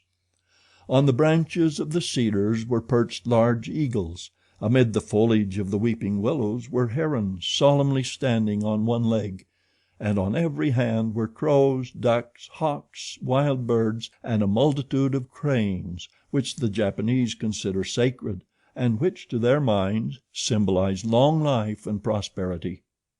As he was strolling along, Passepartout espied some violets among the shrubs. "Good," said he, "I'll have some supper." But on smelling them he found that they were odorless. "No chance there," thought he. The worthy fellow had certainly taken good care to eat as hearty a breakfast as possible before leaving the Carnatic, but as he had been walking about all day, the demands of hunger were becoming importunate. He observed that the butchers' stalls contained neither mutton, goat, nor pork, and knowing also that it is a sacrilege to kill cattle which are preserved solely for farming, he made up his mind that meat was far from plentiful in Yokohama, nor was he mistaken, and in default of butcher's meat he could have wished for a quarter of wild boar or deer, a partridge, or some quails, some game or fish, which, with rice, the Japanese eat almost exclusively. But he found it necessary to keep up a stout heart and to postpone the meal he craved till the following morning. Night came, and Passepartout re-entered the native quarter, where he wandered through the streets lit by varicolored lanterns. Looking on at the dancers who were executing skillful steps and boundings, and the astrologers who stood in the open air with their telescopes. Then he came to the harbor, which was lit up by the resin torches of the fishermen who were fishing from their boats. The streets at last became quiet, and the patrol, the officers of which in their splendid costumes, and surrounded by their suites, Passepartout thought seemed like ambassadors, succeeded the bustling crowd. Each time a company passed, Passepartout chuckled and said to himself, "Good, another Japanese embassy departing for Europe." Chapter 23, in which Passepartout's nose becomes outrageously long. The next morning poor, jaded, famished Passepartout said to himself that he must get something to eat at all hazards, and the sooner he did so the better. He might indeed sell his watch, but he would have starved first.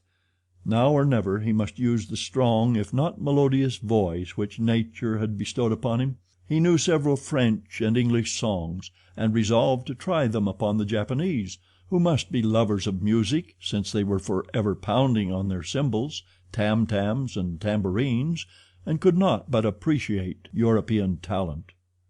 It was perhaps rather early in the morning to get up a concert, and the audience prematurely aroused from their slumbers might not possibly pay their entertainer with coin bearing the Mikado's features. Passepartout therefore decided to wait several hours, and as he was sauntering along, it occurred to him that he would seem rather too well dressed for a wandering artist. The idea struck him to change his garments for clothes more in harmony with his project, by which he might also get a little money to satisfy the immediate cravings of hunger. The resolution taken, it remained to carry it out. It was only after a long search that Passepartout discovered a native dealer in old clothes, to whom he applied for an exchange. The man liked the European costume, and ere long Passepartout issued from his shop accoutred in an old Japanese coat and a sort of one-sided turban faded with long use. A few small pieces of silver, moreover, jingled in his pocket. "Good," thought he, "I will imagine I am at the carnival." His first care, after being thus Japanesed, was to enter a tea house of modest appearance, and upon half a bird and a little rice, to breakfast like a man for whom dinner was as yet a problem to be solved. "Now," thought he, when he had eaten heartily, "I must use my head. I can't sell this costume again for one still more Japanese. I must consider how to leave this country of the sun, of which I shall not retain the most delightful of memories, as quickly as possible." It occurred to him to visit the steamers which were about to leave for America. He would offer himself as a cook or servant in payment of his passage and meals. Once at San Francisco he would find some means of going on. The difficulty was how to traverse the 4,700 miles of the Pacific which lay between Japan and the New World. Passepartout was not the man to let an idea go begging, and directed his steps towards the docks. But as he approached them his project, which at first had seemed so simple, began to grow more and more formidable to his mind. What need would they have of a cook or servant on an American steamer, and what confidence would they put in him dressed as he was? What references could he give? As he was reflecting in this wise, his eyes fell upon an immense placard which a sort of clown was carrying through the streets. This placard, which was in English, read as follows: "Acrobatic Japanese Troupe, Honorable William Batoukler, Proprietor. Last representations prior to their departure to the United States of the Long Noses. Long Noses. Under the direct patronage of the god Tingao. Great attraction." "The United States," said Passepartout. "That's just what I want."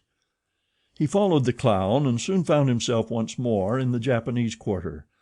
A quarter of an hour later he stopped before a large cabin adorned with several clusters of streamers, the exterior walls of which were designed to represent in violent colors and without perspective a company of jugglers. This was the Honorable William Batoukler's establishment. That gentleman was a sort of Barnum, the director of a troupe of mountebanks, jugglers, clowns, acrobats, equilibrists, and gymnasts, who, according to the placard, was giving his last performances before leaving the Empire of the Sun for the States of the Union. Passepartout entered and asked for Mr. Batulcar, who straightway appeared in person. "What do you want?" said he to Passepartout, whom he at first took for a native. "Would you like a servant, sir?" asked Passepartout. "A servant?" cried Mr. Batulcar, caressing the thick gray beard which hung from his chin. "I already have two who are obedient and faithful, have never left me, and serve me for their nourishment, and here they are," added he, holding out his two robust arms, furrowed with veins as large as the strings of a bass viol. "So can I be of no use to you?" "None." "The devil! I should like to cross the Pacific with you." "Ah," said the Honorable Mr. Batulcar, "you're no more a Japanese than I am a monkey. Who are you dressed up in that way?" "A man dresses as he can." "That's true. You are a Frenchman, aren't you?" "Yes, a Parisian of Paris." "Then you ought to know how to make grimaces." "Why," replied Passepartout, a little vexed that his nationality should cause this question, "we Frenchmen know how to make grimaces, it is true, but not any better than the Americans do." "True. Well, if I can't take you as a servant, I can as a clown. You see, my friend, in France they exhibit foreign clowns, and in foreign parts French clowns." "Ah!" "You are pretty strong, eh?" "Especially after a good meal." "And you can sing?" "Yes," returned Passepartout, who had formerly been wont to sing in the streets. "But can you sing standing on your head, with a top spinning on your left foot, and a saber balanced on your right?" "Humph! I think so," replied Passepartout, recalling the exercises of his younger days. "Well, that's enough," said the Honorable William Batulcar. The engagement was concluded there and then. Passepartout had at last found something to do. He was engaged to act in the celebrated Japanese troupe. It was not a very dignified position, but within a week he would be on his way to San Francisco. The performance so noisily announced by the Honorable Mr. Battlecar was to commence at 3 o'clock, and soon the deafening instruments of a Japanese orchestra resounded at the door. Passepartout, though he had not been able to study or rehearse a part, was designated to lend the aid of his sturdy shoulders in the great exhibition of the human pyramid, executed by the long noses of the god Tingao. This great attraction was to close the performance. Before 3 o'clock the large shed was invaded by the spectators, comprising Europeans and natives, Chinese and Japanese, men, women, and children, who precipitated themselves upon the narrow benches and into the boxes opposite the stage. The musicians took up a position inside and were vigorously performing on their gongs, tam-tams, flutes, bones, tambourines, and immense drums. The performance was much like all acrobatic displays, but it must be confessed that the Japanese are the first equilibrists in the world. One, with a fan and some bits of paper, performed the graceful trick of the butterflies and the flowers. Another traced in the air with the odorous smoke of his pipe a series of blue words which composed a compliment to the audience, while a third juggled with some lighted candles, which he extinguished successively as they passed his lips, and relit them again without interrupting for an instant his juggling. Another reproduced the most singular combinations with a spinning top. In his hands the revolving tops seemed to be animated with a life of their own in their interminable whirling. They ran over pipe stems, the edges of sabers, wires, and even hairs stretched across the stage. They turned around on the edges of large glasses, crossed bamboo ladders, dispersed into all the corners, and produced strange musical effects by the combination of their various pitches of tone. The jugglers tossed them in the air, threw them like shuttlecocks with wooden battledores, and yet they kept on spinning. They put them into their pockets and took them out, still whirling as before. It is useless to describe the astonishing performances of the acrobats and gymnasts. The turning on ladders, poles, balls, barrels, and so on, was executed with wonderful precision. But the principal attraction was the exhibition of the long noses, a show to which Europe is as yet a stranger. The long noses form a peculiar company under the direct patronage of the god Tingao. Attired after the fashion of the Middle Ages, they bore upon their shoulders a splendid pair of wings. But what especially distinguished them was the long noses which were fastened to their faces, and the uses which they made of them. These noses were made of bamboo, and were 5, 6, and even 10 feet long, some straight, others curved, some ribboned, and some having imitation warts upon them. It was upon these appendages, fixed tightly on their real noses, that they performed their gymnastic exercises. A dozen of these sectaries of Tingao lay flat upon their backs, while others, dressed to represent lightning rods, came and frolicked on their noses, jumping from one to another, and performing the most skillful leapings and somersaults. As a last scene, a human pyramid had been announced, in which 50 long noses were to represent the car of Juggernaut. But instead of forming a pyramid by mounting each other's shoulders, the artists were to group themselves on top of the noses. It happened that the performer who had hitherto formed the base of the car had quitted the troupe, and as, to fill this part, only strength and adroitness were necessary, Passepartout had been chosen to take his place. The poor fellow really felt sad when, melancholy reminiscence of his youth, he donned his costume, adorned with varicolored wings, and fastened to his natural feature a false nose 6 feet long. But he cheered up when he thought that this nose was winning him something to eat. He went upon the stage and took his place beside the rest who were to compose the best of the car of Juggernaut. They all stretched themselves on the floor, their noses pointing to the ceiling. A second group of artists disposed themselves on these long appendages, then a third above these, then a fourth, until a human monument reaching to the very cornices of the theater soon arose on top of the noses. This elicited loud applause, in the midst of which the orchestra was just striking up a deafening air, when the pyramid tottered, the balance was lost, One of the lower noses vanished from the pyramid, and the human monument was shattered like a castle built of cards. It was Passepartout's fault. Abandoning his position, clearing the footlights without the aid of his wings, and clambering up to the right-hand gallery, he fell at the feet of one of the spectators, crying: "Ah, my master! My master!" "You are here?" "Myself." "Very well. Then let us go to the steamer, young man." Mr. Fogg, Aouda, and Passepartout passed through the lobby of the theater to the outside, where they encountered the Honorable Mr. Batulcar, furious with rage. He demanded damages for the breakage of the pyramid, and Phileas Fogg appeased him by giving him a handful of banknotes.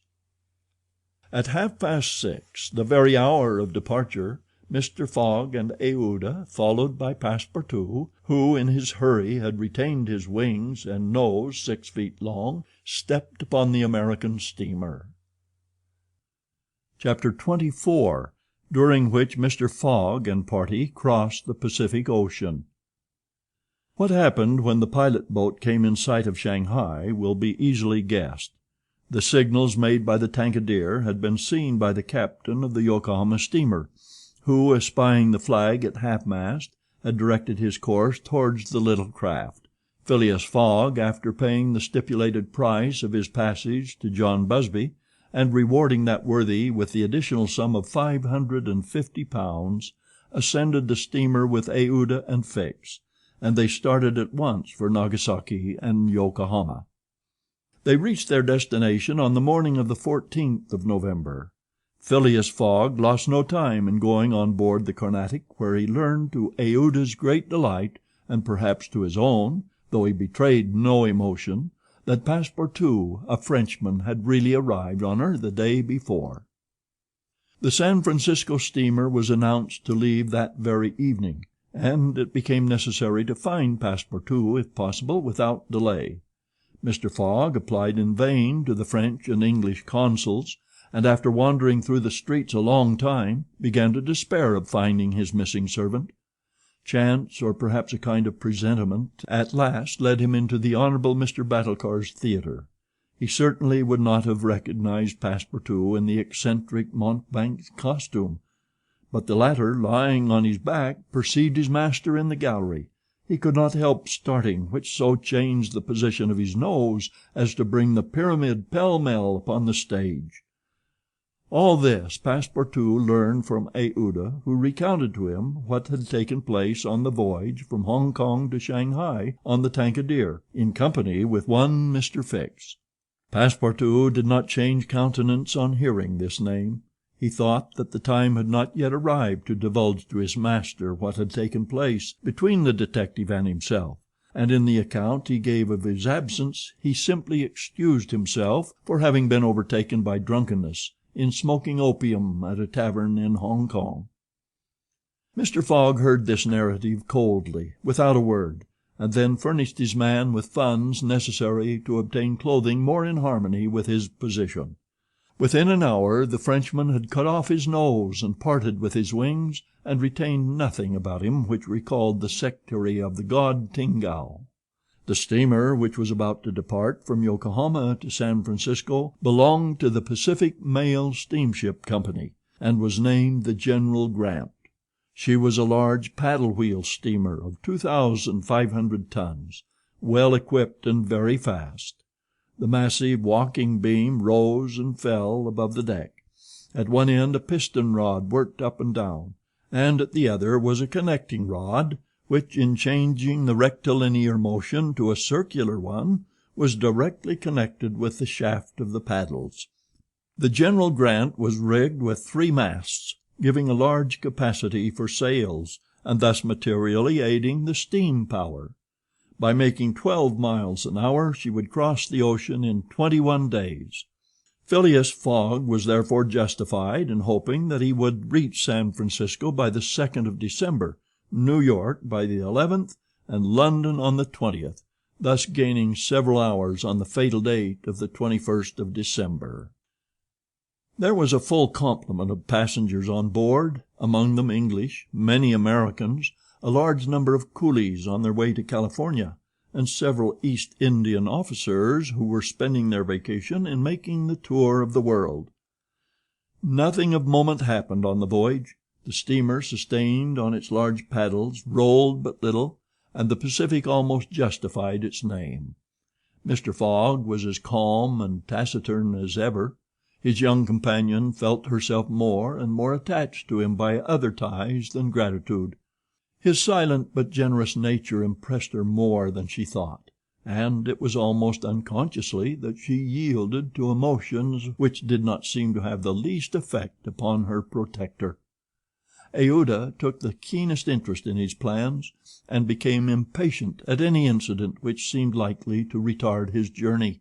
She often chatted with Passepartout, who did not fail to perceive the state of the lady's heart, and being the most faithful of domestics, he never exhausted his eulogies of Phileas Fogg's honesty, generosity, and devotion.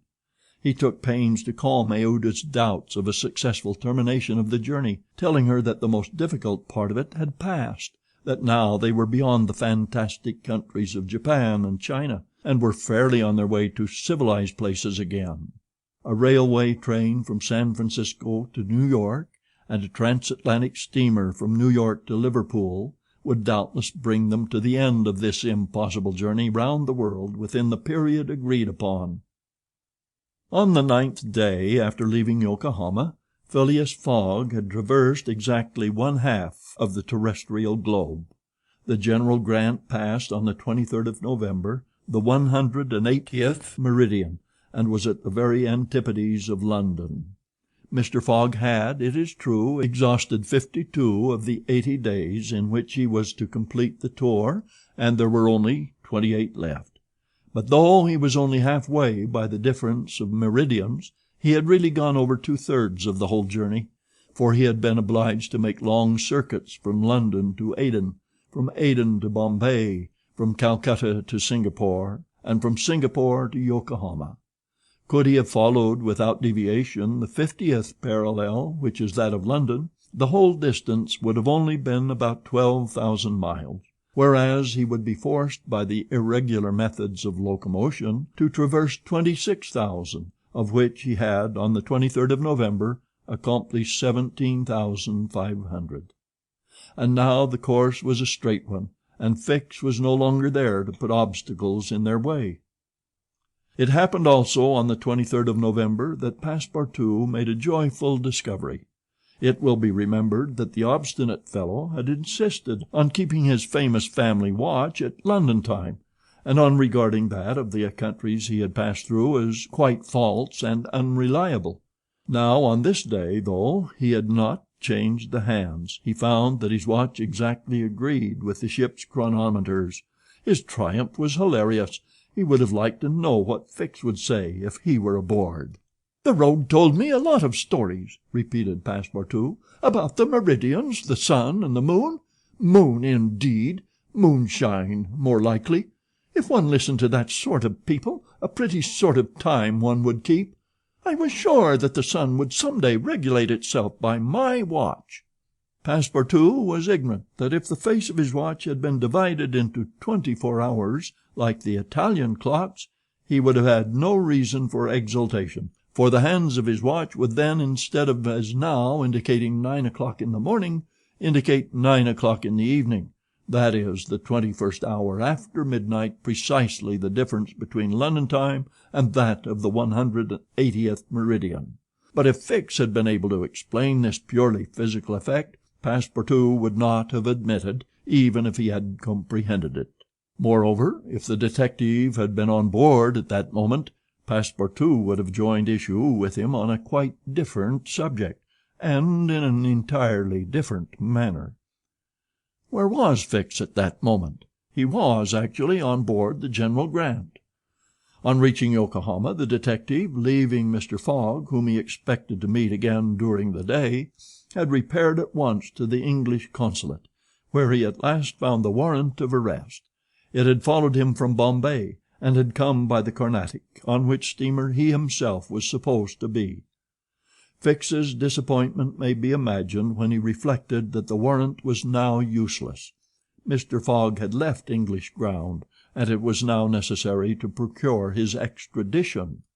"Well," thought Fix, after a moment of anger, "my warrant is not good here, but it will be in England. The rogue evidently intends to return to his own country, thinking he has thrown the police off his track. Good, I will follow him across the Atlantic. As for the money, heaven grant there may be some left. But the fellow has already spent in travelling, rewards, trials, bail, elephants, and all sorts of charges, more than £5,000. Yet, after all, the bank is rich." His course decided on, he went on board the General Grant, and was there when Mr. Fogg and Aouda arrived. To his utter amazement he recognized Passepartout, despite his theatrical disguise. He quickly concealed himself in his cabin, to avoid an awkward explanation, and hoped, thanks to the number of passengers, to remain unperceived by Mr. Fogg's servant. On that very day, however, he met Passepartout face to face on the forward deck. The latter, without a word, made a rush for him, grasped him by the throat, and, much to the amusement of a group of Americans, who immediately began to bet on him, administered to the detective a perfect volley of blows, which proved the great superiority of French over English pugilistic skill. When Passepartout had finished, he found himself relieved and comforted. Fix got up in a somewhat rumpled condition, and, looking at his adversary, coldly said, "Have you done?" "For this time, yes." "Then let me have a word with you." "But "In your master's interests." Passepartout seemed to be vanquished by Fix's coolness, for he quietly followed him, and they sat down aside from the rest of the passengers. "You have given me a thrashing," said Fix. "Good, I expected it. Now listen to me. Up to this time I have been Mr. Fogg's adversary. I am now in his game." "Aha!" cried Passepartout. "You are convinced he is an honest man?" "No," replied Fix coldly. "I think him a rascal. Shh! Don't budge, and let me speak. As long as Mr. Fogg was on English ground, it was for my interest to detain him there until my warrant of arrest arrived.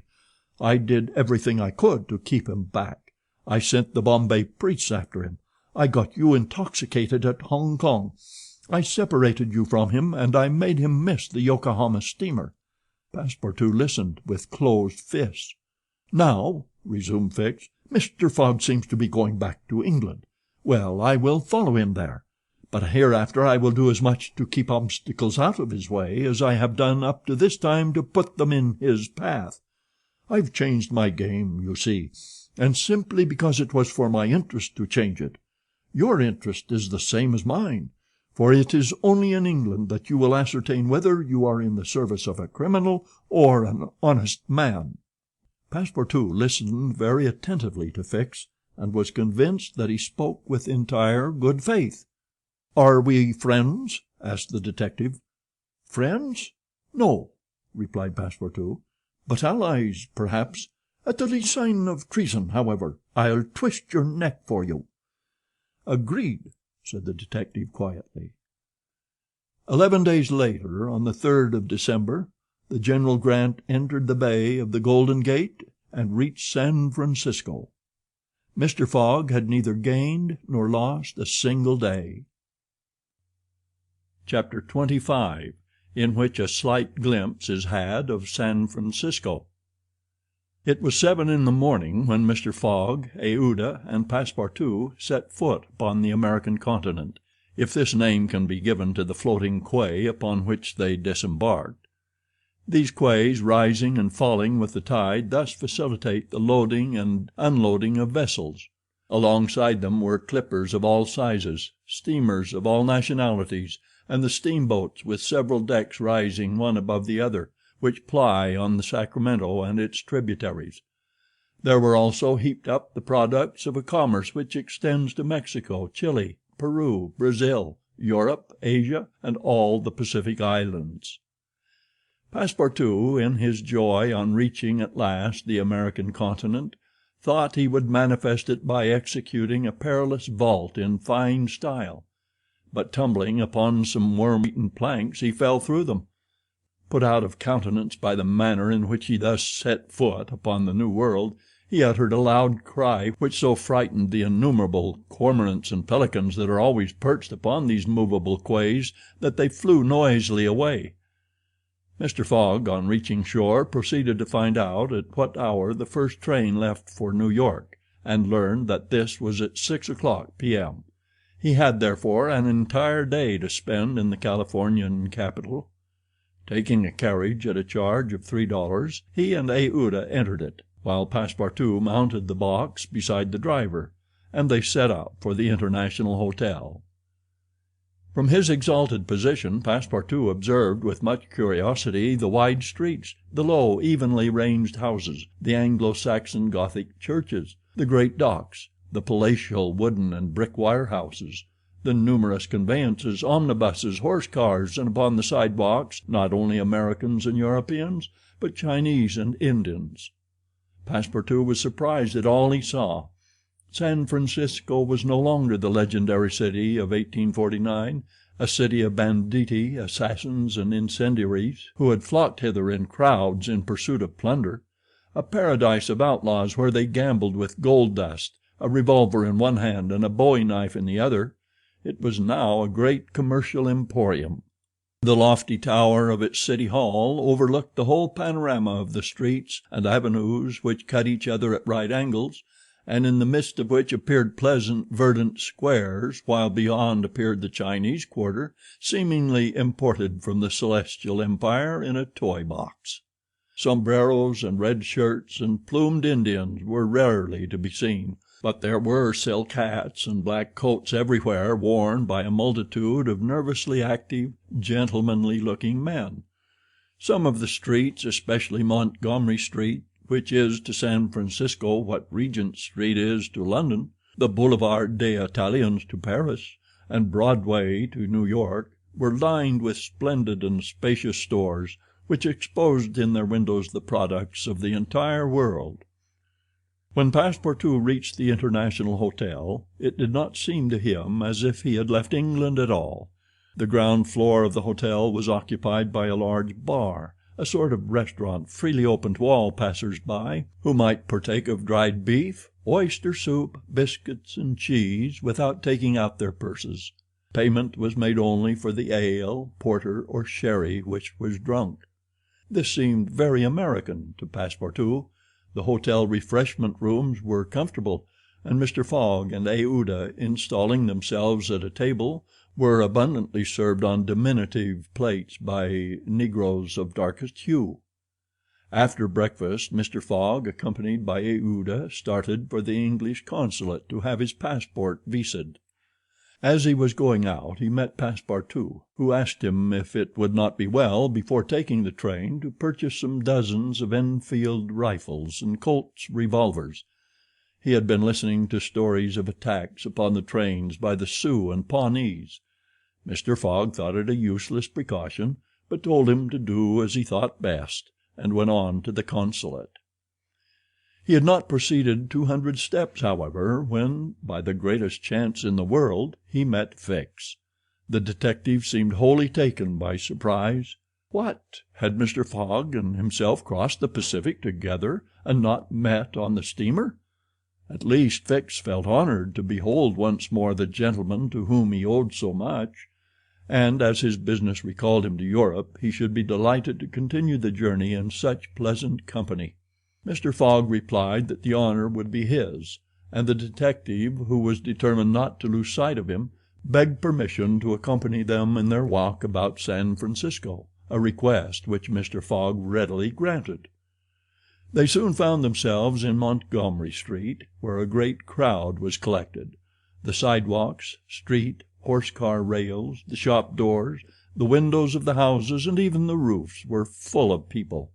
Men were going about carrying large posters, and flags and streamers were floating in the wind, while loud cries were heard on every hand.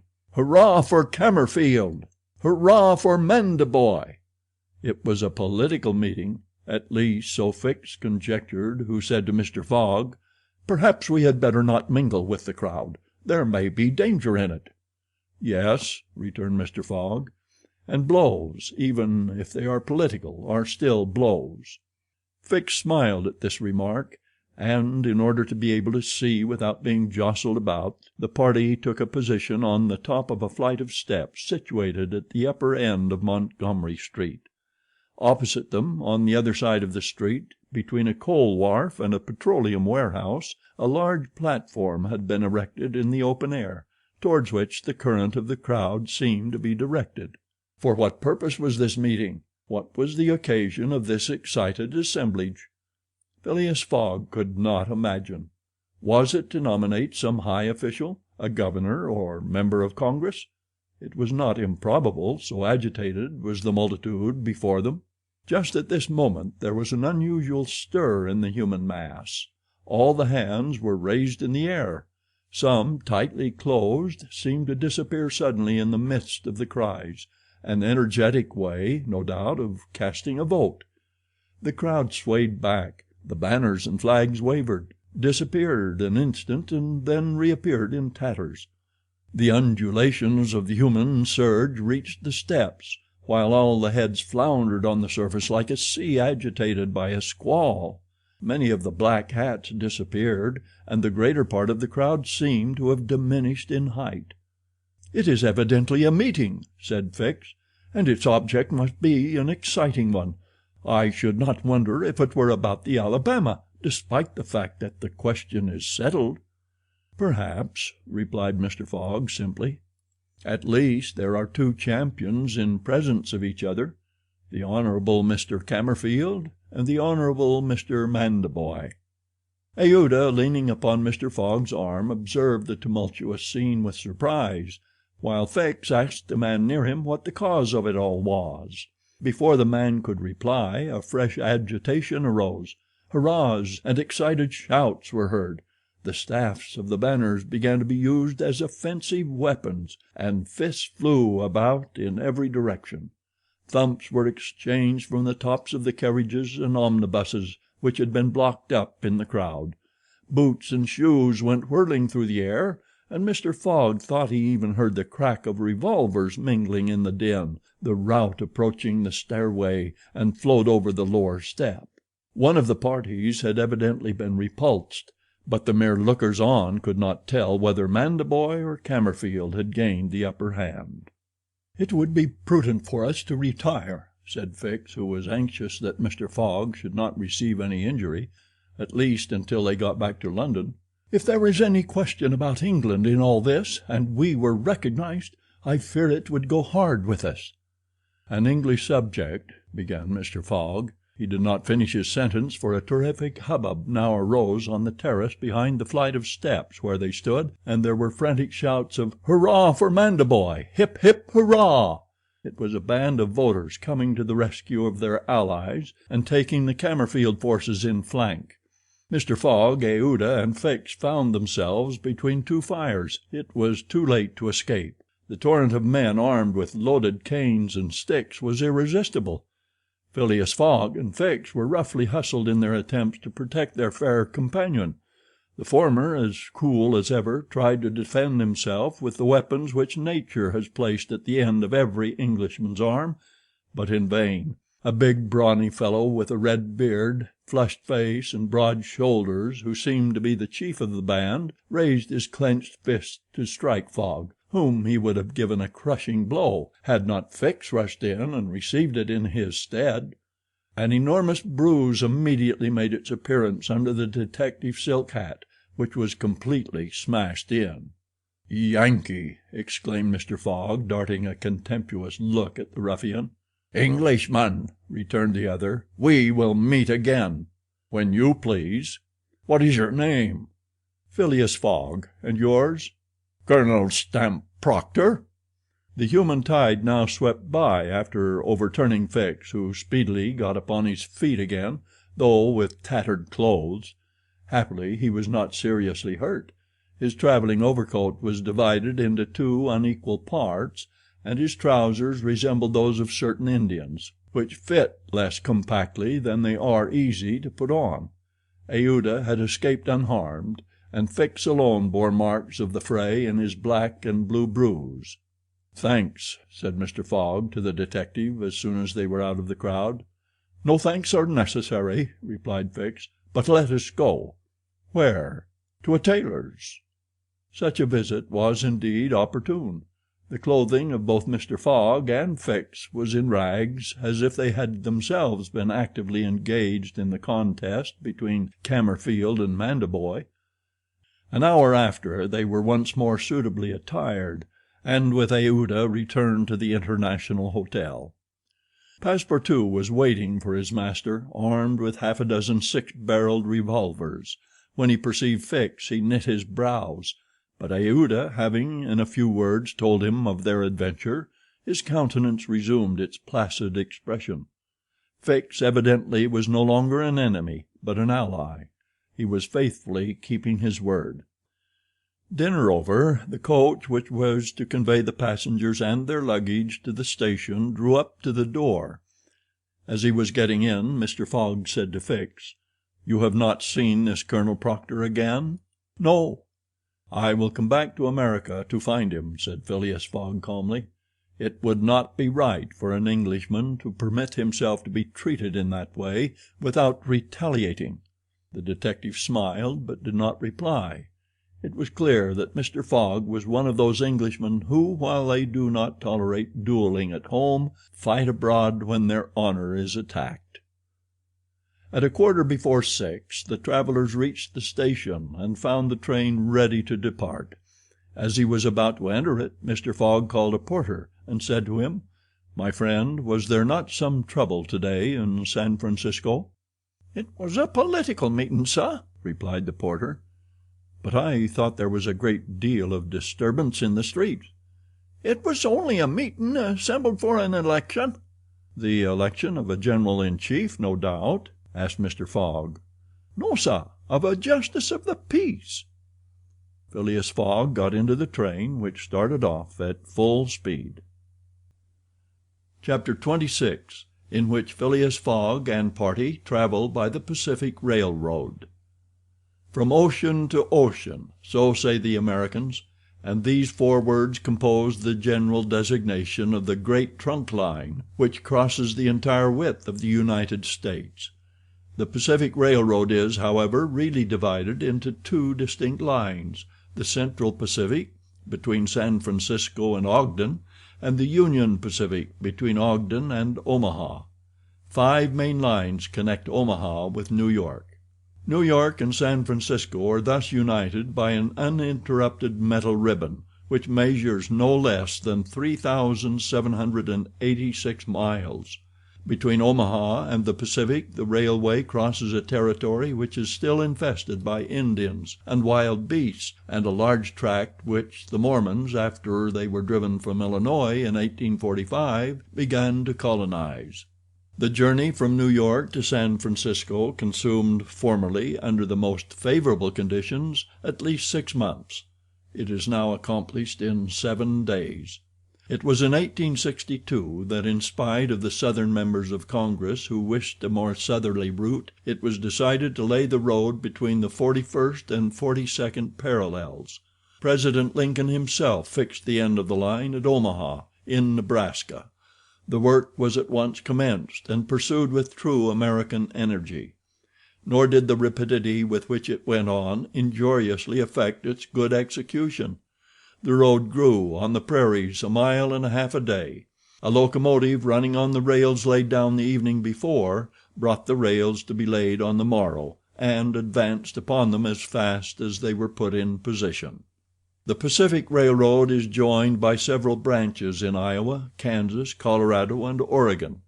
On leaving Omaha, it passes along the left bank of the Platte River as far as the junction of its northern branch, follows its southern branch, crosses the Laramie Territory and the Wasatch Mountains, turns the Great Salt Lake and reaches Salt Lake City, the Mormon capital, plunges into the Tooele Valley, across the American desert, Cedar and Humboldt Mountains, the Sierra Nevada, and descends via Sacramento to the Pacific, its grade even on the Rocky Mountains never exceeding 112 feet to the mile.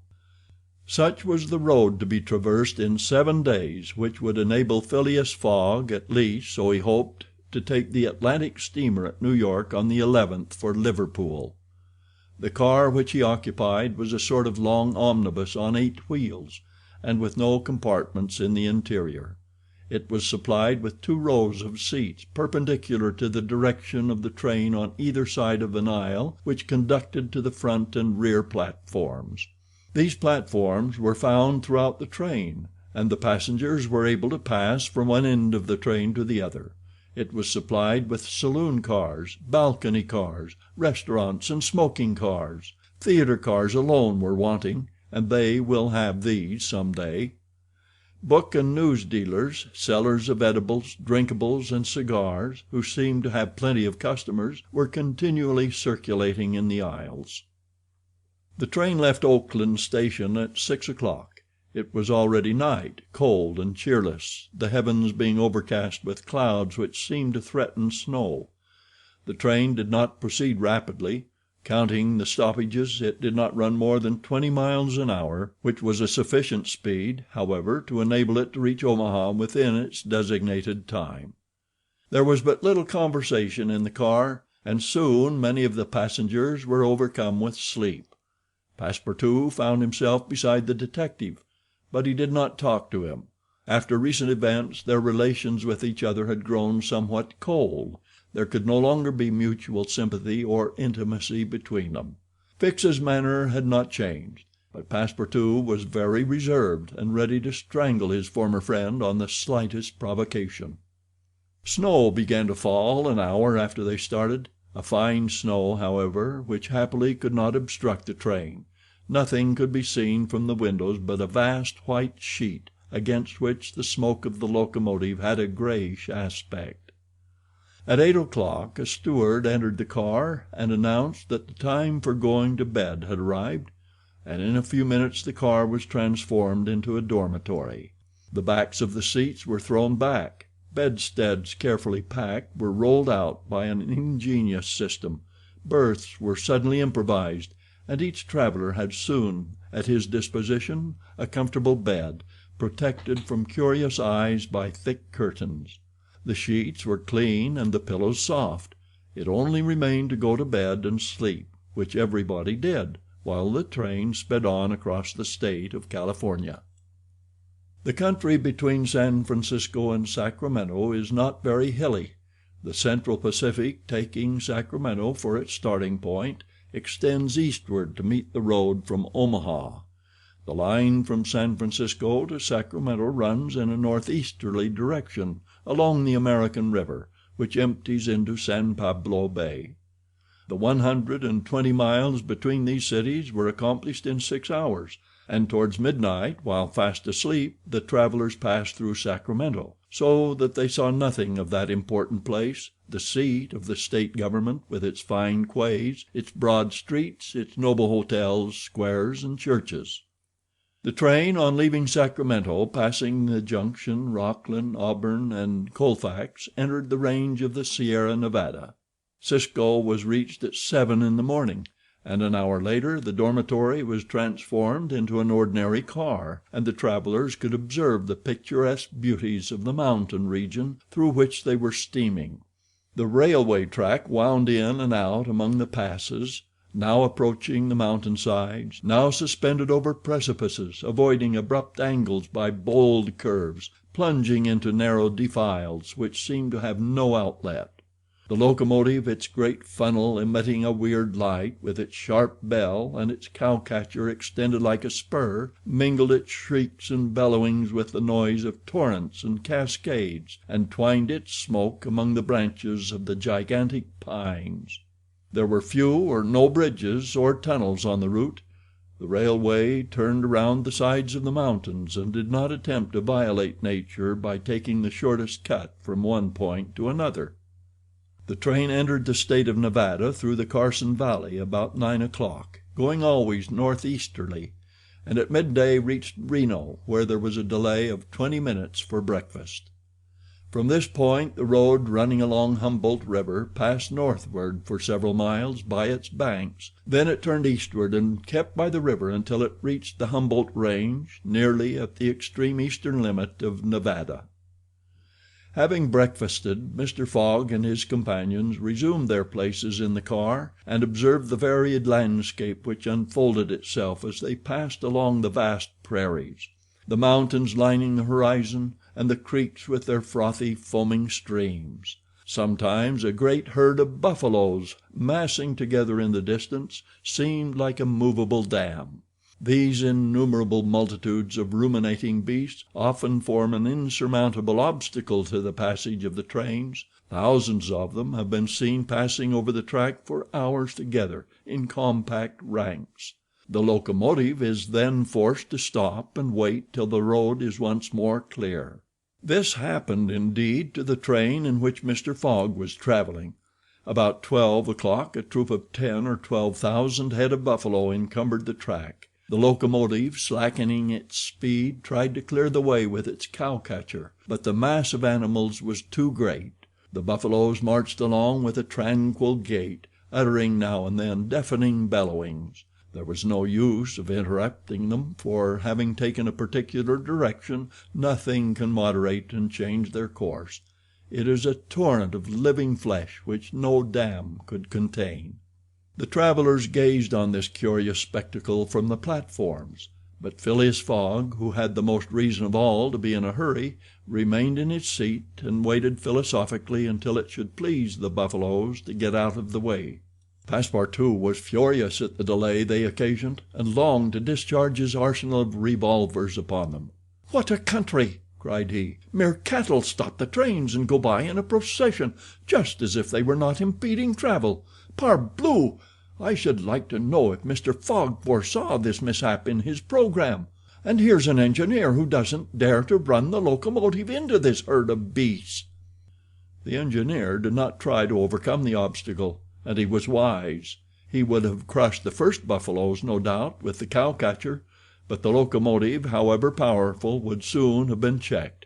The train would inevitably have been thrown off the track, and would then have been helpless. The best course was to wait patiently and regain the lost time by greater speed when the obstacle was removed.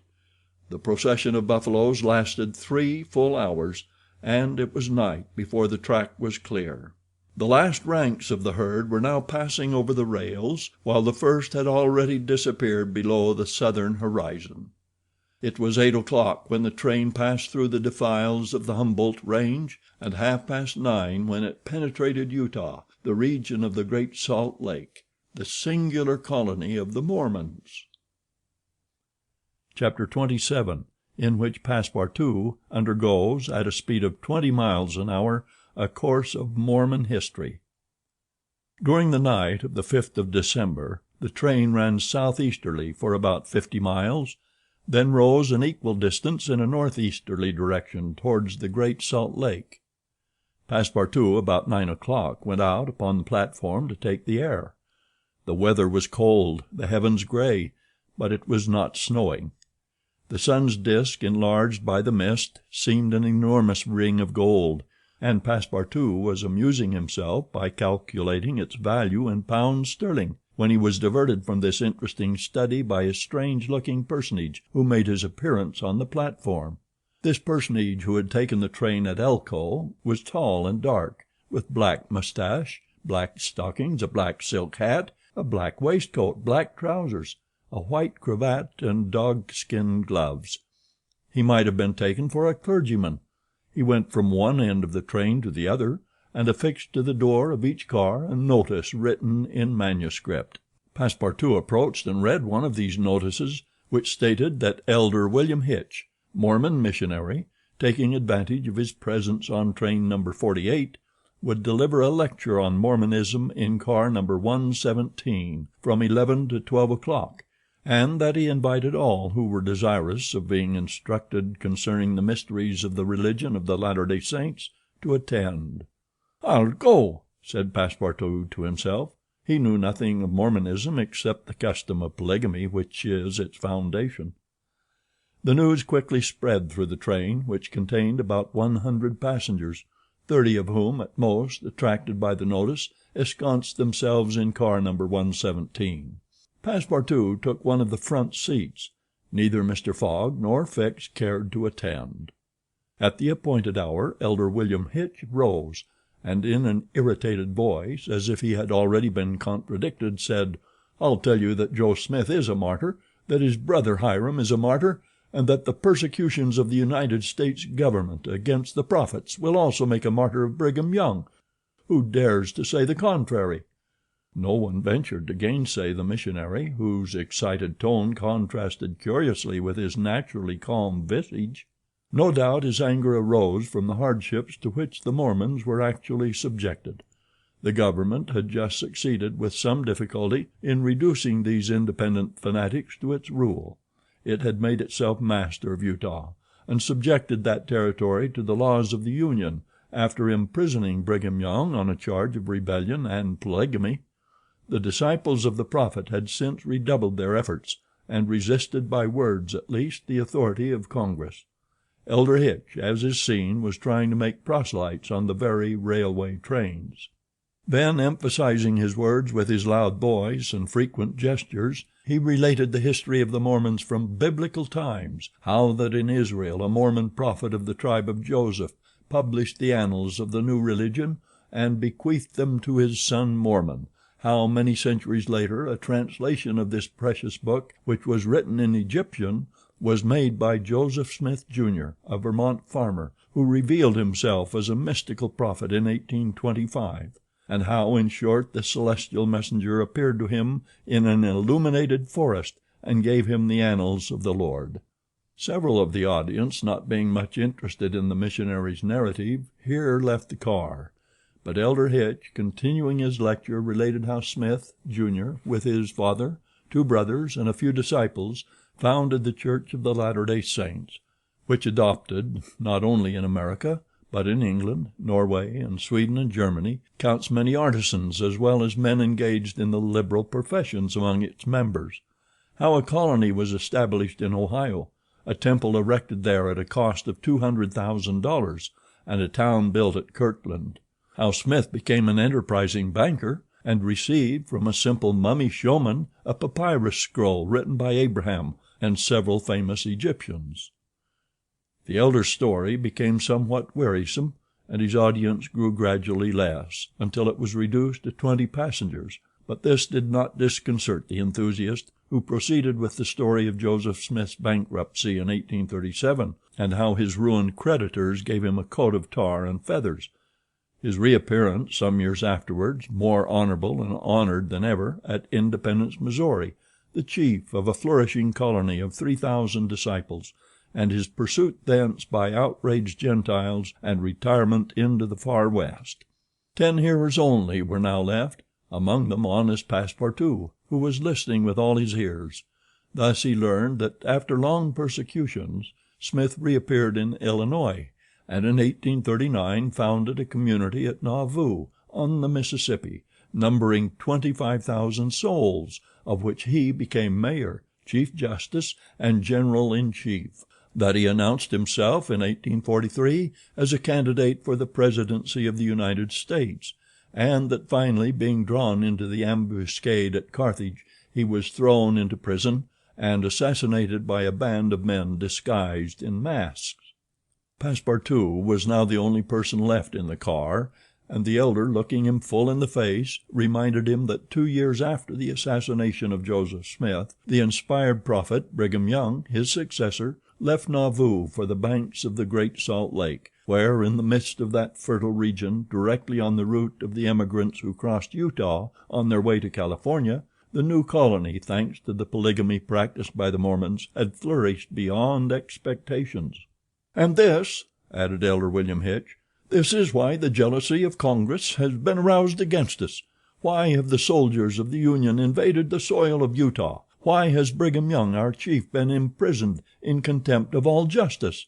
Shall we yield to force? Never! Driven from Vermont, driven from Illinois, driven from Ohio, driven from Missouri, driven from Utah, we shall yet find some independent territory on which to plant our tents. And you, my brother," continued the elder, fixing his angry eyes upon his single auditor, "will you not plant yours there too, under the shadow of our flag?" "No," replied Passepartout courageously, in his turn retiring from the car and leaving the elder to preach to vacancy.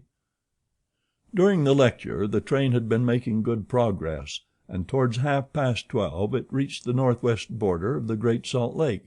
Thence the passengers could observe the vast extent of this interior sea, which is also called the Dead Sea, and into which flows an American Jordan. It is a picturesque expanse, framed in lofty crags in large strata, encrusted with white salt, a superb sheet of water which was formerly of larger extent than now, its shores having encroached with the lapse of time and thus at once reduced its breadth and increased its depth. The Salt Lake, 70 miles long and 35 wide, is situated 3 miles 800 feet above the sea. Quite different from Lake Asphaltite, whose depression is 1,200 feet below the sea, it contains considerable salt, and 1/4 of the weight of its water is solid matter, its specific weight being 1,170, and after being distilled 1,000. Fishes are of course unable to live in it, and those which descend through the Jordan, the Weber, and other streams soon perish. The country around the lake was well cultivated, for the Mormons are mostly farmers, while ranches and pens for domesticated animals, fields of wheat, corn, and other cereals, luxuriant prairies, hedges of wild rose, clumps of acacias, and milkwort would have been seen 6 months later. Now the ground was covered with a thin powdering of snow. The train reached Ogden at 2 o'clock, where it rested for 6 hours. Mr. Fogg and his party had time to pay a visit to Salt Lake City, connected with Ogden by a branch road, and they spent 2 hours in this strikingly American town, built on the pattern of other cities of the Union, like a checkerboard, with the somber sadness of right angles, as Victor Hugo expresses it. The founder of the City of the Saints could not escape from the taste for symmetry which distinguishes the Anglo-Saxons. In this strange country, where the people are certainly not up to the level of their institutions, everything is done squarely: cities, houses, and follies. The travelers, then, were promenading at 3 o'clock about the streets of the town built between the banks of the Jordan and the spurs of the Wasatch Range. They saw few or no churches, but the prophet's mansion, the courthouse, and the arsenal, blue brick houses with verandas and porches, surrounded by gardens bordered with acacias, palms, and locusts. A clay and pebble wall, built in 1853, surrounded the town, and in the principal street were the market and several hotels adorned with pavilions. The place did not seem thickly populated. The streets were almost deserted, except in the vicinity of the temple, which they only reached after having traversed several quarters surrounded by palisades. There were many women, which was easily accounted for by the peculiar institution of the Mormons, but it must not be supposed that all the Mormons are polygamous.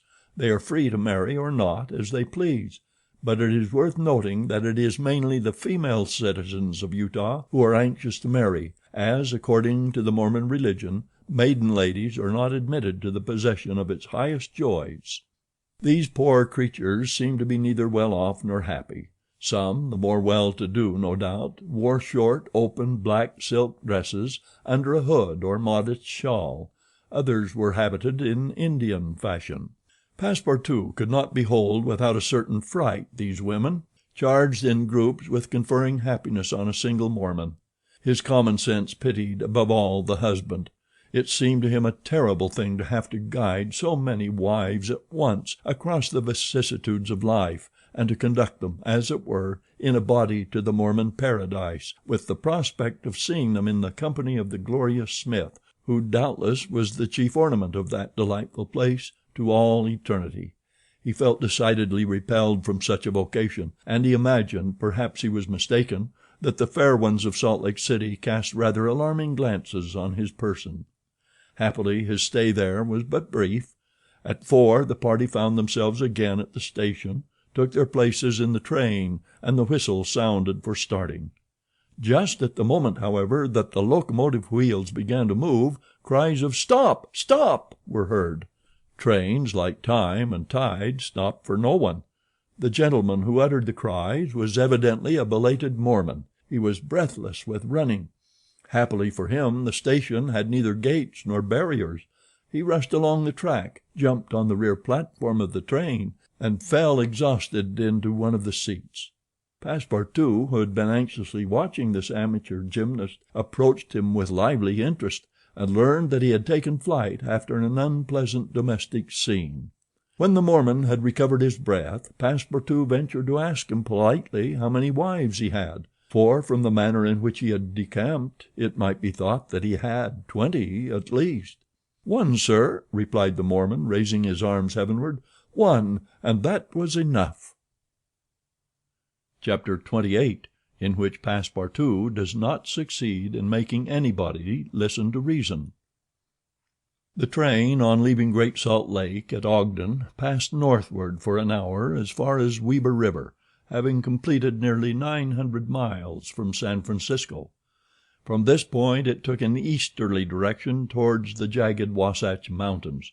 It was in the section included between this range and the Rocky Mountains that the American engineers found the most formidable difficulties in laying the road, and that the government granted a subsidy of $48,000 per mile instead of $16,000 allowed for the work done on the plains. But the engineers, instead of violating nature, avoided its difficulties by winding around instead of penetrating the rocks. One tunnel only, 14,000 feet in length, was pierced in order to arrive at the Great Basin. The track up to this time had reached its highest elevation at the Great Salt Lake. From this point it described a long curve descending towards Bitter Creek Valley, to rise again to the dividing ridge of the waters between the Atlantic and the Pacific. There were many creeks in this mountainous region, and it was necessary to cross Muddy Creek, Green Creek, and others upon culverts. Passepartout grew more and more impatient as they went on, while Fix longed to get out of this difficult region, and was more anxious than Phileas Fogg himself to be beyond the dangers of delays and accidents, and set foot on English soil. At 10 o'clock at night the train stopped at Fort Bridger Station, and 20 minutes later entered Wyoming territory, following the valley of Bitter Creek throughout.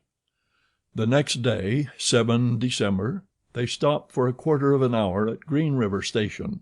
Snow had fallen abundantly during the night, but being mixed with rain it had half melted and did not interrupt their progress. The bad weather, however, annoyed Passepartout, for the accumulation of snow by blocking the wheels of the cars would certainly have been fatal to Mr. Fogg's tour.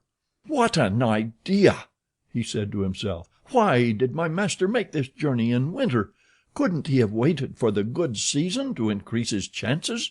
While the worthy Frenchman was absorbed in the state of the sky and the depression of the temperature, Aouda was experiencing fears from a totally different cause. Several passengers had got off at Green River and were walking up and down the platforms, and among these Aouda recognized Colonel Stamp Proctor, the same who had so grossly insulted Phileas Fogg at the San Francisco meeting. Not wishing to be recognized, the young woman drew back from the window, feeling much alarm at her discovery. She was attached to the man who, however coldly, gave her daily evidences of the most absolute devotion. She did not comprehend, perhaps, the depth of the sentiment with which her protector inspired her, which she called gratitude, but which, though she was unconscious of it, was really more than that. Her heart sank within her when she recognized the man whom Mr. Fogg desired, sooner or later, to call to account for his conduct.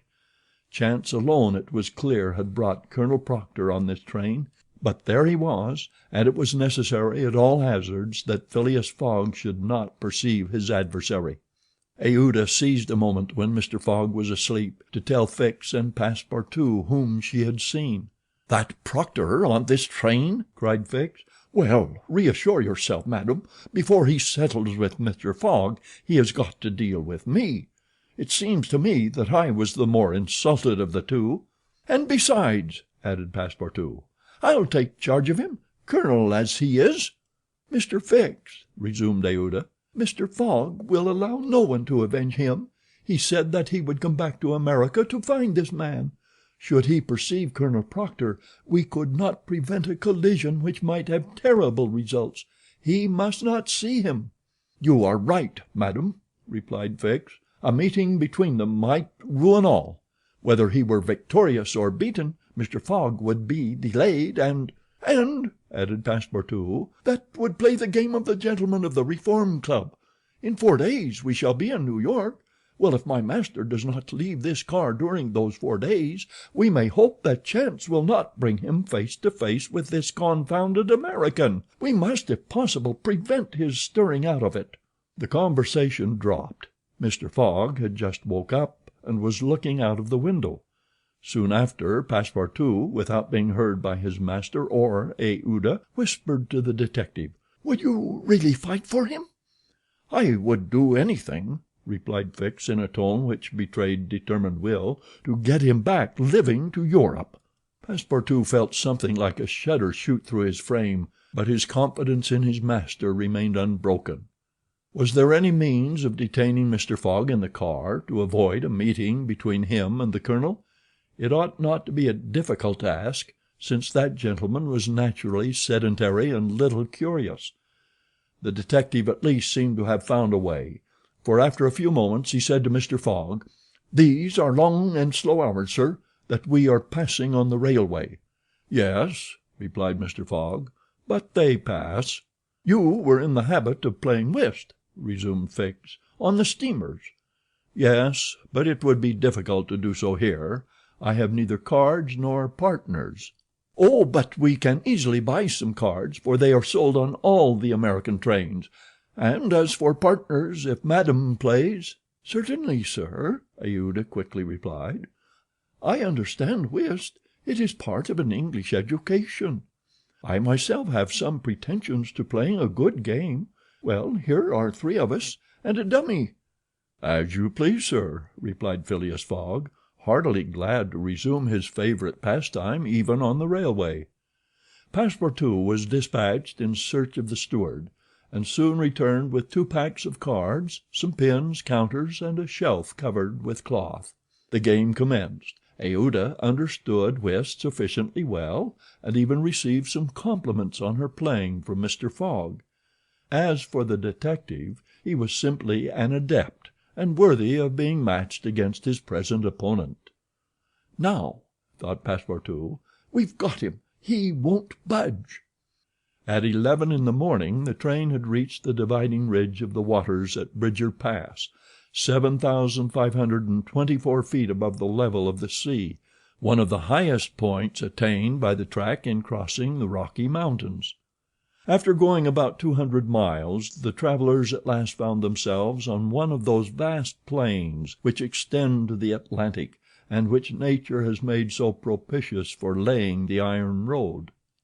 On the declivity of the Atlantic basin the first streams, branches of the North Platte River, already appeared. The whole northern and eastern horizon was bounded by the immense semicircular curtain which is formed by the southern portion of the Rocky Mountains, the highest being Laramie Peak. Between this and the railway extended vast plains, plentifully irrigated. On the right rose the lower spurs of the mountainous mass which extends southward to the sources of the Arkansas River, one of the great tributaries of the Missouri. At 12:30 the travelers caught sight for an instant of Fort Halleck, which commands that section, and in a few more hours the Rocky Mountains were crossed. There was reason to hope then that no accident would mark the journey through this difficult country. The snow had ceased falling, and the air became crisp and cold. Large birds, frightened by the locomotive, rose and flew off in the distance.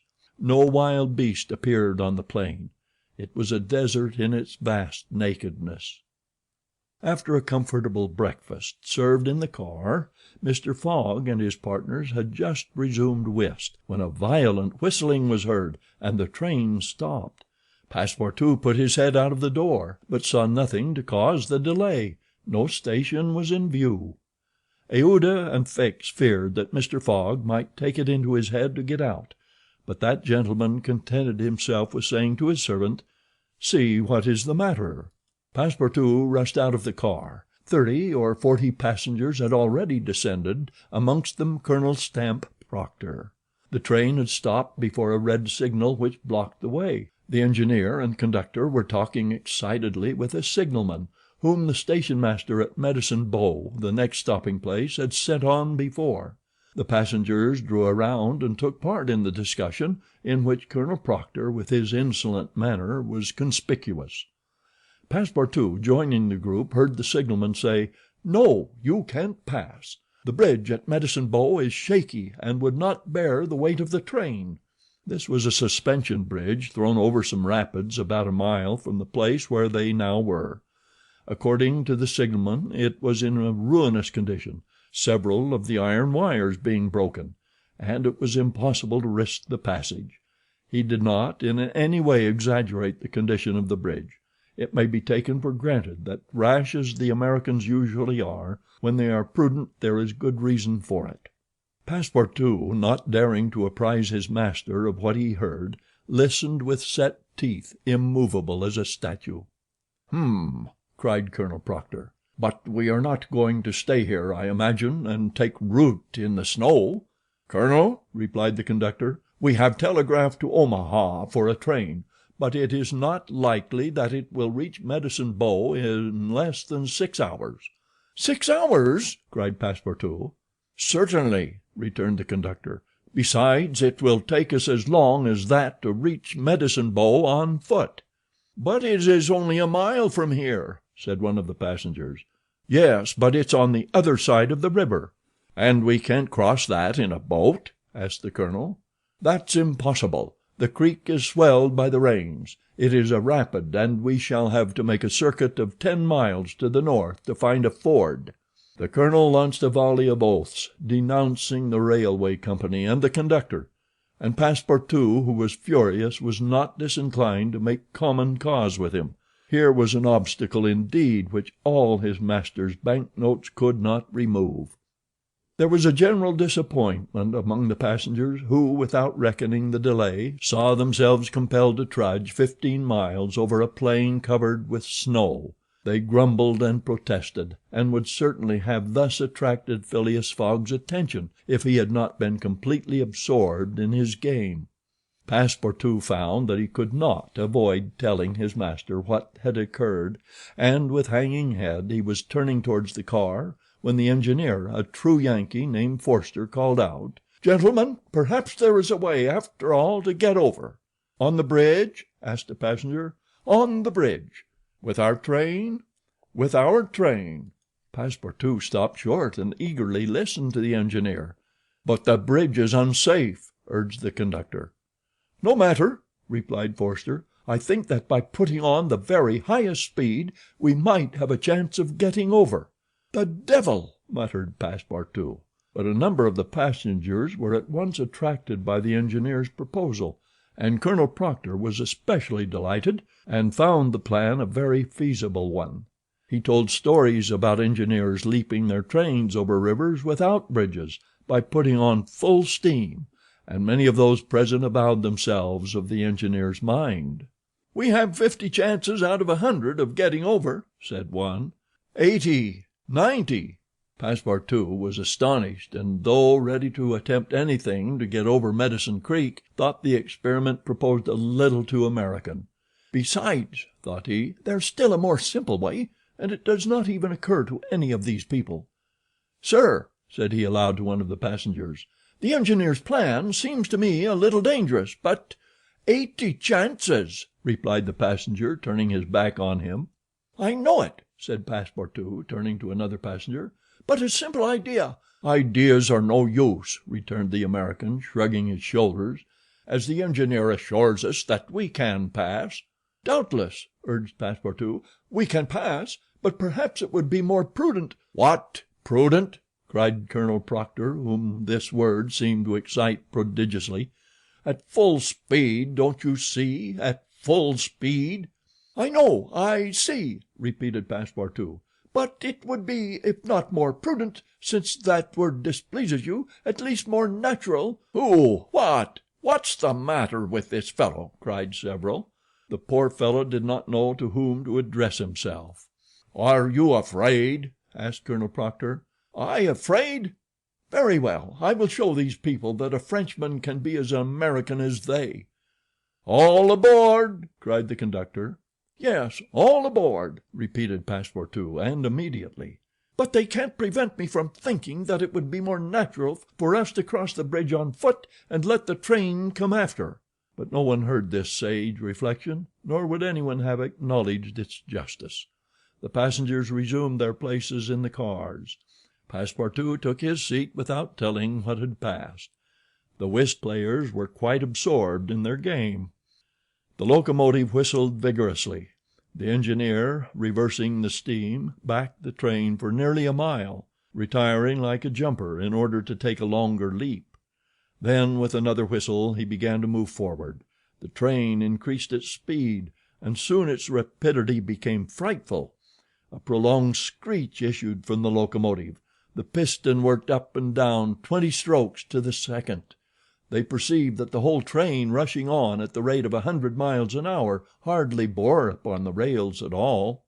And they passed over! It was like a flash. No one saw the bridge. The train leaped, so to speak, from one bank to the other, and the engineer could not stop it until it had gone 5 miles beyond the station. But scarcely had the train passed the river when the bridge, completely ruined, fell with a crash into the rapids of Medicine Bow. Chapter 29, in which certain incidents are narrated which are only to be met with on American railroads. The train pursued its course that evening without interruption, passing Fort Saunders, crossing Cheyenne Pass, and reaching Evans Pass.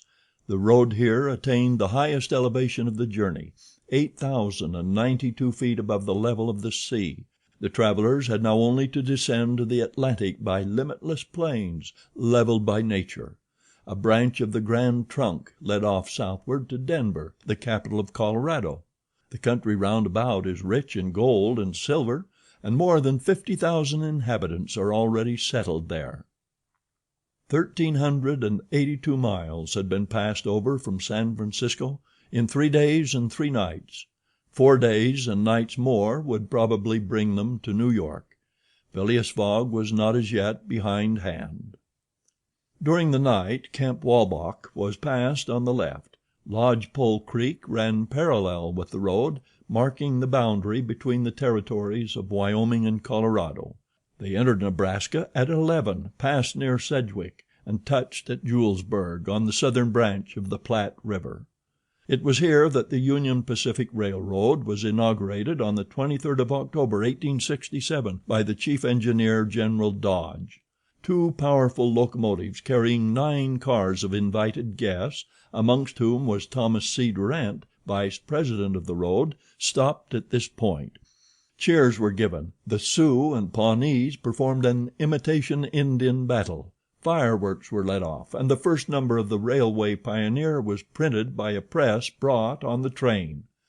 Thus was celebrated the inauguration of this great railroad, a mighty instrument of progress and civilization, thrown across the desert and destined to link together cities and towns which do not yet exist.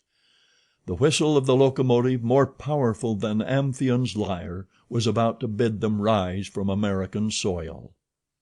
Fort McPherson was left behind at 8 in the morning, and 357 miles had yet to be traversed before reaching Omaha. The road followed the capricious windings of the southern branch of the Platte River on its left bank. At 9 the train stopped at the important town of North Platte, built between the 2 arms of the river, which rejoin each other around it and form a single artery, a large tributary whose waters empty into the Missouri a little above Omaha. The 101st meridian was passed. Mr. Fogg and his partners had resumed their game. No one, not even the dummy, complained of the length of the trip. Fix had begun by winning several guineas, which he seemed likely to lose, but he showed himself a not less eager whist player than Mr. Fogg. During the morning chance distinctly favored that gentleman. Trumps and honors were showered upon his hands. Once, having resolved on a bold stroke, he was on the point of playing a spade when a voice behind him said, "I should play a diamond." Mr. Fogg, Euda, and Fix raised their heads and beheld Colonel Proctor. Stamp Proctor and Phileas Fogg recognized each other at once. "Ah, it's you, is it, Englishman?" cried the Colonel. "It's you who are going to play a spade." "And who plays it?" replies Phileas Fogg coolly, throwing down the 10 of spades. "Well, it pleases me to have it diamonds," replied Colonel Proctor in an insolent tone. He made a movement as if to seize the card which had just been played, adding, "You don't understand anything about whist." "Perhaps I do, as well as another," said Phileas Fogg, rising. "You have only to try, son of John Bull," replied the Colonel. Aouda turned pale and her blood ran cold. She seized Mr. Fogg's arm and gently pulled him back. Passepartout was ready to pounce upon the American, who was staring insolently at his opponent. But Fix got up and going to Colonel Proctor said, "You forget that it is I with whom you have to deal, sir, for it was I whom you not only insulted but struck." "Mr. Fix," said Mr. Fogg, "pardon me, but this affair is mine and mine only. The Colonel has again insulted me by insisting that I should not play a spade, and he shall give me satisfaction for it." "When and where you will," replied the American, "and with whatever weapon you choose." Aouda in vain attempted to retain Mr. Fogg. As vainly did the detective endeavor to make the quarrel his. Passepartout wished to throw the Colonel out of the window, but a sign from his master checked him. Phileas Fogg left the car, and the American followed him upon the platform. "Sir," said Mr. Fogg to his adversary, "I am in a great hurry to get back to Europe, and any delay whatever will be greatly to my disadvantage." "Well, what's that to me?" replied Colonel Proctor. "Sir," said Mr. Fogg very politely, "after our meeting in San Francisco I determined to return to America and find you as soon as I had completed the business which called me to England." "Really?" "Will you appoint a meeting for 6 months hence?" "Why not 10 years hence?" "I say 6 months," returned Phileas Fogg, "and I shall be at the place of meeting promptly." "All this is an evasion," cried Stamp Proctor. "Now or never." "Very good. You are going to New York?" "No." "To Chicago?" "No." "To Omaha?" "What difference is it to you? Do you know Plum Creek?" "No," replied Mr. Fogg. "It's the next station. The train will be there in an hour, and we will stop there 10 minutes. In 10 minutes several revolver shots could be exchanged." "Very well," said Mr. Fogg. "I will stop at Plum Creek." "And I guess you'll stay there, too," added the American insolently. "Who knows?" replied Mr. Fogg, returning to the car as coolly as usual. He began to reassure Aouda, telling her that blusterers were never to be feared, and begged Fix to be his second at the approaching duel, a request which the detective could not refuse. Mr. Fogg resumed the interrupted game with perfect calmness. At 11 o'clock the locomotive's whistle announced that they were approaching Plum Creek Station. Mr. Fogg rose and, followed by Fix, went out upon the platform. Passepartout accompanied him, carrying a pair of revolvers. Aouda remained in the car as pale as death. The door of the next car opened, and Colonel Proctor appeared on the platform, attended by a Yankee of his own stamp as his second. But just as the combatants were about to step from the train, the conductor hurried up and shouted, "You can't get off, gentlemen." "Why not?" asked the Colonel. "We are 20 minutes late, and we shall not stop." "But I am going to fight a duel with this gentleman." "I am sorry," said the conductor, "but we shall be off at once. There's the bell ringing now." The train started. "I'm really very sorry, gentlemen," said the conductor. "Under any other circumstances I should have been happy to oblige you; but after all, as you have not had time to fight here, why not fight as we go along?" "That wouldn't be convenient, perhaps, for this gentleman," said the Colonel in a jeering tone. "It would be perfectly so," replied Phileas Fogg. "Well, are we really in America?" thought Passepartout, "and the conductor is a gentleman of the first order." So muttering, he followed his master. The two combatants, their seconds, and the conductor passed through the cars to the rear of the train. The last car was only occupied by a dozen passengers, whom the conductor politely asked if they would not be so kind as to leave it vacant for a few moments, as two gentlemen had an affair of honor to settle. The passengers granted the request with alacrity and straightway disappeared on the platform. The car, which was some 50 feet long, was very convenient for their purpose. The adversaries might march on each side in the aisle and fire at their ease. Never was duel more easily arranged. Mr. Fogg and Colonel Proctor, each provided with 2 6-barreled revolvers, entered the car. The seconds remaining outside shut them in. They were to begin firing at the first whistle of the locomotive. After an interval of 2 minutes what remained of the two gentlemen would be taken from the car. Nothing could be more simple. Indeed, it was all so simple that Fix and Passepartout felt their hearts beating as if they would crack. They were listening for the whistle agreed upon, when suddenly savage cries resounded in the air, accompanied by reports which certainly did not issue from the car where the duelists were. The reports continued in front and the whole length of the car. Cries of terror proceeded from the interior of the cars. Colonel Proctor and Mr. Fogg, revolvers in hand, hastily quitted their prison and rushed forward where the noise was most clamorous.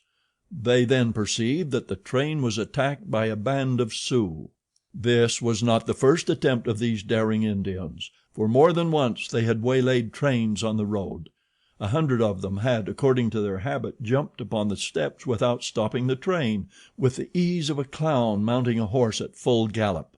The Sioux were armed with guns, from which came the reports, to which the passengers, who were almost all armed, responded by revolver shots.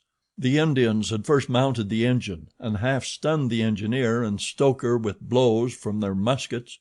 A Sioux chief, wishing to stop the train but not knowing how to work the regulator, had opened wide instead of closing the steam valve, and the locomotive was plunging forward with terrific velocity.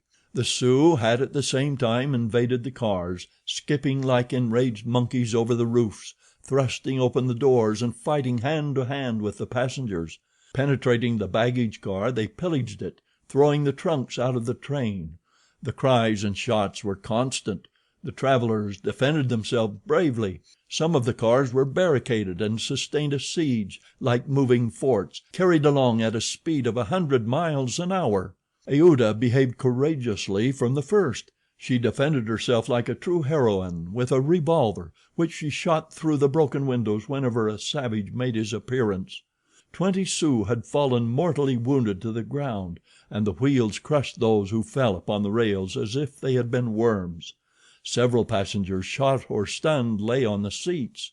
It was necessary to put an end to the struggle, which had lasted for 10 minutes, and which would result in the triumph of the Sioux if the train was not stopped.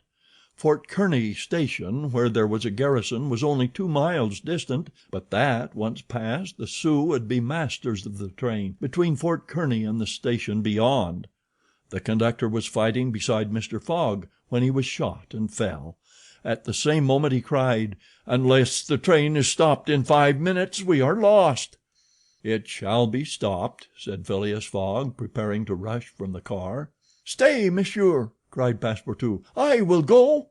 Mr. Fogg had not time to stop the brave fellow, who, opening a door, unperceived by the Indians, succeeded in slipping under the car, and while the struggle continued and the balls whizzed across each other over his head, he made use of his old acrobatic experience, and with amazing agility worked his way under the cars, holding on to the chains, aiding himself by the brakes and edges of the sashes, creeping from one car to another with marvelous skill, and thus gaining the forward end of the train.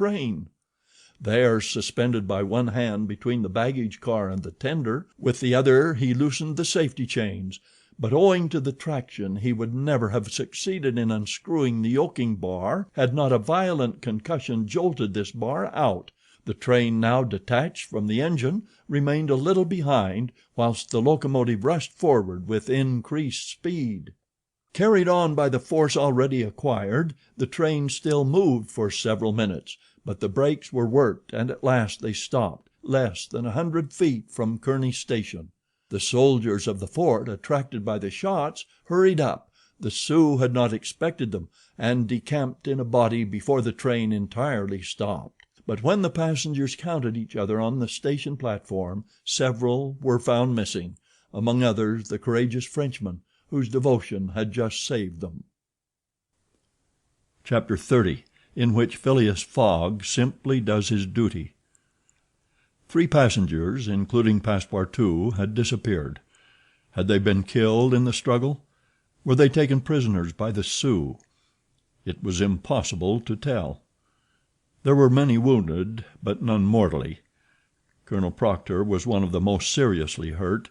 He had fought bravely, and a ball had entered his groin. He was carried into the station with the other wounded passengers to receive such attention as could be of avail. Aouda was safe, and Phileas Fogg, who had been in the thickest of the fight, had not received a scratch. Fix was slightly wounded in the arm, but Passepartout was not to be found, and tears coursed down Aouda's cheeks. All the passengers had got out of the train, the wheels of which were stained with blood. From the tires and spokes hung ragged pieces of flesh. As far as the eye could reach on the white plain behind, red trails were visible. The last Sioux were disappearing in the south, along the banks of Republican River. Mr. Fogg, with folded arms, remained motionless. He had a serious decision to make. Aouda, standing near him, looked at him without speaking, and he understood her look. If his servant was a prisoner, ought he not to risk everything to rescue him from the Indians? "I will find him living or dead," said he quietly to Aouda. "Ah, Mr. Fogg," cried she, clasping his hands and covering them with tears. "Living," added Mr. Fogg, "if we do not lose a moment." Phileas Fogg, by this resolution, inevitably sacrificed himself. He pronounced his own doom. The delay of a single day would make him lose the steamer at New York, and his bet would be certainly lost. But, as he thought, "It is my duty," he did not hesitate. The commanding officer of Fort Kearny was there. 100 of his soldiers had placed themselves in a position to defend the station should the Sioux attack it. "Sir," said Mr. Fogg to the captain, "3 passengers have disappeared." "Dead?" asked the captain. "Dead or prisoners. That is the uncertainty which must be solved. Do you propose to pursue the Sioux?" "That's a serious thing to do, sir," returned the captain. "These Indians may retreat beyond the Arkansas, and I cannot leave the fort unprotected." "The lives of 3 men are in question, sir," said Phileas Fogg. "Doubtless, but can I risk the lives of 50 men to save 3? I don't know whether you can, sir, but you ought to do so." "Nobody here," returned the other, "has a right to teach me my duty." "Very well," said Mr. Fogg coldly. "I will go alone." "You, sir?" cried Fix, coming up. "You go alone in pursuit of the Indians?" "Would you have me leave this poor fellow to perish, him to whom every one present owes his life? I shall go." "No, sir, you shall not go alone," cried the captain, touched in spite of himself. "No, you are a brave man. 30 volunteers," he added, turning to the soldiers. The whole company started forward at once. The captain had only to pick his men. 30 were chosen, and an old sergeant placed at their head. "Thanks, Captain," said Mr. Fogg. "Will you let me go with you?" asked Fix. "Do as you please, sir, but if you wish to do me a favor, you will remain with Aouda. In case anything should happen to me—" A sudden pallor overspread the detective's face. Separate himself from the man whom he had so persistently followed step by step, leave him to wander about in this desert?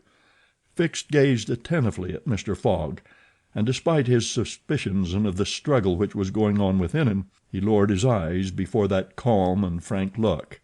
"I will stay," said he. A few moments after, Mr. Fogg pressed the young woman's hand, and, having confided to her his precious carpet-bag, went off with the sergeant and his little squad. But before going he had said to the soldiers, "My friends, I will divide $5,000 among you if we save the prisoners." It was then a little past noon. Aouda retired to a waiting room, and there she waited alone, thinking of the simple and noble generosity, the tranquil courage of Phileas Fogg. He had sacrificed his fortune, and was now risking his life, all without hesitation, from duty, in silence. Fix did not have the same thoughts, and could scarcely conceal his agitation. He walked feverishly up and down the platform, but soon resumed his outward composure. He now saw the folly of which he had been guilty in letting Fogg go alone.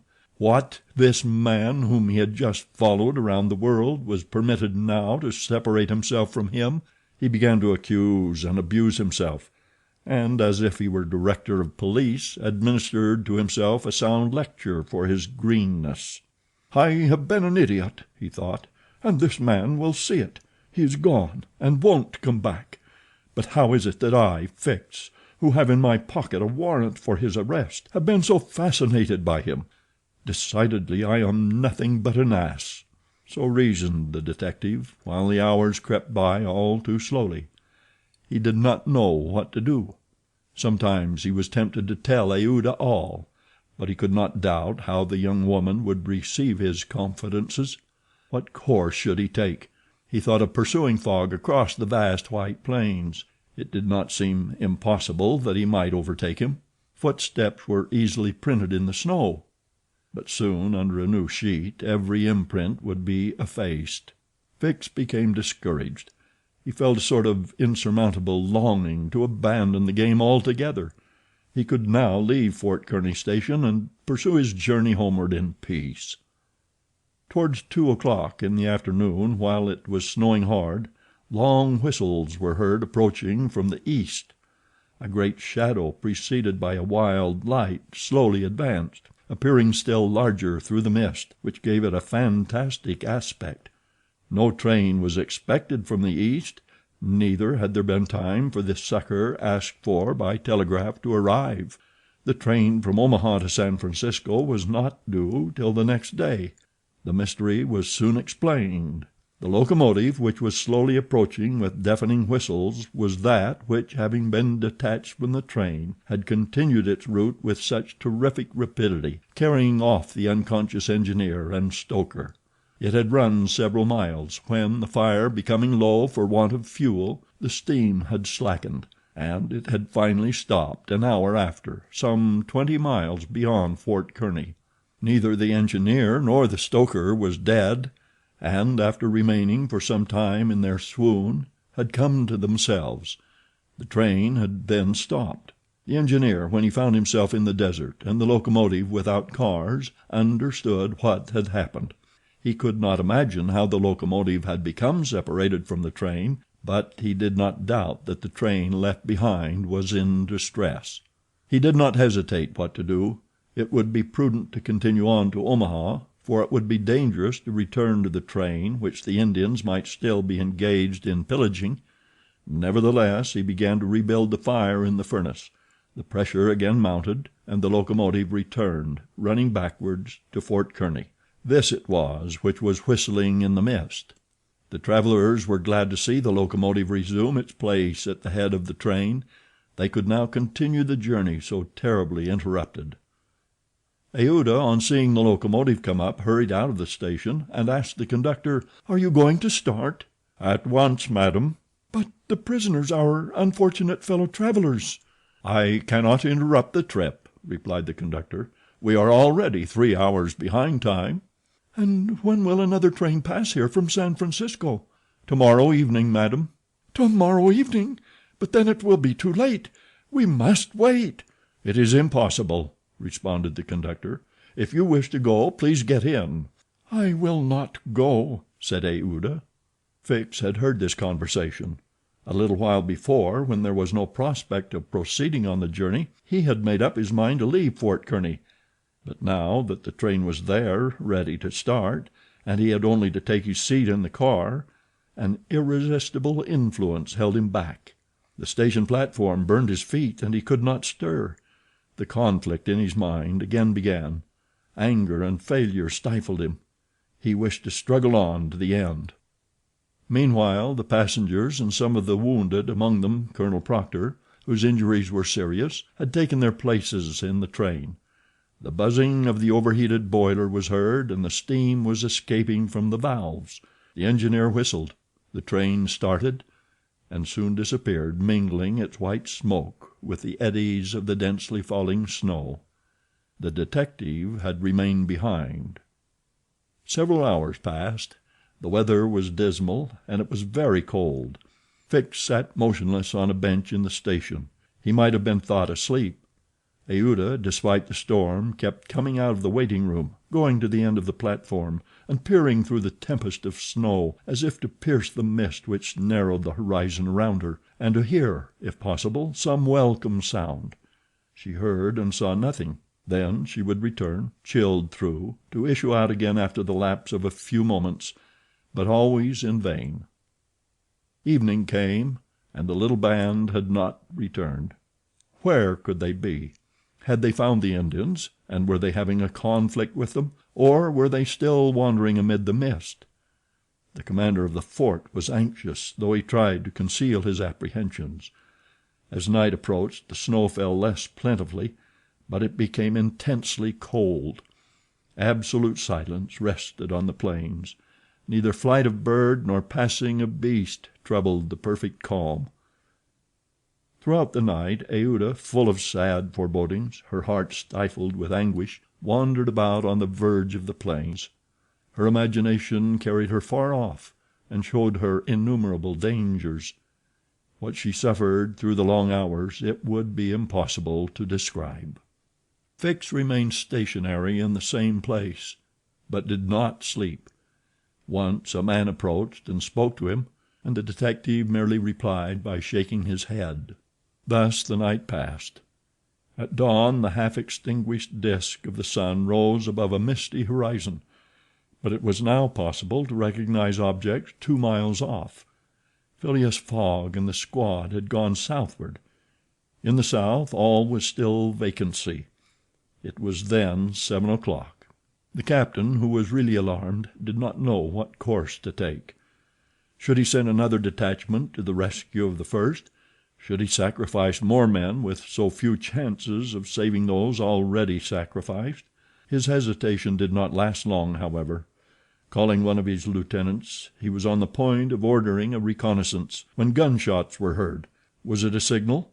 The soldiers rushed out of the fort, and half a mile off they perceived a little band returning in good order. Mr. Fogg was marching at their head, and just behind him were Passepartout and the other 2 travelers, rescued from the Sioux.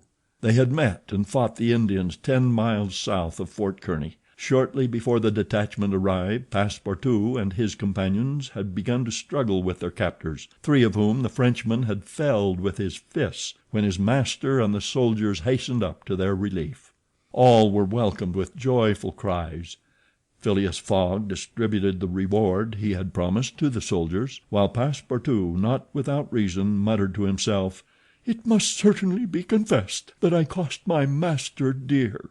Fix, without saying a word, looked at Mr. Fogg, and it would have been difficult to analyze the thoughts which struggled within him. As for Aouda, she took her protector's hand and pressed it in her own, too much moved to speak. Meanwhile, Passepartout was looking about for the train. He thought he should find it there, ready to start for Omaha, and he hoped that the time lost might be regained. "The train! The train!" cried he. "Gone," replied Fix. "And when does the next train pass here?" said Phileas Fogg. "Not till this evening." "Ah," returned the impassible gentleman quietly. Chapter 31, in which Fix, the detective, considerably furthers the interests of Phileas Fogg. Phileas Fogg found himself 20 hours behind time. Passepartout, the involuntary cause of this delay, was desperate. He had ruined his master. At this moment the detective approached Mr. Fogg, and, looking him intently in the face, said, "Seriously, sir, are you in great haste?" "Quite seriously." "I have a purpose in asking," resumed Fix. "It is absolutely necessary that you should be in New York on the 11th, before 9 o'clock in the evening, the time that the steamer leaves for Liverpool?" "It is absolutely necessary." "And if your journey had not been interrupted by these Indians, you would have reached New York on the morning of the 11th?" "Yes, with 11 hours to spare before the steamer left." "Good. You are, therefore, 20 hours behind. 12 from 20 leaves 8. You must regain 8 hours. Do you wish to try to do so?" "On foot?" asked Mr. Fogg. "No, on a sledge," replied Fix. "On a sledge with sails. A man has proposed such a method to me." It was the man who had spoken to Fix during the night, and whose offer he had refused. Phileas Fogg did not reply at once, but Fix having pointed out the man, who was walking up and down in front of the station, Mr. Fogg went up to him. An instant after, Mr. Fogg and the American, whose name was Mudge, entered a hut built just below the fort. There Mr. Fogg examined a curious vehicle, a kind of frame on 2 long beams, a little raised in front like the runners of a sledge, and upon which there was room for 5 or 6 persons. A high mast was fixed on the frame, held firmly by metallic lashings, to which was attached a large brigantine sail. This mast held an iron stay upon which to hoist a jib sail. Behind, a sort of rudder served to guide the vehicle. It was, in short, a sledge rigged like a sloop. During the winter, when the trains are blocked up by the snow, these sledges make extremely rapid journeys across the frozen plains from one station to another. Provided with more sails than a cutter, and with the wind behind them, they slip over the surface of the prairies with a speed equal, if not superior, to that of the express trains. Mr. Fogg readily made a bargain with the owner of this land craft. The wind was favorable, being fresh and blowing from the west. The snow had hardened, and Mudge was very confident of being able to transport Mr. Fogg in a few hours to Omaha.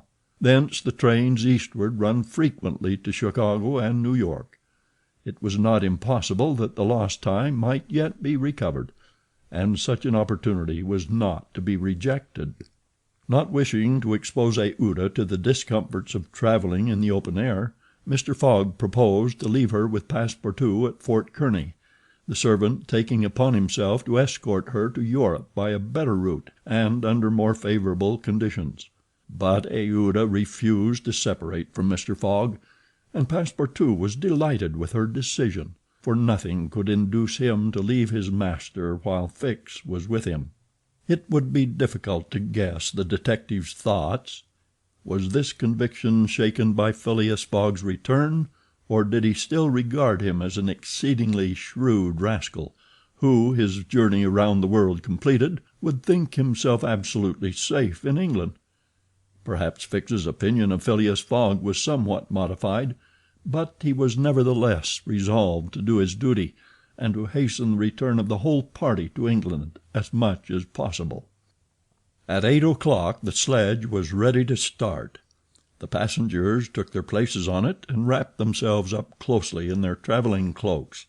The 2 great sails were hoisted, and under the pressure of the wind the sledge slid over the hardened snow with a velocity of 40 miles an hour.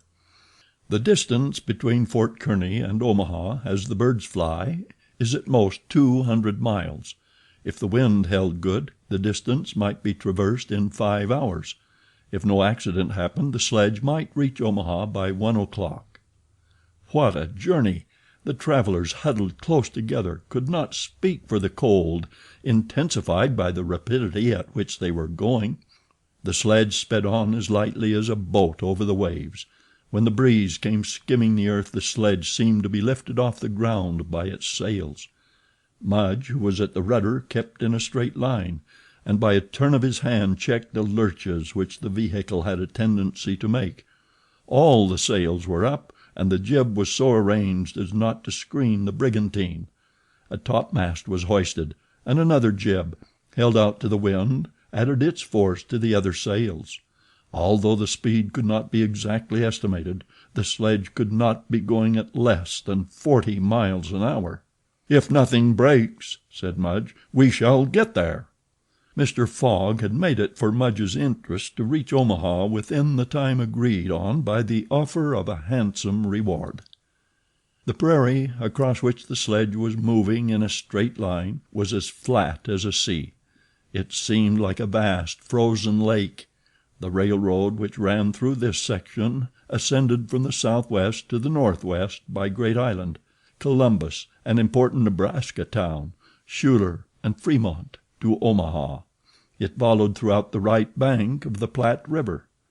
The sledge, shortening this route, took a chord of the arc described by the railway. Mudge was not afraid of being stopped by the Platte River, because it was frozen. The road then was quite clear of obstacles, and Phileas Fogg had but two things to fear: an accident to the sledge, and a change or calm in the wind. But the breeze, far from lessening its force, blew as if to bend the mast, which, however, the metallic lashings held firmly. These lashings, like the chords of a stringed instrument, resounded as if vibrated by a violin bow. The sledge slid along in the midst of a plaintively intense melody. "Those chords give the fifth and the octave," said Mr. Fogg. These were the only words he uttered during the journey.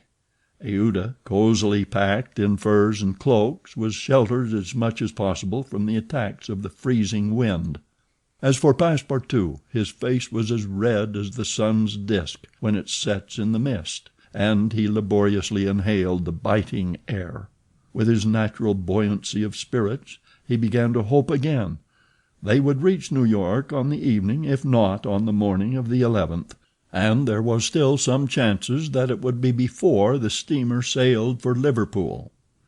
Passepartout even felt a strong desire to grasp his ally Fix by the hand.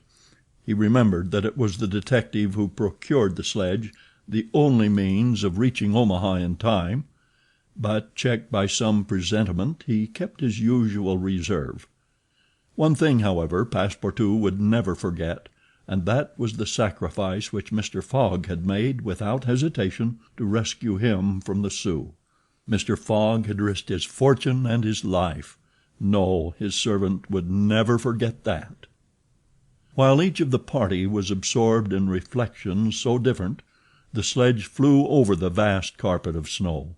The creeks it passed over were not perceived. Fields and streams disappeared under the uniform whiteness. The plain was absolutely deserted. Between the Union Pacific Road and the branch which unites Kearney with St. Joseph, it formed a great uninhabited island. Neither village, station, nor fort appeared. From time to time they sped by some phantom-like tree, whose white skeleton twisted and rattled in the wind. Sometimes flocks of wild birds rose, or bands of gaunt, famished, ferocious prairie wolves ran howling after the sledge. Passepartout, revolver in hand, held himself ready to fire on those which came too near. Had an accident then happened to the sledge, the travelers attacked by these beasts would have been in the most terrible danger. But it held on its even course, soon gained on the wolves, and ere long left the howling band at a safe distance behind. About noon Mudge perceived by certain landmarks that he was crossing the Platte River.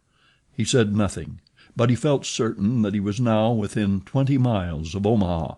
In less than an hour he left the rudder and furled his sails, whilst the sledge, carried forward by the great impetus the wind had given it, went on half a mile further with its sails unspread.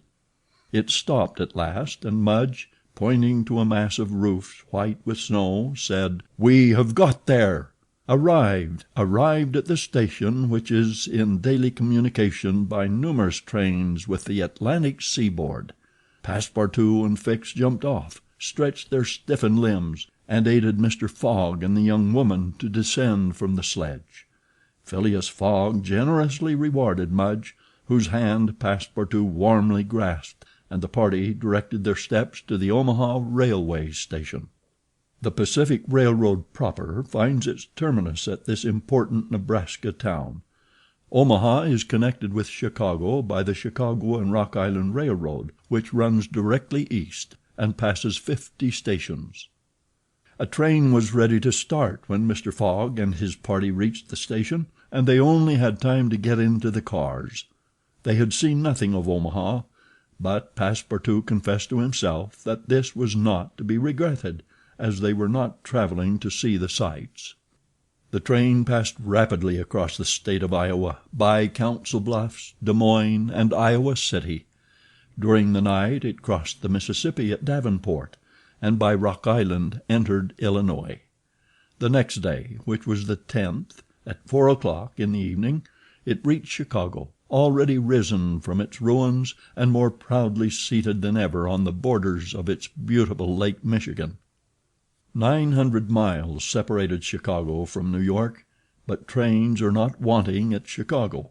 Mr. Fogg passed at once from one to the other, and the locomotive of the Pittsburgh, Fort Wayne and Chicago Railway left at full speed, as if it fully comprehended that that gentleman had no time to lose.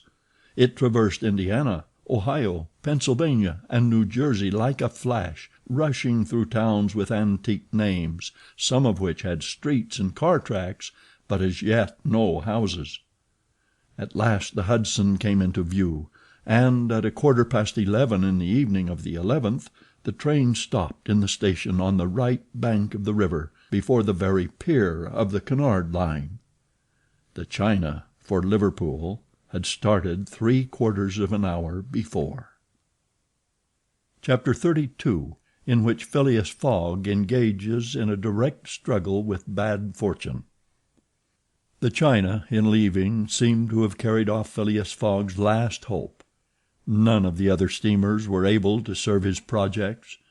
The Perrier of the French Transatlantic Company, whose admirable steamers are equal to any in speed and comfort, did not leave until the 14th.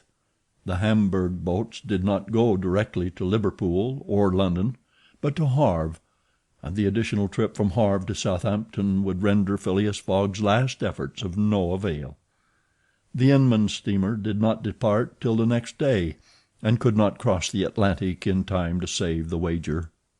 Mr. Fogg learned all this in consulting his Bradshaw, which gave him the daily movements of the transatlantic steamers. Passepartout was crushed. It overwhelmed him to lose the boat by 3/4 of an hour. It was his fault, for instead of helping his master he had not ceased putting obstacles in his path, and when he recalled all the incidents of the tour, when he counted up the sums expended in pure loss and on his own account, when he thought that the immense stake added to the heavy charges of this useless journey would completely ruin Mr. Fogg, he overwhelmed himself with bitter self-accusations. Mr. Fogg, however, did not reproach him, and on leaving the Cunard pier only said, "We will consult about what is best tomorrow. Come." The party crossed the Hudson in the Jersey City ferry boat, and drove in a carriage to the St. Nicholas Hotel on Broadway. Rooms were engaged, and the night passed briefly to Phileas Fogg, who slept profoundly, but very long to Aouda and the others, whose agitation did not permit them to rest. The next day was the 12th of December. From 7 in the morning of the 12th to 9:15 in the evening of the 21st there were 9 days, 13 hours, and 45 minutes. If Phileas Fogg had left in the China, one of the fastest steamers on the Atlantic, he would have reached Liverpool and then London within the period agreed upon. Mr. Fogg left the hotel alone after giving Passepartout instructions to await his return and inform Aouda to be ready at an instant's notice. He proceeded to the banks of the Hudson and looked about among the vessels moored or anchored in the river, for any that were about to depart. Several had departure signals and were preparing to put to sea at morning tide, for in this immense and admirable port there is not one day in 100 that vessels do not set out for every quarter of the globe. But they were mostly sailing vessels, of which of course Phileas Fogg could make no use. He seemed about to give up all hope, when he espied, anchored at the battery, a cable's length off at most, a trading vessel with a screw well shaped, whose funnel, puffing a cloud of smoke, indicated that she was getting ready for departure. Phileas Fogg hailed a boat, got into it, and soon found himself on board the Henrietta, iron-hulled, wood-built above. He ascended to the deck and asked for the captain, who forthwith presented himself. He was a man of 50, a sort of sea-wolf, with big eyes, a complexion of oxidized copper, red hair and thick neck, and a growling voice. "The captain?" asked Mr. Fogg. "I am the captain." I am Phileas Fogg of London." "And I am Andrew Speedy of Cardiff." "You are going to put to sea?" "In an hour." "You are bound for—" "Bordeaux." "And your cargo?" "No freight. Going in ballast." "Have you any passengers?" "No passengers. Never had passengers. Too much in the way." "Is your vessel a swift one?" "Between 11 and 12 knots. The Henrietta, well known." "Will you carry me and 3 other persons to Liverpool?" "To Liverpool? Why not to China?" "I said Liverpool." "No." "No?" "No. I am setting out for Bordeaux, and shall go to Bordeaux." "Money is no object?" "None." The captain spoke in a tone which did not admit of a reply. "But the owners of the Henrietta?" resumed Phileas Fogg. "The owners are myself," replied the captain. "The vessel belongs to me." "I will freight it for you." "No." "I will buy it of you." "No." Phileas Fogg did not betray the least disappointment, but the situation was a grave one. It was not at New York as at Hong Kong, nor with the captain of the Henrietta as with the captain of the Tankadere. Up to this time money had smoothed away every obstacle. Now money failed. Still, some means must be found to cross the Atlantic on a boat, unless by balloon, which would have been venturesome, besides not being capable of being put in practice. It seemed that Phileas Fogg had an idea, for he said to the captain, "Well, will you carry me to Bordeaux?" "No, not if you paid me $200. "I offer you 2,000. "A piece?"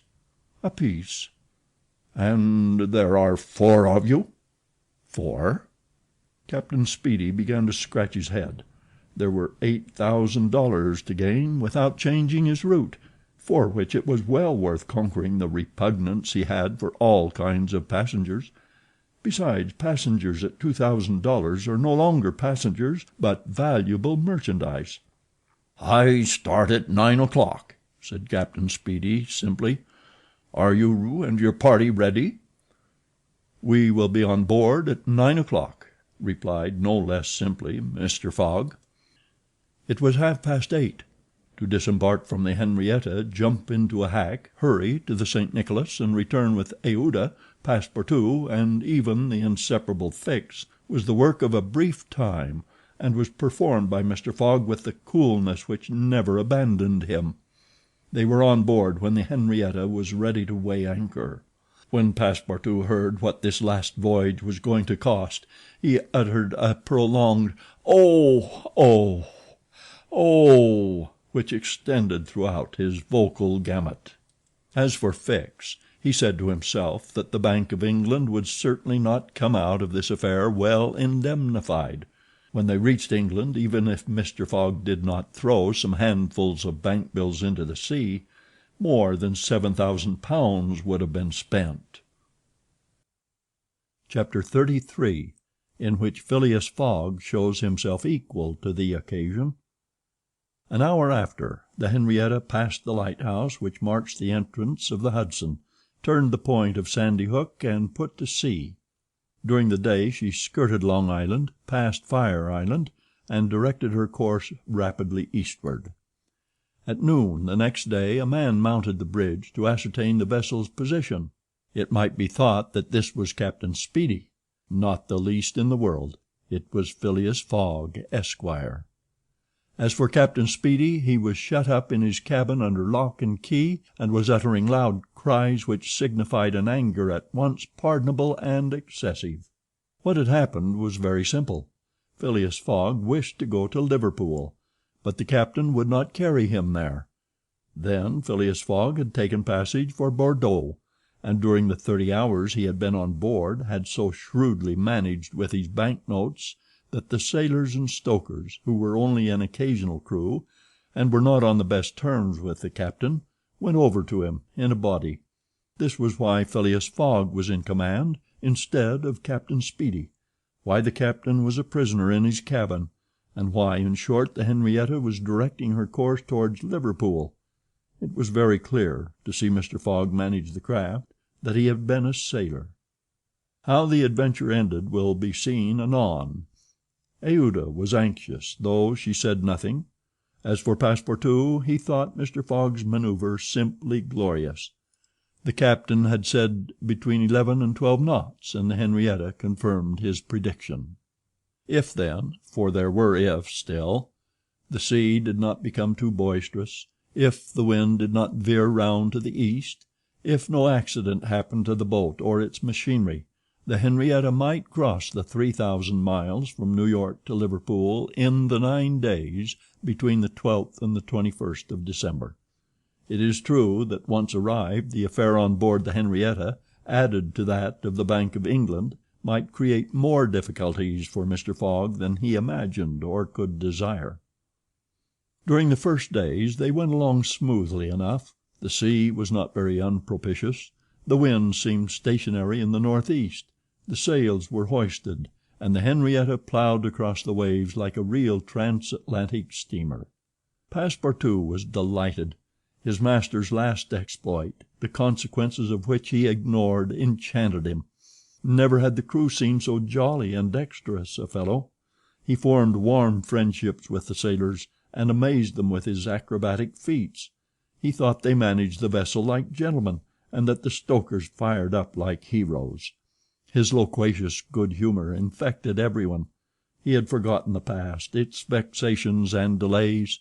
He only thought of the end, so nearly accomplished, and sometimes he boiled over with impatience, as if heated by the furnaces of the Henrietta. Often also the worthy fellow revolved round Fix, looking at him with a keen, distrustful eye. But he did not speak to him, for their old intimacy no longer existed. Fix, it must be confessed, understood nothing of what was going on. The conquest of the Henrietta, the bribery of the crew, Fogg managing the boat like a skilled seaman, amazed and confused him. He did not know what to think, for, after all, a man who began by stealing £55,000 might end by stealing a vessel, and Fix was not unnaturally inclined to conclude that the Henrietta under Fogg's command was not going to Liverpool at all, but to some part of the world where the robber, turned into a pirate, would quietly put himself in safety. The conjecture was at least a plausible one, and the detective began to seriously regret that he had embarked on the affair. As for Captain Speedy, he continued to howl and growl in his cabin, and Passepartout, whose duty it was to carry him his meals, courageous as he was, took the greatest precautions. Mr. Fogg did not seem even to know that there was a captain on board. On the 13th they passed the edge of the banks of Newfoundland, a dangerous locality. During the winter, especially, there were frequent fogs and heavy gales of wind. Ever since the evening before, the barometer, suddenly falling, had indicated an approaching change in the atmosphere, and during the night the temperature varied, the cold became sharper, and the wind veered to the southeast. This was a misfortune. Mr. Fogg, in order not to deviate from his course, furled his sails and increased the force of the steam, but the vessel's speed slackened owing to the state of the sea, the long waves of which broke against the stern. She pitched violently, and this retarded her progress. The breeze, little by little, swelled into a tempest, and it was to be feared that the Henrietta might not be able to maintain herself upright on the waves. Passepartout's visage darkened with the skies, and for 2 days the poor fellow experienced constant fright. But Phileas Fogg was a bold mariner, and knew how to maintain headway against the sea, and he kept on his course without even decreasing his steam. The Henrietta, when she could not rise above the waves, crossed them, swamping her deck, but passing safely. Sometimes the screw rose out of the water, beating its protruding end, when a mountain of water raised the stern above the waves, but the craft always kept straight ahead. The wind, however, did not grow as boisterous as might have been feared. It was not one of those tempests which burst and rush on with a speed of 90 miles an hour. It continued fresh, but unhappily it remained obstinately in the southeast, rendering the sails useless. The 16th of December was the 75th day since Phileas Fogg's departure from London, and the Henrietta had not yet been seriously delayed. Half of the voyage was almost accomplished, and the worst localities had been passed. In summer success would have been well nigh certain. In winter they were at the mercy of the bad season. Passepartout said nothing, but he cherished hope in secret, and comforted himself with the reflection that if the wind failed them they might still count on the steam. On this day the engineer came on deck, went up to Mr. Fogg, and began to speak earnestly with him. Without knowing why it was a presentiment, perhaps, Passepartout became vaguely uneasy. He would have given one of his ears to hear with the other what the engineer was saying. He finally managed to catch a few words, and was sure he heard his master say, "You are certain of what you tell me?" "Certain, sir," replied the engineer. "You must remember that since we started we have kept up hot fires in all our furnaces, and though we had coal enough to go on short steam from New York to Bordeaux, we haven't enough to go with all steam from New York to Liverpool." "I will consider," replied Mr. Fogg. Passepartout understood it all. He was seized with mortal anxiety. The coal was giving out. "Ah, if my master can get over that," muttered he, "he'll be a famous man." He could not help imparting to Fix what he had overheard. "Then you believe that we really are going to Liverpool?" "Of course." "Ass," replied the detective, shrugging his shoulders and turning on his heel. Passepartout was on the point of vigorously resenting the epithet, the reason of which he could not for the life of him comprehend, but he reflected that the unfortunate Fix was probably very much disappointed and humiliated in his self-esteem after having so awkwardly followed a false scent around the world, and refrained. And now what course would Phileas Fogg adopt? It was difficult to imagine. Nevertheless, he seemed to have decided upon one, for that evening he sent for the engineer, and said to him, "Feed all the fires until the coal is exhausted." A few moments after, the funnel of the Henrietta vomited forth torrents of smoke. The vessel continued to proceed with all steam on. But on the 18th the engineer, as he had predicted, announced that the coal would give out in the course of the day. "Do not let the fires go down," replied Mr. Fogg. "Keep them up to the last. Let the valves be filled." Towards noon Phileas Fogg, having ascertained their position, called Passepartout and ordered him to go for Captain Speedy. It was as if the honest fellow had been commanded to unchain a tiger. He went to the poop, saying to himself, "He will be like a madman." In a few moments, with cries and oaths, a bomb appeared on the poop deck. The bomb was Captain Speedy. It was clear that he was on the point of bursting.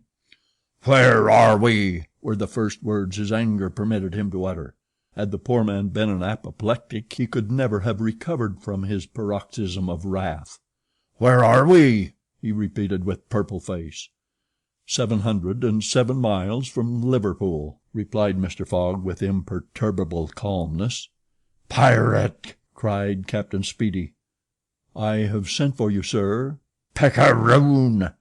"Sir," continued Mr. Fogg, "to ask you to sell me your vessel." "No, by all devils, no." "But I shall be obliged to burn her." "Burn the Henrietta?" "Yes, at least the upper part of her. The coal has given out." "Burn my vessel!" cried Captain Speedy, who could scarcely pronounce the words. "A vessel worth $50,000?" "Here are 60,000," replied Phileas Fogg, handing the captain a roll of bank bills. This had a prodigious effect on Andrew Speedy. An American can scarcely remain unmoved at the sight of $60,000. The captain forgot in an instant his anger, his imprisonment, and all his grudges against his passenger. The Henrietta was 20 years old. It was a great bargain. The bomb would not go off after all. Mr. Fogg had taken away the match. "And I shall still have the iron hull," said the captain in a softer tone. "The iron hull and the engine. Is it agreed?" "Agreed."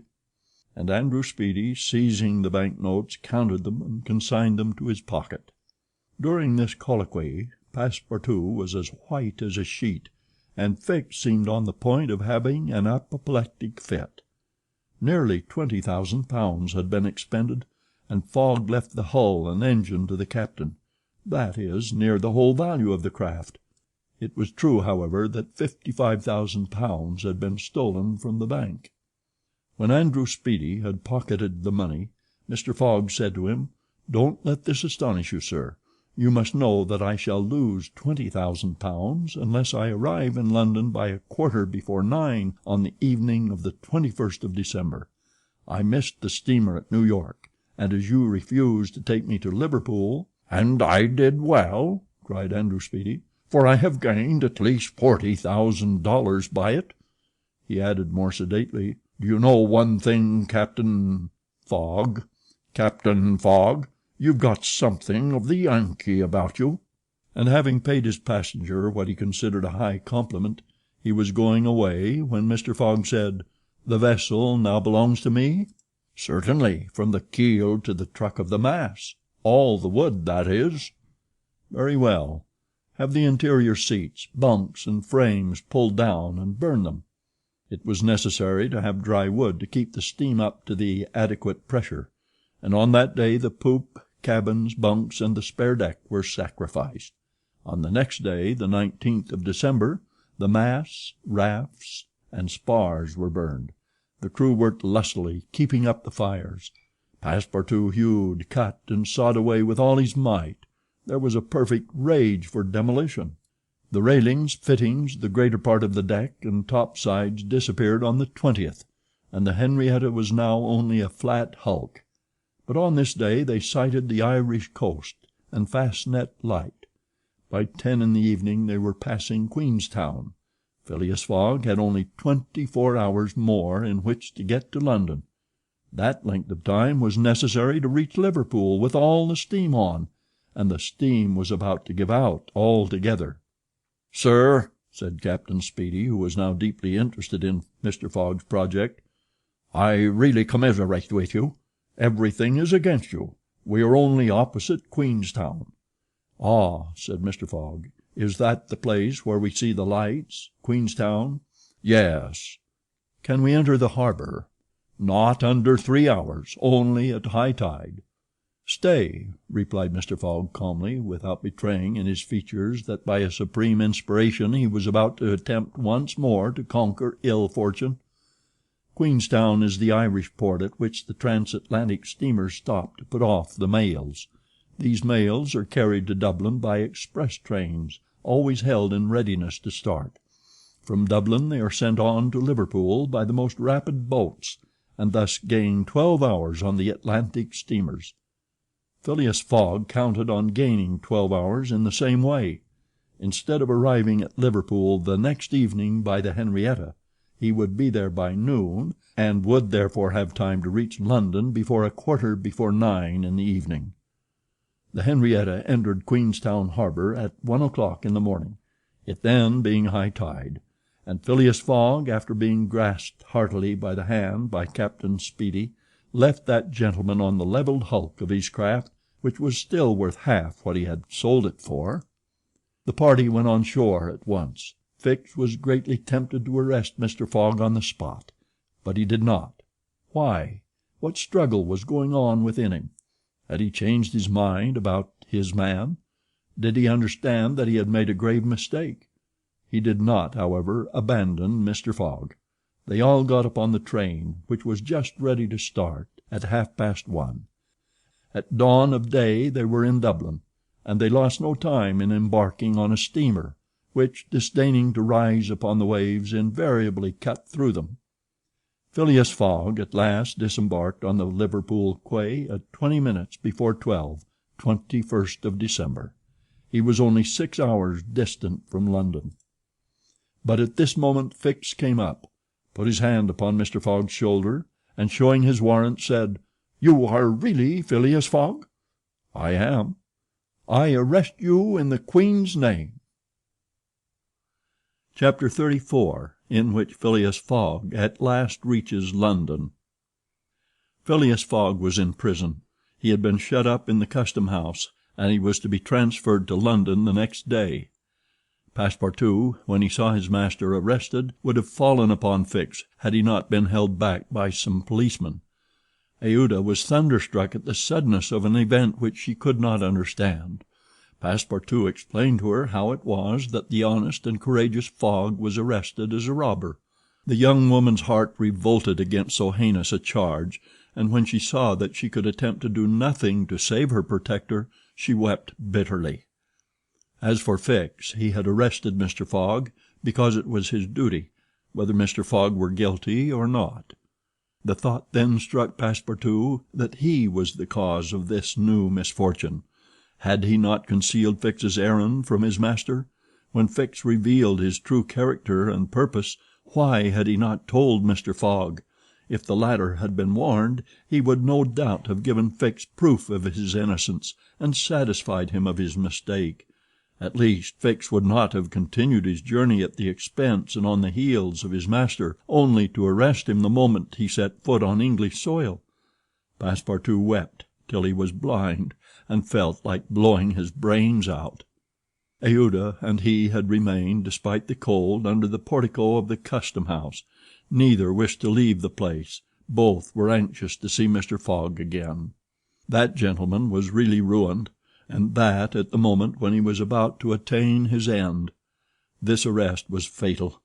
Having arrived at Liverpool at 20 minutes before 12 on the 21st of December, he had till 9:15 that evening to reach the Reform Club, that is, 9 hours and a quarter. The journey from Liverpool to London was 6 hours. If anyone at this moment had entered the custom-house, he would have found Mr. Fogg seated, motionless, calm, and without apparent anger, upon a wooden bench. He was not, it is true, resigned, but this last blow failed to force him into an outward betrayal of any emotion. Was he being devoured by one of those secret rages, all the more terrible because contained, and which only burst forth with an irresistible force at the last moment? No one could tell. There he sat, calmly waiting. For what? Did he still cherish hope? Did he still believe, now that the door of this prison was closed upon him, that he would succeed? However that may have been, Mr. Fogg carefully put his watch upon the table and observed its advancing hands. Not a word escaped his lips, but his look was singularly set and stern. The situation, in any event, was a terrible one, and might be thus stated: if Phileas Fogg was honest, he was ruined; if he was a knave, he was caught. Did escape occur to him? Did he examine to see if there were any practicable outlet from his prison? Did he think of escaping from it? Possibly. For once he walked slowly around the room. But the door was locked and the window heavily barred with iron rods. He sat down again and drew his journal from his pocket. On the line where these words were written, 21st December, Saturday, Liverpool, he added 80th day, 11:40 a.m., and waited. The custom-house clock struck 1. Mr. Fogg observed that his watch was 2 hours too fast. 2 hours! Admitting that he was at this moment taking an express train, he could reach London and the Reform Club by 9:15 p.m. His forehead slightly wrinkled. At 33 minutes past 2 he heard a singular noise outside, then a hasty opening of doors. Passepartout's voice was audible, and immediately after that of Fix. Phileas Fogg's eyes brightened for an instant. The door swung open, and he saw Passepartout, Aouda, and Fix, who hurried towards him. Fix was out of breath, and his hair was in disorder. He could not speak. "Sir," he stammered, "sir, forgive me. Most unfortunate resemblance. Robber arrested 3 days ago. You are free." Phileas Fogg was free. He walked to the detective, looked him steadily in the face, and with the only rapid motion he had ever made in his life, or which he ever would make, drew back his arms, and with the precision of a machine knocked Fix down. "Well hit!" cried Passepartout. "Parbleu! That's what you might call a good application of English fists." Fix, who found himself on the floor, did not utter a word. He had only received his deserts. Mr. Fogg, Aouda, and Passepartout left the custom-house without delay. got into a cab, and in a few moments descended at the station. Phileas Fogg asked if there was an express train about to leave for London. It was 40 minutes past 2. The express train had left 35 minutes before. Phileas Fogg then ordered a special train. There were several rapid locomotives on hand, but the railway arrangements did not permit the special train to leave until 3 o'clock. At that hour Phileas Fogg, having stimulated the engineer by the offer of a generous reward, at last set out towards London with Aouda and his faithful servant.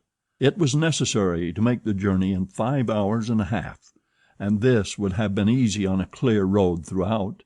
But there were forced delays, and when Mr. Fogg stepped from the train at the terminus, all the clocks in London were striking 10 minutes before 9. Having made the tour of the world, he was behindhand 5 minutes. He had lost the wager. Chapter 35, in which Phileas Fogg does not have to repeat his orders to Passepartout twice. The dwellers in Savile Row would have been surprised the next day if they had been told that Phileas Fogg had returned home. His doors and windows were still closed. No appearance of change was visible. After leaving the station, Mr. Fogg gave Passepartout instructions to purchase some provisions, and quietly went to his domicile. He bore his misfortune with his habitual tranquillity. Ruined, and by the blundering of the detective. After having steadily traversed that long journey, overcome 100 obstacles, braved many dangers, and still found time to do some good on his way, to fail near the goal by a sudden event which he could not have foreseen and against which he was unarmed, it was terrible. But a few pounds were left of the large sum he had carried with him. There only remained of his fortune the £20,000 deposited at Baring's, and this amount he owed to his friends of the Reform Club.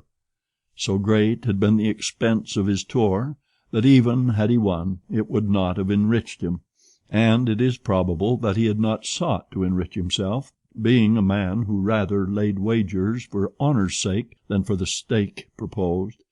But this wager totally ruined him. Mr. Fogg's course, however, was fully decided upon. He knew what remained for him to do. A room in the house in Savile Row was set apart for Aouda, who was overwhelmed with grief at her protector's misfortune. From the words which Mr. Fogg dropped, she saw that he was meditating some serious project. Knowing that Englishmen governed by a fixed idea sometimes resort to the desperate expedient of suicide, Passepartout kept a narrow watch upon his master, though he carefully concealed the appearance of so doing.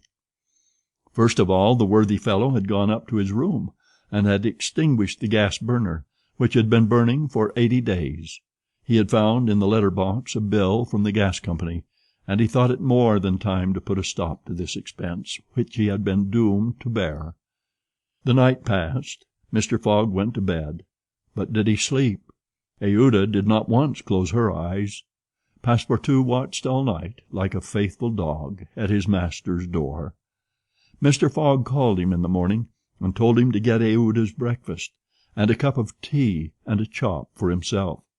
He desired Aouda to excuse him from breakfast and dinner, as his time would be absorbed all day in putting his affairs to rights.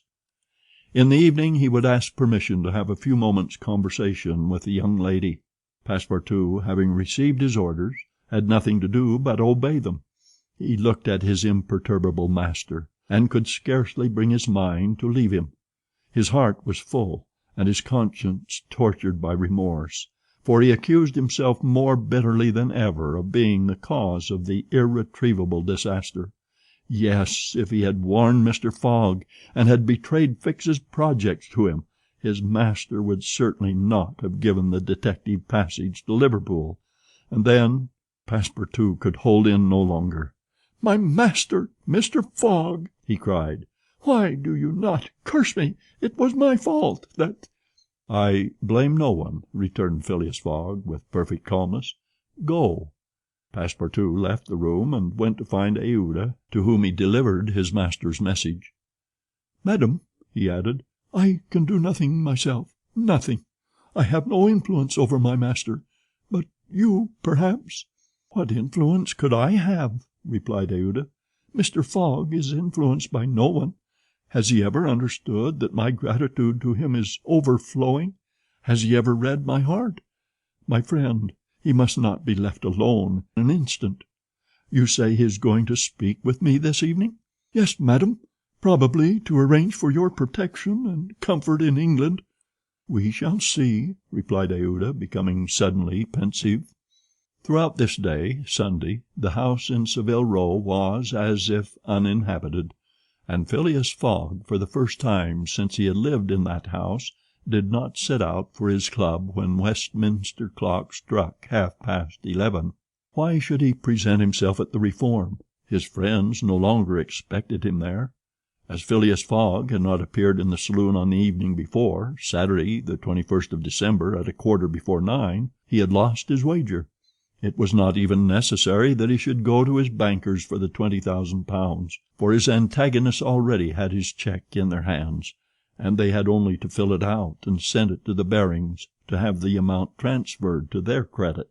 Mr. Fogg, therefore, had no reason for going out, and so he remained at home. He shut himself up in his room, and busied himself putting his affairs in order. Passepartout continually ascended and descended the stairs. The hours were long for him. He listened at his master's door, and looked through the keyhole, as if he had a perfect right so to do, and as if he feared that something terrible might happen at any moment. Sometimes he thought of Fix, but no longer in anger. Fix, like all the world, had been mistaken in Phileas Fogg, and had only done his duty in tracking and arresting him, while he, Passepartout— This thought haunted him, and he never ceased cursing his miserable folly. Finding himself too wretched to remain alone, he knocked at Aouda's door, went into her room, seated himself without speaking in a corner, and looked ruefully at the young woman. Aouda was still pensive. About 7:30 in the evening Mr. Fogg sent to know if Aouda would receive him, and in a few moments he found himself alone with her. Phileas Fogg took a chair, and sat down near the fireplace, opposite Aouda. No emotion was visible on his face. Fogg returned was exactly the Fogg who had gone away. There was the same calm, the same impassibility. He sat several minutes without speaking. Then, bending his eyes on Aouda, "Madam," said he, "will you pardon me for bringing you to England?" "I, Mr. Fogg?" replied Aouda, checking the pulsations of her heart. "Please let me finish," returned Mr. Fogg. "When I decided to bring you far away from the country which was so unsafe for you, I was rich, and counted on putting a portion of my fortune at your disposal. Then your existence would have been free and happy. But now I am ruined."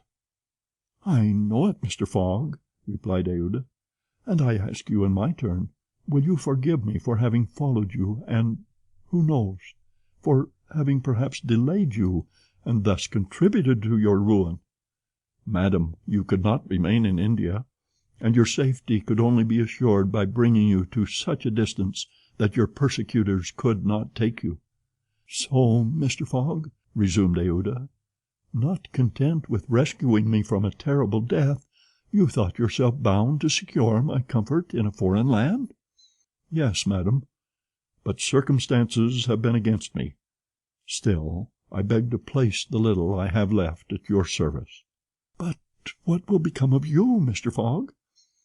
"As for me, madam," replied the gentleman coldly, "I have need of nothing." "But how do you look upon the fate, sir, which awaits you?" "As I am in the habit of doing."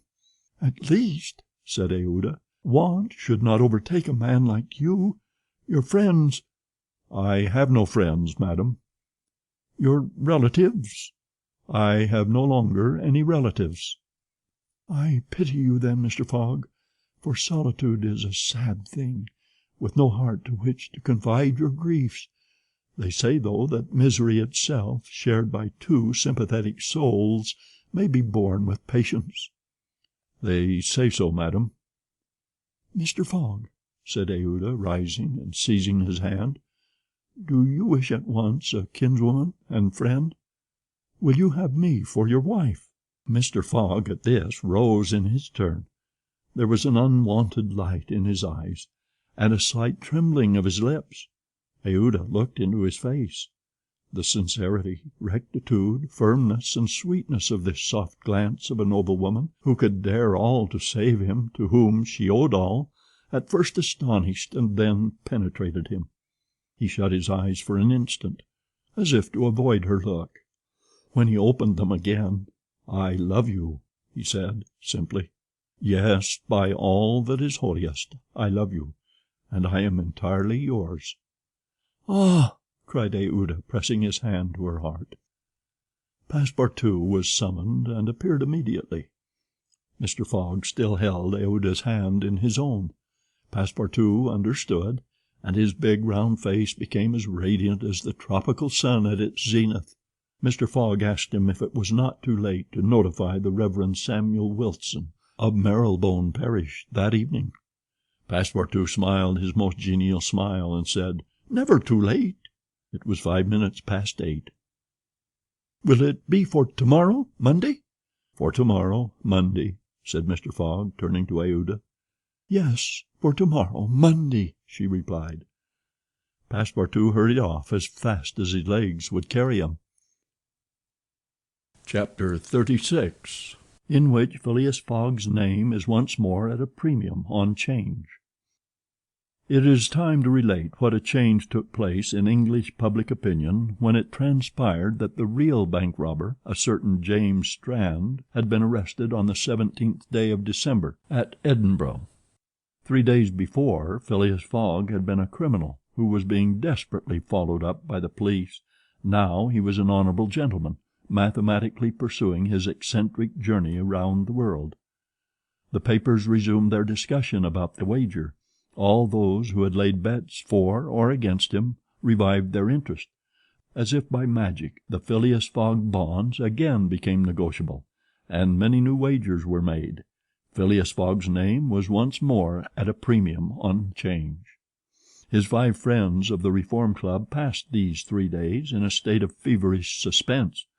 Would Phileas Fogg, whom they had forgotten, reappear before their eyes? Where was he at this moment? The 17th of December, the day of James Strand's arrest, was the 76th since Phileas Fogg's departure, and no news of him had been received. Was he dead? Had he abandoned the effort? Or was he continuing his journey along the route agreed upon? And would he appear on Saturday, the 21st of December, at 9:15 in the evening, on the threshold of the Reform Club saloon? The anxiety in which, for 3 days, London society existed cannot be described. Telegrams were sent to America and Asia for news of Phileas Fogg. Messengers were dispatched to the house in Savile Row, morning and evening. No news. The police were ignorant what had become of the detective, Fix, who had so unfortunately followed up a false scent. Bets increased, nevertheless, in number and value. Phileas Fogg, like a racehorse, was drawing near his last turning point. The bonds were quoted no longer at 100 below par, but at 20, at 10, and at 5, and paralytic old Lord Albemarle bet even in his favour. A great crowd was collected in Pall Mall and the neighbouring streets on Saturday evening. It seemed like a multitude of brokers permanently established around the Reform Club. Circulation was impeded, and everywhere disputes, discussions, and financial transactions were going on. The police had great difficulty in keeping back the crowd, and as the hour when Phileas Fogg was due approached, the excitement rose to its highest pitch. The 5 antagonists of Phileas Fogg had met in the great saloon of the club: John Sullivan and Samuel Fallentin, the bankers; Andrew Stewart, the engineer; Gauthier Ralph, the director of the Bank of England; and Thomas Flanagan, the brewer. One and all waited anxiously. When the clock indicated 20 minutes past 8, Andrew Stewart got up, saying, "Gentlemen, in 20 minutes the time agreed upon between Mr. Fogg and ourselves will have expired." "What time did the last train arrive from Liverpool?" asked Thomas Flanagan. "At 23 minutes past 7, replied Gauthier Ralph, "and the next does not arrive till 10 minutes after 12. "Well, gentlemen," resumed Andrew Stewart, If Phileas Fogg had come in the 7:23 train, he would have got here by this time. We can, therefore, regard the bet as won." "Wait, don't let us be too hasty," replied Samuel Fallentin. "You know that Mr. Fogg is very eccentric. His punctuality is well known. He never arrives too soon or too late, and I should not be surprised if he appeared before us at the last minute."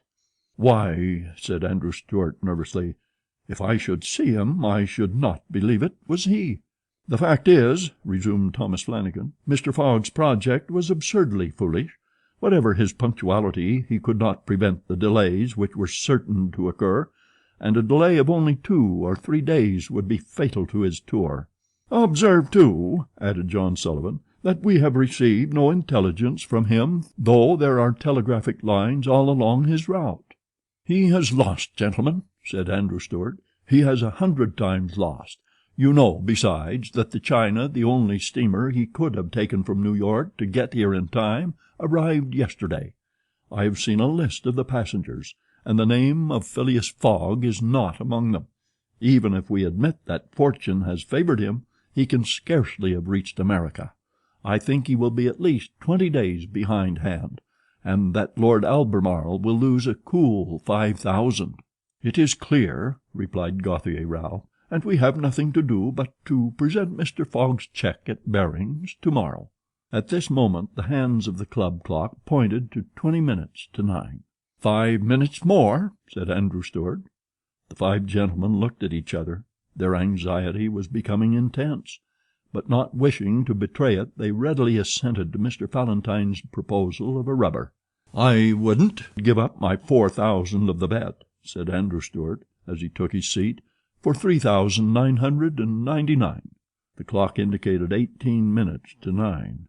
The players took up their cards, but could not keep their eyes off the clock. Certainly, however secure they felt, minutes had never seemed so long to them.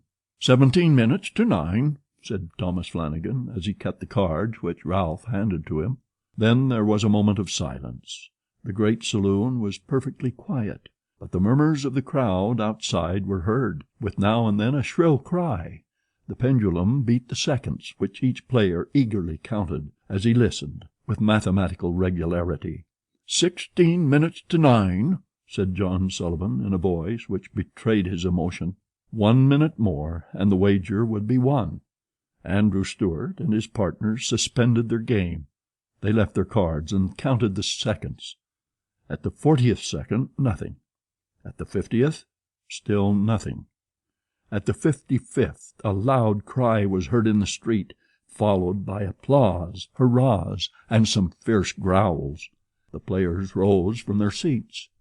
At the 57th second, the door of the saloon opened, and the pendulum had not beat the 60th second when Phileas Fogg appeared, followed by an excited crowd who had forced their way through the club doors, and in his calm voice said, "Here I am, gentlemen." Chapter 37, in which it is shown that Phileas Fogg gained nothing by his tour around the world, unless it were happiness.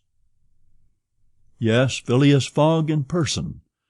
The reader will remember that at 5 minutes past 8 in the evening, about 25 hours after the arrival of the travellers in London, Passepartout had been sent by his master to engage the services of the Reverend Samuel Wilson in a certain marriage ceremony which was to take place the next day.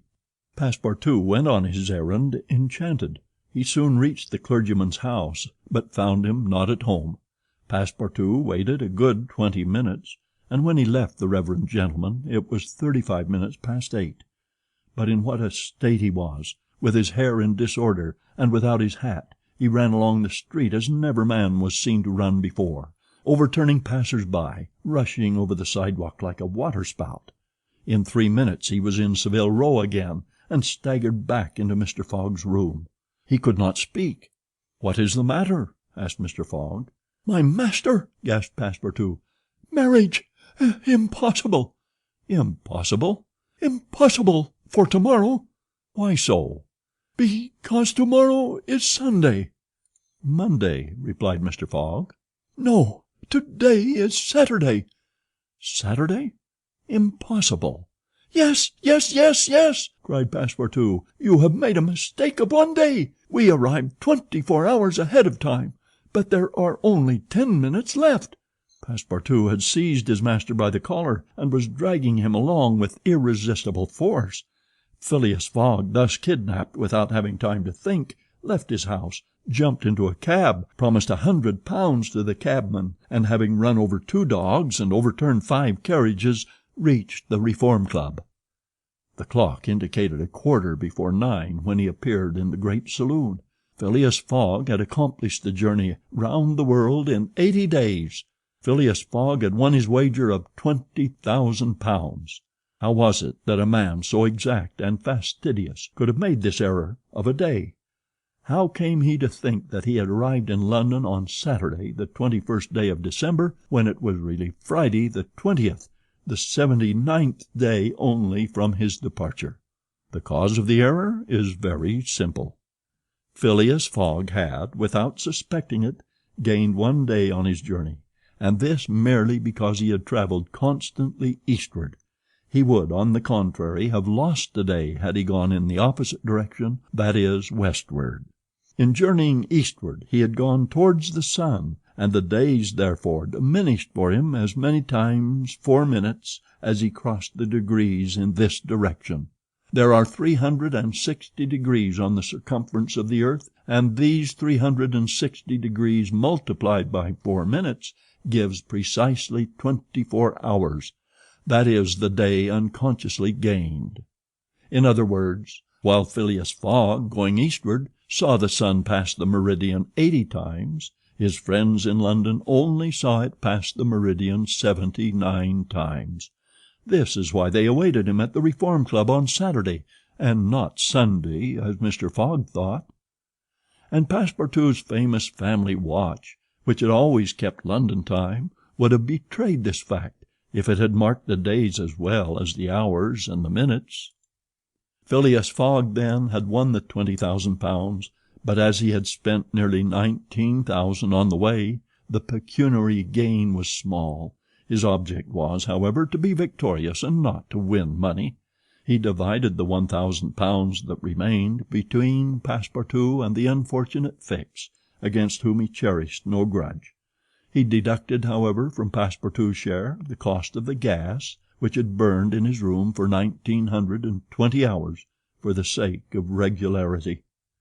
That evening Mr. Fogg, as tranquil and phlegmatic as ever, said to Aouda, "Is our marriage still agreeable to you?" "Mr. Fogg," replied she, "it is for me to ask that question. You were ruined, but now you are rich again." "Pardon me, madam. My fortune belongs to you. If you had not suggested our marriage, my servant would not have gone to the Reverend Samuel Wilson's. I should not have been apprised of my error, and—" "Dear Mr. Fogg," said the young woman. "Dear Aouda," replied Phileas Fogg. It need not be said that the marriage took place 48 hours after, and that Passepartout, glowing and dazzling, gave the bride away. Had he not saved her, and was he not entitled to this honor? The next day, as soon as it was light, Passepartout rapped vigorously at his master's door. Mr. Fogg opened it, and asked, "What's the matter, Passepartout?" "What is it, sir? Why, I've just this instant found out—" "What?" "That we might have made the tour of the world in only 78 days." "No doubt," returned Mr. Fogg, "by not crossing India. But if I had not crossed India, I should not have saved Aouda. She would not have been my wife, and—" Mr. Fogg quietly shut the door. Phileas Fogg had won his wager, and had made his journey around the world in 80 days. To do this he had employed every means of conveyance: steamers, railways, carriages, yachts, trading vessels, sledges, elephants. The eccentric gentleman had throughout displayed all his marvelous qualities of coolness and exactitude. But what then? What had he really gained by all this trouble? What had he brought back from this long and weary journey? Nothing, you say? Perhaps so. Nothing but a charming woman, who, strange as it may appear, made him the happiest of men. Truly, would you not for less than that make the tour round the world?